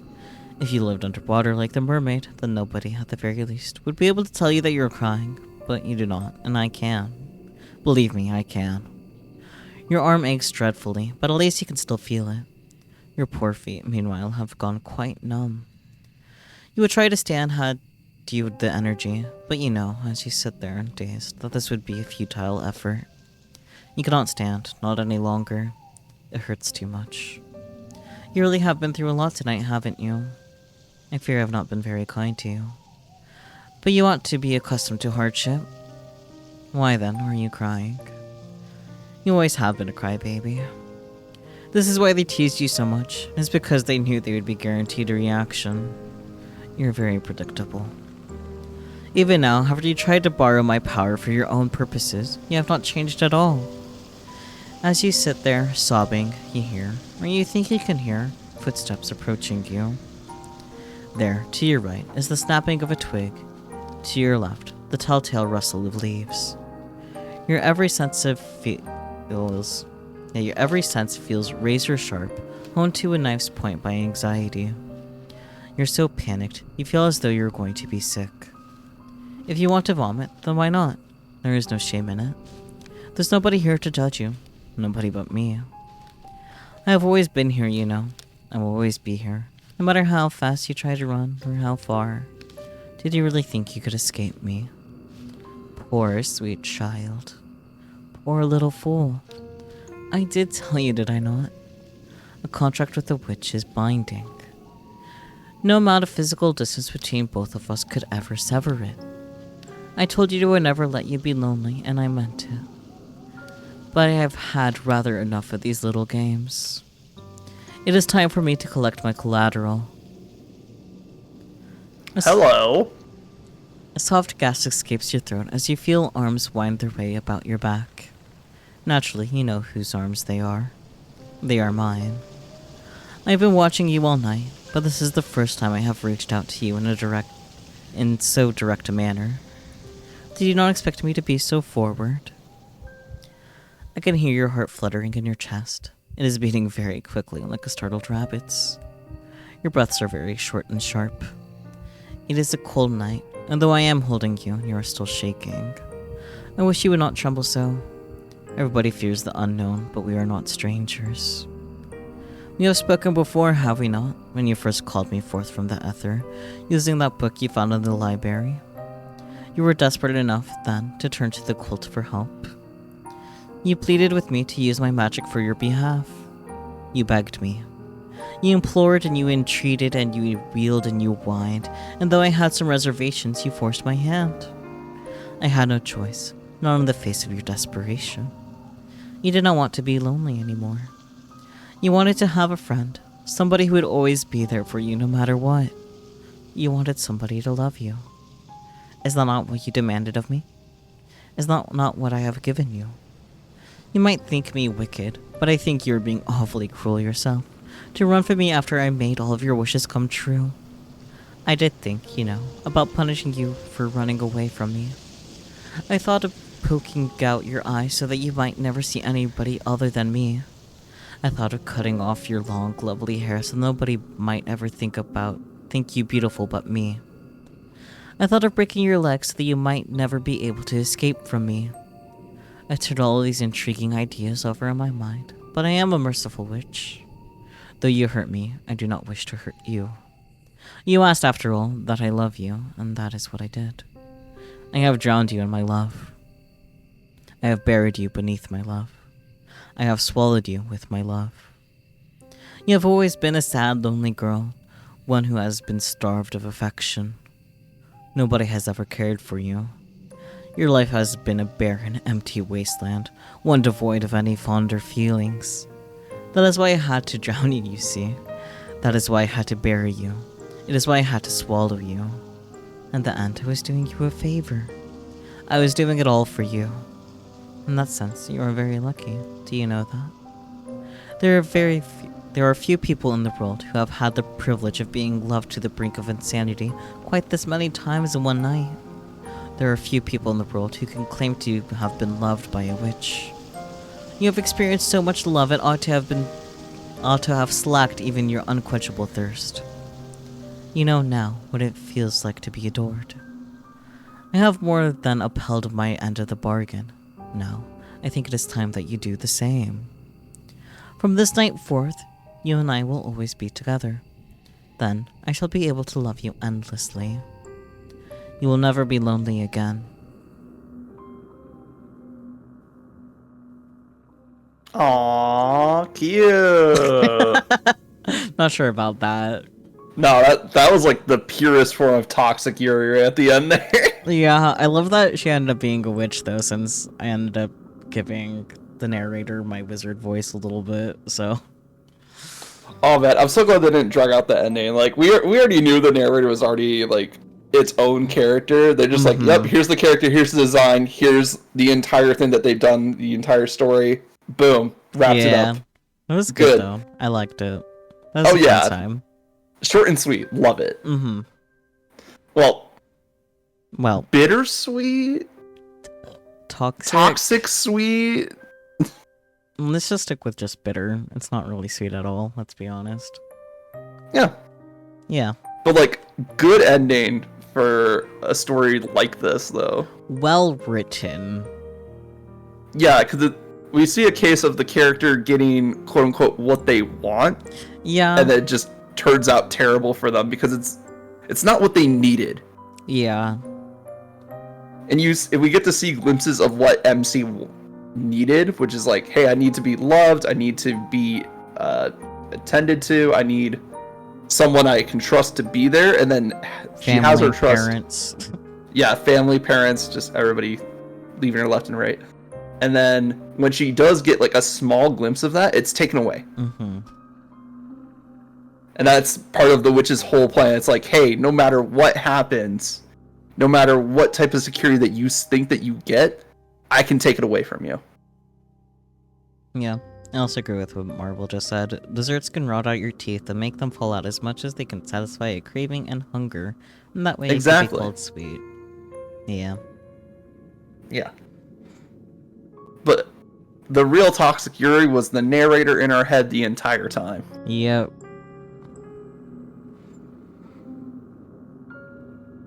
I do like the small note of oh, you don't feel significant enough to have your own voice as a side character, so therefore MC did not have their own voice. Yeah, that was a cool so that's a cool using game mechanics to tell a story. Mm-hmm. So literally the narrator taking over her voice was, oh, yeah, you don't feel like you're important enough to have a voice, so you just don't have one. Yeah. Actually, wait, can we hit start again? I just want to see it, because I do think that was the quote-unquote end, but I just want to see. Okay, yeah, it's just starting from the beginning again. Yeah. Oh. I think that's, yeah, there you go. What's in extras? Gallery, music, notes, credits, return. Can we see some notes? Hello. Oh, that's a lot of reading. Yeah, that is a lot of reading. I mean, that's cool that they have it in here. It's like, hey, here's my inspiration and blah blah blah. Yeah, I'm pretty sure the game is free, so if you just want to read this note yourself, you can. Yeah. Yeah. They're talking about their inspirations in here. Yeah. Yeah. I did like the music. Oh, the music's great. Mm-hmm. Gallery is also pretty good. Oh, is there something we did? Wait, is that an empty page, or is it just because they had the layout already? I'm gonna guess layout, because we did the layout. Wouldn't that be the witch, though? Because, we have the one without the witch, so why isn't the witch there? Huh, that's a good question. Maybe if we don't do any of the, accept your fate? You want to try that real quick? Just, skip through all the dialogue, try all the only fight against your fate? No. Okay. I don't have the energy for that. That's fair.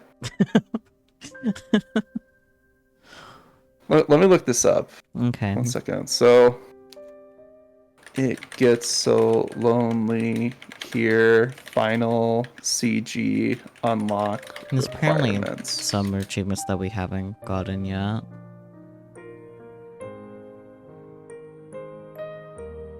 Because we've only got 8 out of 12. Oh, here we go. There's something about there's something called the secret route.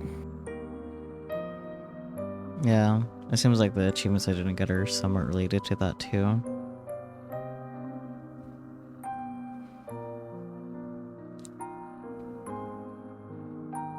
Alright, well, the Steam community page is not helpful.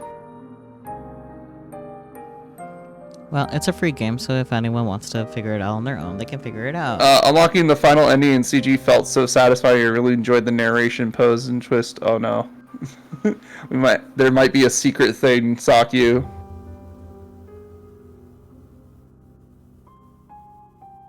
Yeah, let's see. Complete CG requirements.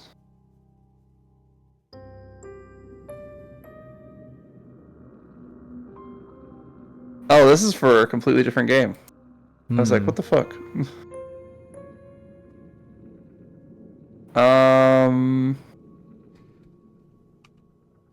Yeah, there might be another thing that we can unlock here.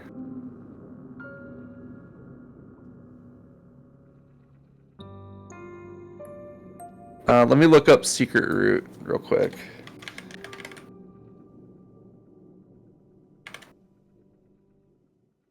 Secret route unlock requirements.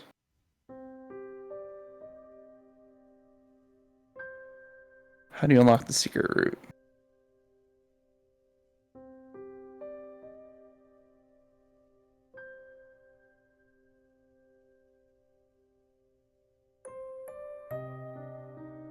Oh, apparently there's an answer in a different language, so let me translate this real quick.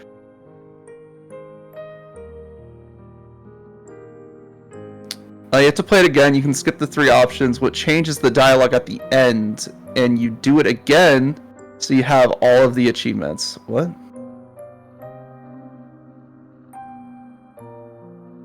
So apparently we have to play through the game again, but there's only new dialogue at the end of each route. You have to play it again. You can skip the 3 options. What changes the dialogue at the very end? You do it again, so you already have all the achievements. Instead of accepting your fate, keep fighting for your life in all 3 routes. Once you do that, you unlock a new dialogue. Repetition is key. Okay, so it's like because we accepted our fate the first time to get some new dialogue. So I was right. If we just go through the game again and we hit fight every time without doing a accept your fate, we get a new ending. Okay, might as well. Yeah, okay. The guy that I did say that the loads did get nuked. Oh.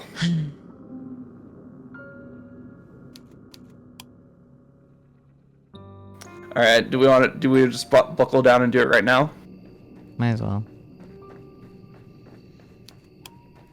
Do you have to like hold it down, or is there like a thing that you can? I figured it's just easier to click. It's easy enough to click through. This is what I did earlier. I just clicked through. It's like we already know what the decisions are. Yeah, it didn't take that long for me when I was like getting us caught up. All right.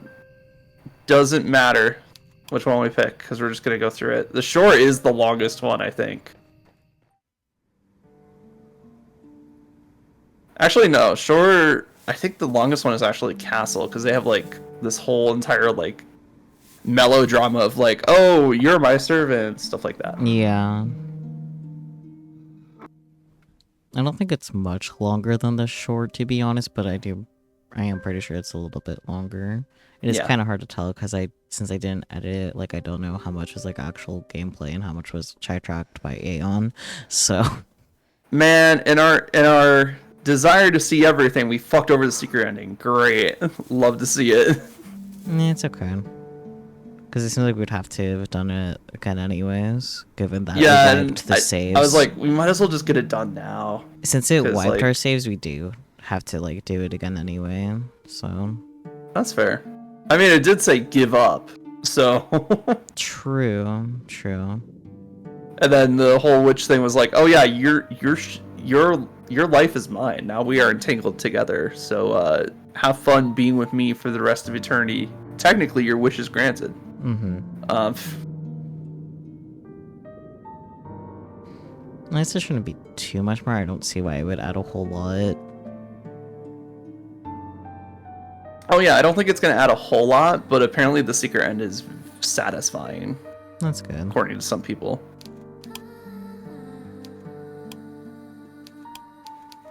Stay forever. Very helpful.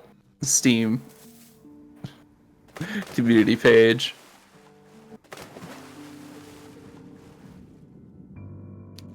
Oh, that didn't take long at all. What the fuck? I don't know why the skip button decided to finally work, but now it's not working again. That's funny. Alright. Yeah, just keep tapping the skip button. Maybe oh wait, it's working? Shit, let's go. I'm wondering if what happened earlier was technically not red. Oops. I'll be more careful in between. Oh yeah, they did say there's like new dialogue. Oopsie. My, oh, this because is we really hit unexpected. Because we hit fight first. Yeah, we hit fight first, then we're fighting again. Yeah. I had rather thought after everything you've been subjected to, you would no longer wish to continue this farce. I was fully prepared for you to forfeit yourself, At long last in my loving embrace. I am ready to embrace you, should you so desire it, and cradle you within my unassailable affection. But it seems you're not ready to submit. Not quite yet. Being buried alive twice over has not been enough to diminish your determination. You still wish to fight against me, as if you have any hope of succeeding. Your efforts are all futile. Do you not know that? I am far, far stronger than a skinny human like yourself could ever begin to contemplate. You would be better served if you gave in. But perhaps I have not loved you effusively enough. Not just yet. So I think this is because we already have the root flag for the achievement. So it's like, oh, you've already been down here once. Because it did say, oh, this is the second time you've been buried alive. Yeah. From the guy that I was able to pull up on Steam, we apparently need to do 3 total playthroughs, so... 30 total playthroughs? What 3. the fuck?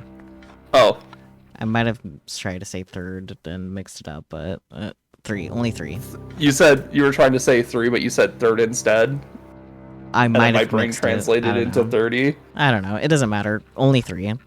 Anyways. Okay, that's not bad. If you're to learn anything, I must first beat it into your thick skull of yours.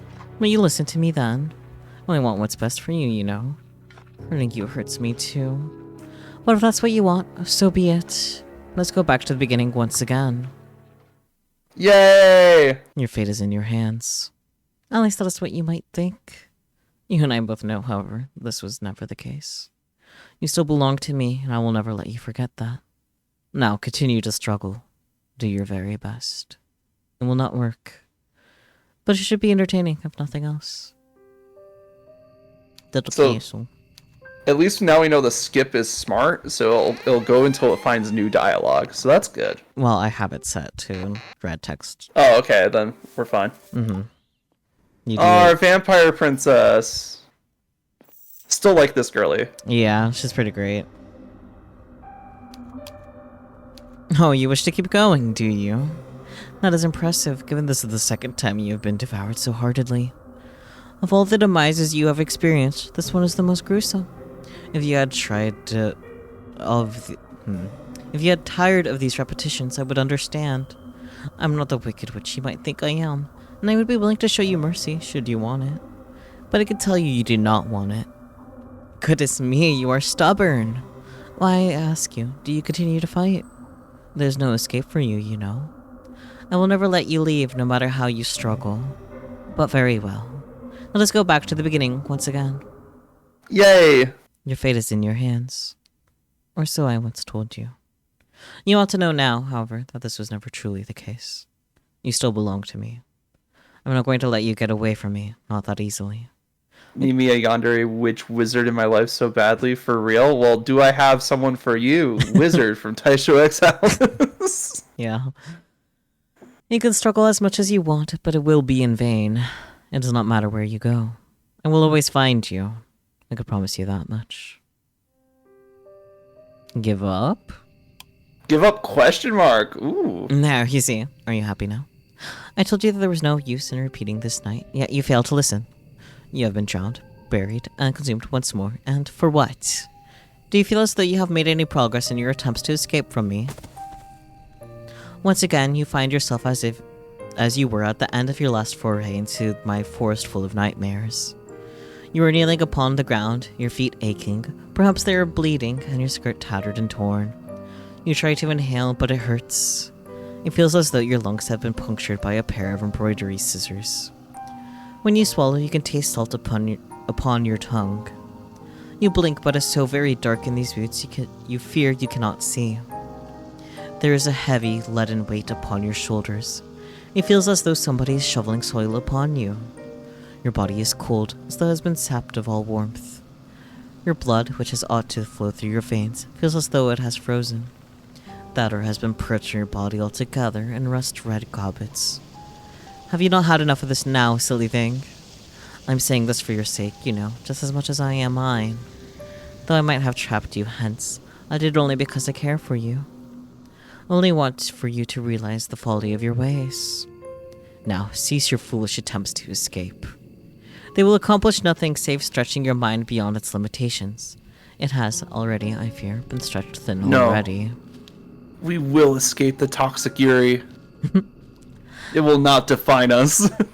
Humans are not designed to die, not as incessantly as you have. One death would have been enough to finish most of your kind off. You have endured 6 of them. You do not want to go through that again, do you? Then do not run from me. Let me console you. Let me embrace you. Let me love you. What do you say to that? Kiss you.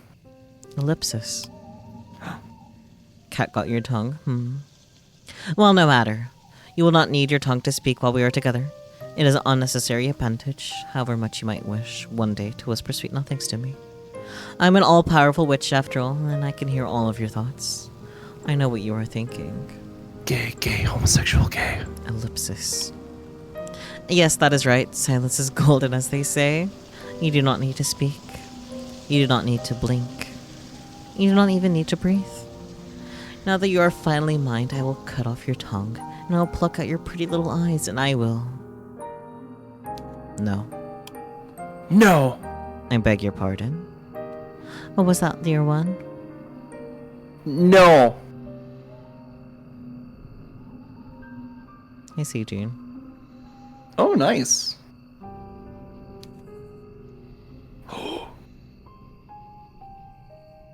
I said no. I am not your dear one. I never wanted this. What? You would defy me still, after all you have endured? Were 6 deaths not enough for you, you gluttonous girl? Do you wish for more? I just wished for a friend. I didn't want to be lonely. But you ensnared me. You tricked me. Well, I never. What bold accusations. They are not true, though, you know. They are bald-faced lies. I did nothing of the sort.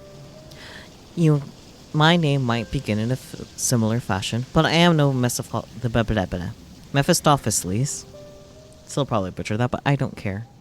I was very upfront when we first met. I said, if you wish to make a contract with me, it would cost you. It is your own fault that you did not listen. You accepted my terms, and now you are paying the price. Now, if you will come with me, my dear... I am not your dear. Really now, this has all become rather tiresome. I must insist that you cease this childish outburst at once, or else. Or else what? Mephistopheles? Did I say it right that time? Mephistopheles. You said this right. This is probably Metis, by the way. You got this right. Yeah. Will you cut off my tongue? Will you pluck out my eyes? You've already stole my name. But it's coming back to me. Gasp. What? No, that shouldn't. That should be impossible. You gave your name to me. You gave your soul to me. You pledged your heart and your body to me, and now... And now I want them back. I'm tired of these games too. Media. You. Remember my name. I do now. You're called Media, and I... No, stop it. I am called Rosette. It can't be. I knew you were stubborn, but... I learned how to be stubborn. From you. I'm used to being bullied. You're just like the others.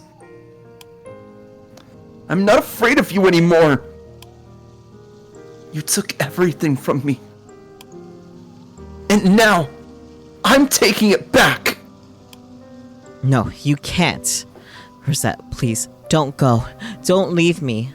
We made a contract, you and I. You said that you wanted a friend, and I promised to be that friend. I promised that I would always be there for you. Do you really mean to abandon me? That was the general idea.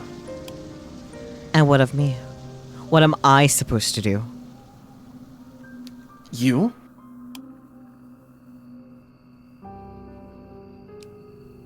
solid set of ellipses. And another one. Dots. You can rot for all I care. What? No. Rosette! I call after you're retreating back, but you do not heed my words. You do not turn your head. Once it was you who knelt in the dirt, your clothes tattered and torn, your dignity alongside it. You were so vulnerable then, and you were so very, very beautiful. In a perverse way, however, I think you might look even more beautiful now that you're walking away from me. That is a thing you humans say, is it not? I hate to see you leave, but I love to watch you go. You never realize just how much you value something until you no longer have it. It does not hold true in my case, however. I knew you were a precious find when first you summoned me. Your fiery determination, even the face of extreme hardship, endeared you to me. I thought you very noble, really. How you had survived for so long in an environment which is so very hostile. For a human, I thought you remarkable. That is why I decided to form a contract with you. I thought, with a human like you by my side, my own life of empty, endless wandering might not be so lonely. Goodness me. I must be growing sentimental in my old age. Now, you are not the one upon the ground, it is I. I could keep calling for you, but I know it would do no good. You will not turn back for me now, not when I have caused you so much suffering. I did not mean to hurt you so, though. I truly did love you, albeit in my own way. In the end, however, I suppose the love of a witch was too much even for you to endure. Now, there's nothing but the milky moonlight, and the trees which jut out of the earth about me. They look like the monuments built in the honor of a foreign god. They look like nothing from the world that you knew, Rosette. Because they are not of your world. They are of mine. Now you have fled from me, like a bird let loose from its cage. I fear I will never see you again. I will be on my own in this forest for all of eternity.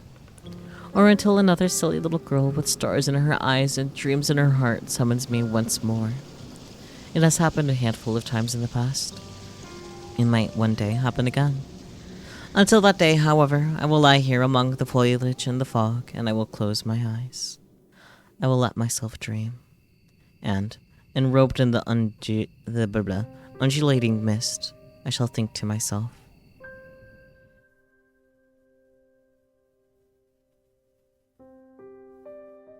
It gets so lonely here. Oh my god, bird and birdcage? Is that a Mahoyaku reference?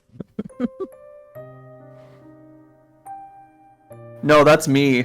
Yeah, it's you. Bird and birdcage. Right now, actively. Alright, let's do it again. I'm just gonna take a peek. Nope, that counted. That counted, but didn't the secret end said you had to do 3 times? I wonder if it's because it didn't count on us actually, like, saving and doing both options. Hmm. Let me double check my Steam achievements. Okay, there's still 2 more Steam achievements, so there's still more. Yeah, I was gonna say, we could at least run through it, because we do know that this auto-skip will stop at new text. So if there's new text, then we know we can keep going. I am sitting in a forest. It is late at night and the sky is as pitch as black. Or black as pitch, rather. There's nothing to light my way save for the moon's milky glow. But its rays cannot reach me, not properly. The trees which surround me, jutting out of the earth like eerie monuments to a foreign god, are blotting out most of the light. If I were running, I would not be able to see where I was going. But such concerns are trivial to me. There is nowhere, after all, for me to run to. I am all alone. You have abandoned me. You made a contract with me once, when you wished for a friend. It was a contract I swore I would fulfill, upon my good name. But you betrayed me. Oh, Rosette, why did you have to go?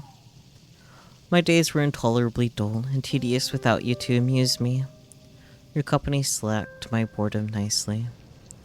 But now that you have gone, the boredom has returned fourfold. It is so consuming. I fear I might go mad from it, if I have not, granted, gone mad already. If only there was another mortal out there, one who might keep me company. If only. A couple of ellipses. Oh. Perhaps I spoke too soon. It would seem that another has intruded upon my moonlit solitude after all, far more quickly than I was expecting. How very fortuitous. Well met, stranger. Does the moon not look beautiful tonight? Why, it's almost as if our encounter were preordained by a being far greater than the both of us. But that, of course, is a foolish thought. There are few beings out there more powerful than myself. Now then, would you care to create a contract with me and relive the events of the night anew? This night anew. Ooh. Make a contract or don't make a contract. I think we make a contract with Medea, because I feel like don't make a contract ends the game. Okay, well, I start with this one. Yeah. Very good. Now come to me, dear one. You are lonely too, I can tell.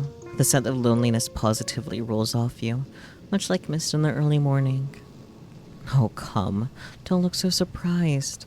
It was not at all a difficult guess. After all, it gets so lonely here. Why else would you be spending time with me? How do you want anything better to do with your time? We are Well all then. lonely here. In that sense, we might not be so very dissimilar, you and I. Though I might be a witch and you a human, I am not a stranger to the complicated emotions of your kind. I was a human myself once upon a time. Though it was a very, very long time ago. Now come to me and I shall tell you a story. I will tell you a story of a girl running through the forest without ceasing, a girl entrapped in a patchwork fairy tale world with no beginning and no end. My story will unravel, unbroken, from now until the end of time. And if you allow yourself to be submerged within it, we need never be lonely again. Aww.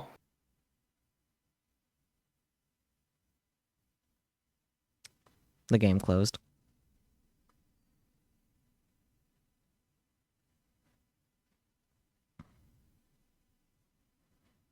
Yep. I can only imagine because the last achievement I got says the curtain closes if only I could fill my heart with love, I think. I don't know. I do have 11 out of 12 now. So I can only imagine. Yeah. Gotta open the game up again though. So rude. Yeah.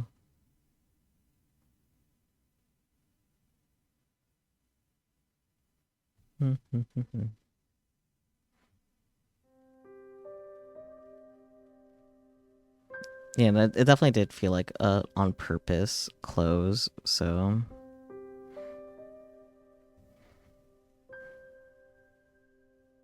yeah. No, it's gone. It's okay. It's not like it's difficult to get back there. Nah, it's you are running through a forest. God damn it.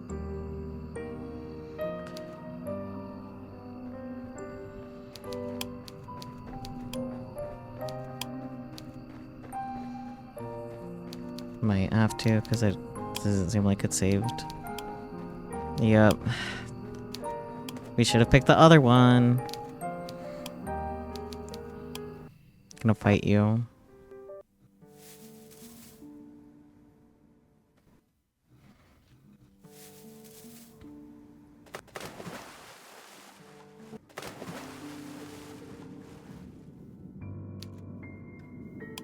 It looks like it reset us all the way to the beginning. Yeah, I like that. Yeah. It did say, like, endlessly, so...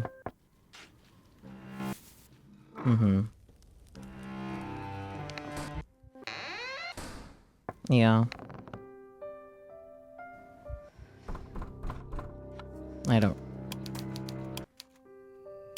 I can't say I care enough, to be honest. We gotta leave something for the viewers to do. What do you mean you can't hear Relix?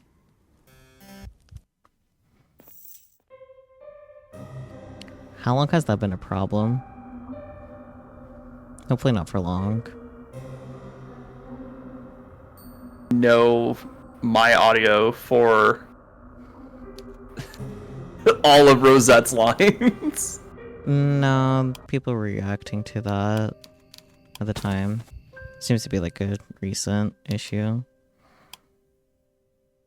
The yapper has been silenced. Oh, not only for the past minute or so. Okay, cool. Loop. It's a very recent problem. Okay, it seems to be fixed. You just have to put the source. Yeah, I had to just refresh the thing. Alright, I am now your problem again, chat. Oh, you wish to soldier on, do you? That is remarkable, given this is the second time you've been pulled beneath the ocean's surface. I would have thought that you would want to give up by now. But no matter. You really are stubborn. I cannot promise a better fate than this awaits you regardless of what you might choose, but I am willing to indulge you. Let's go back to the beginning once again. Your fate is in your hands. At least that is what you once thought. You and I both know, however, that this was never the case. Not now that you belong to me. How much longer are you can keep resisting, though? I cannot wait to find out. I hope you're satisfied. I am satisfied, thank you.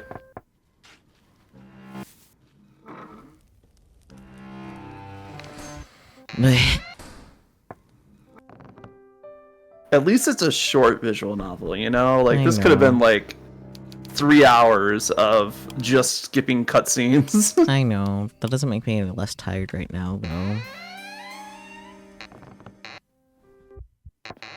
I'm gonna make you pick someone to raid for me at this rate. I'll still look. Alright, cool. I'll still look at my people first and see if there's someone I want to raid. Alright, that's fair. I am looking for people because a lot of my people are asleep. We raided Nabu like a couple days ago. I'm pretty sure that was literally yesterday. I think that might have been literally yesterday. I am so cooked.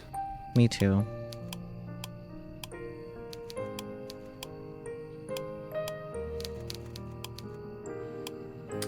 In that case, I have someone else. They're doing Lobo Corp. Oh wait, I think we might have raided them. Probably. Theodore? Last week, I think. Theodore Magnus? I don't think we raided them last week, but we have raided them before. Okay.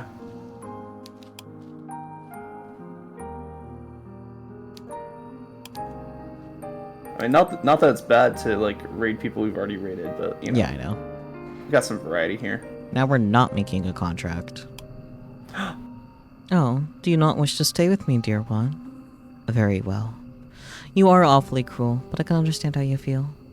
I'm a benevolent witch, regardless of what some might say, and I would never force you to do anything, not against your will. My love is, and always has been, reciprocal in nature, though she did not appreciate that. Now, if that is all, would you like to run along? No one can come, you know, of soliciting with witches in the dead of night. You had best be on your way, and quickly. Otherwise, I might just change my mind. And after all, it gets so lonely here. It gets so lonely here. Got the last achievement. Oh, no. The last achievement was just don't make a contract with Medea. Yep. Got all the achievements. Hope you're happy, little achievement hunter. I am happy because now we know there's nothing else. Yep. My game. So literally, get into toxic relationship, get out of toxic relationship. Happy ending. Yeah, pretty much. And I have 100% in another game. Doesn't that feel good though? I'm too tired to care right now. Doesn't it feel great to 100% a game? Not right now. I'm tired. I did like. But I did like. Isn't it I great? did like 95% of the reading, dude. I know. Look, I didn't think Medea would want to hear herself talk that much, but here we are. I like that the voice that like I did for her like was kind of like after like seeing her like kind of transition to more like the voice I use for Vert for Neptunia. Yeah. Which like still suits her, but yeah, it's just like, oh, we have an actual character now. Got to change the voice. Yep, can't just keep stealing the wizard for narration. No, that was the same with the Gravekeeper for me. Like I was like, okay, I have a voice in my head, and then it's like, oh, she has a cheery personality. Fuck. Had to rethink that. So I kind of switched it halfway through. It'd be that way. Like I'm not sure if I was always planning to do Reikyu for the mermaid. It just kind of morphed into that. I mean, your default female voice is Reikyu. I mean, you're not wrong. All your female voices have a hint of Reikyu, I'm afraid. You cannot escape the Reikyu. What can I say? I'm a princess.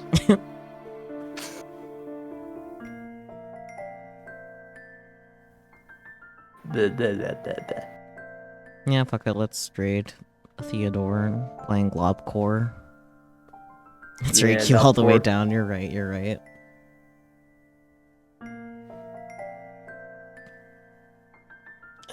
I don't really have any final thoughts, do you?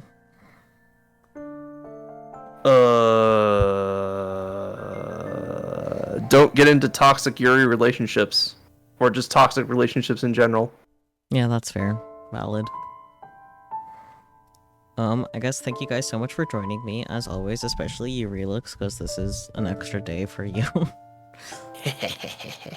Tomorrow we'll be finishing Somnium Files, which is weird to say. Oh yeah, you're gonna be finishing up Somnia Files. Mm-hmm. I guess later today. Danganronpa's still got a bit though. Like Yeah. we're talking like We did just month start... and a half. Yeah, something like that, because we did just start, chapter 5, so... Yeah, chapter 5 is a big one. It's just a regular chapter, but chapter 6... Chapter 5 is a big one.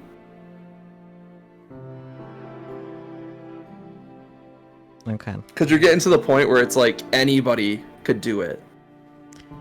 Yes, it's a big one, but in terms of time, it's still the same amount of time as all the other chapters. That's fair. Like, chapter 6 is gonna be even bigger, but it's gonna be the shortest, because it's the epilogue. Yeah, chapter 6 is the shortest chapter, which is hilarious. Yeah. 'Cause that's like the... Definitely can't do it in one stream like Peachy and I tried to do with chapter 6 of the first game. That was awful. Yeah, because we ended up being typically late. like, chapter 6 is like the last chapter in Danganronpa, right? Yeah, it is. Which is weird that it's that consistent, but okay. It's just patterns. Well, it's also like they dwindle their cast down so much by chapter 6 that it's like, what are they gonna do with chapter 7? Yeah. But anyways, I won't be streaming Monday. That's all. Yeah. Okay. I think I've heard of Media in other media. It's like, Maybe. I know she's a witch. She's always a witch in other media, but I forgot like what her specialty was. And that's something to research later. Yeah. Yeah. But anyways, bye-bye everyone. I'm the Big EP. Wow.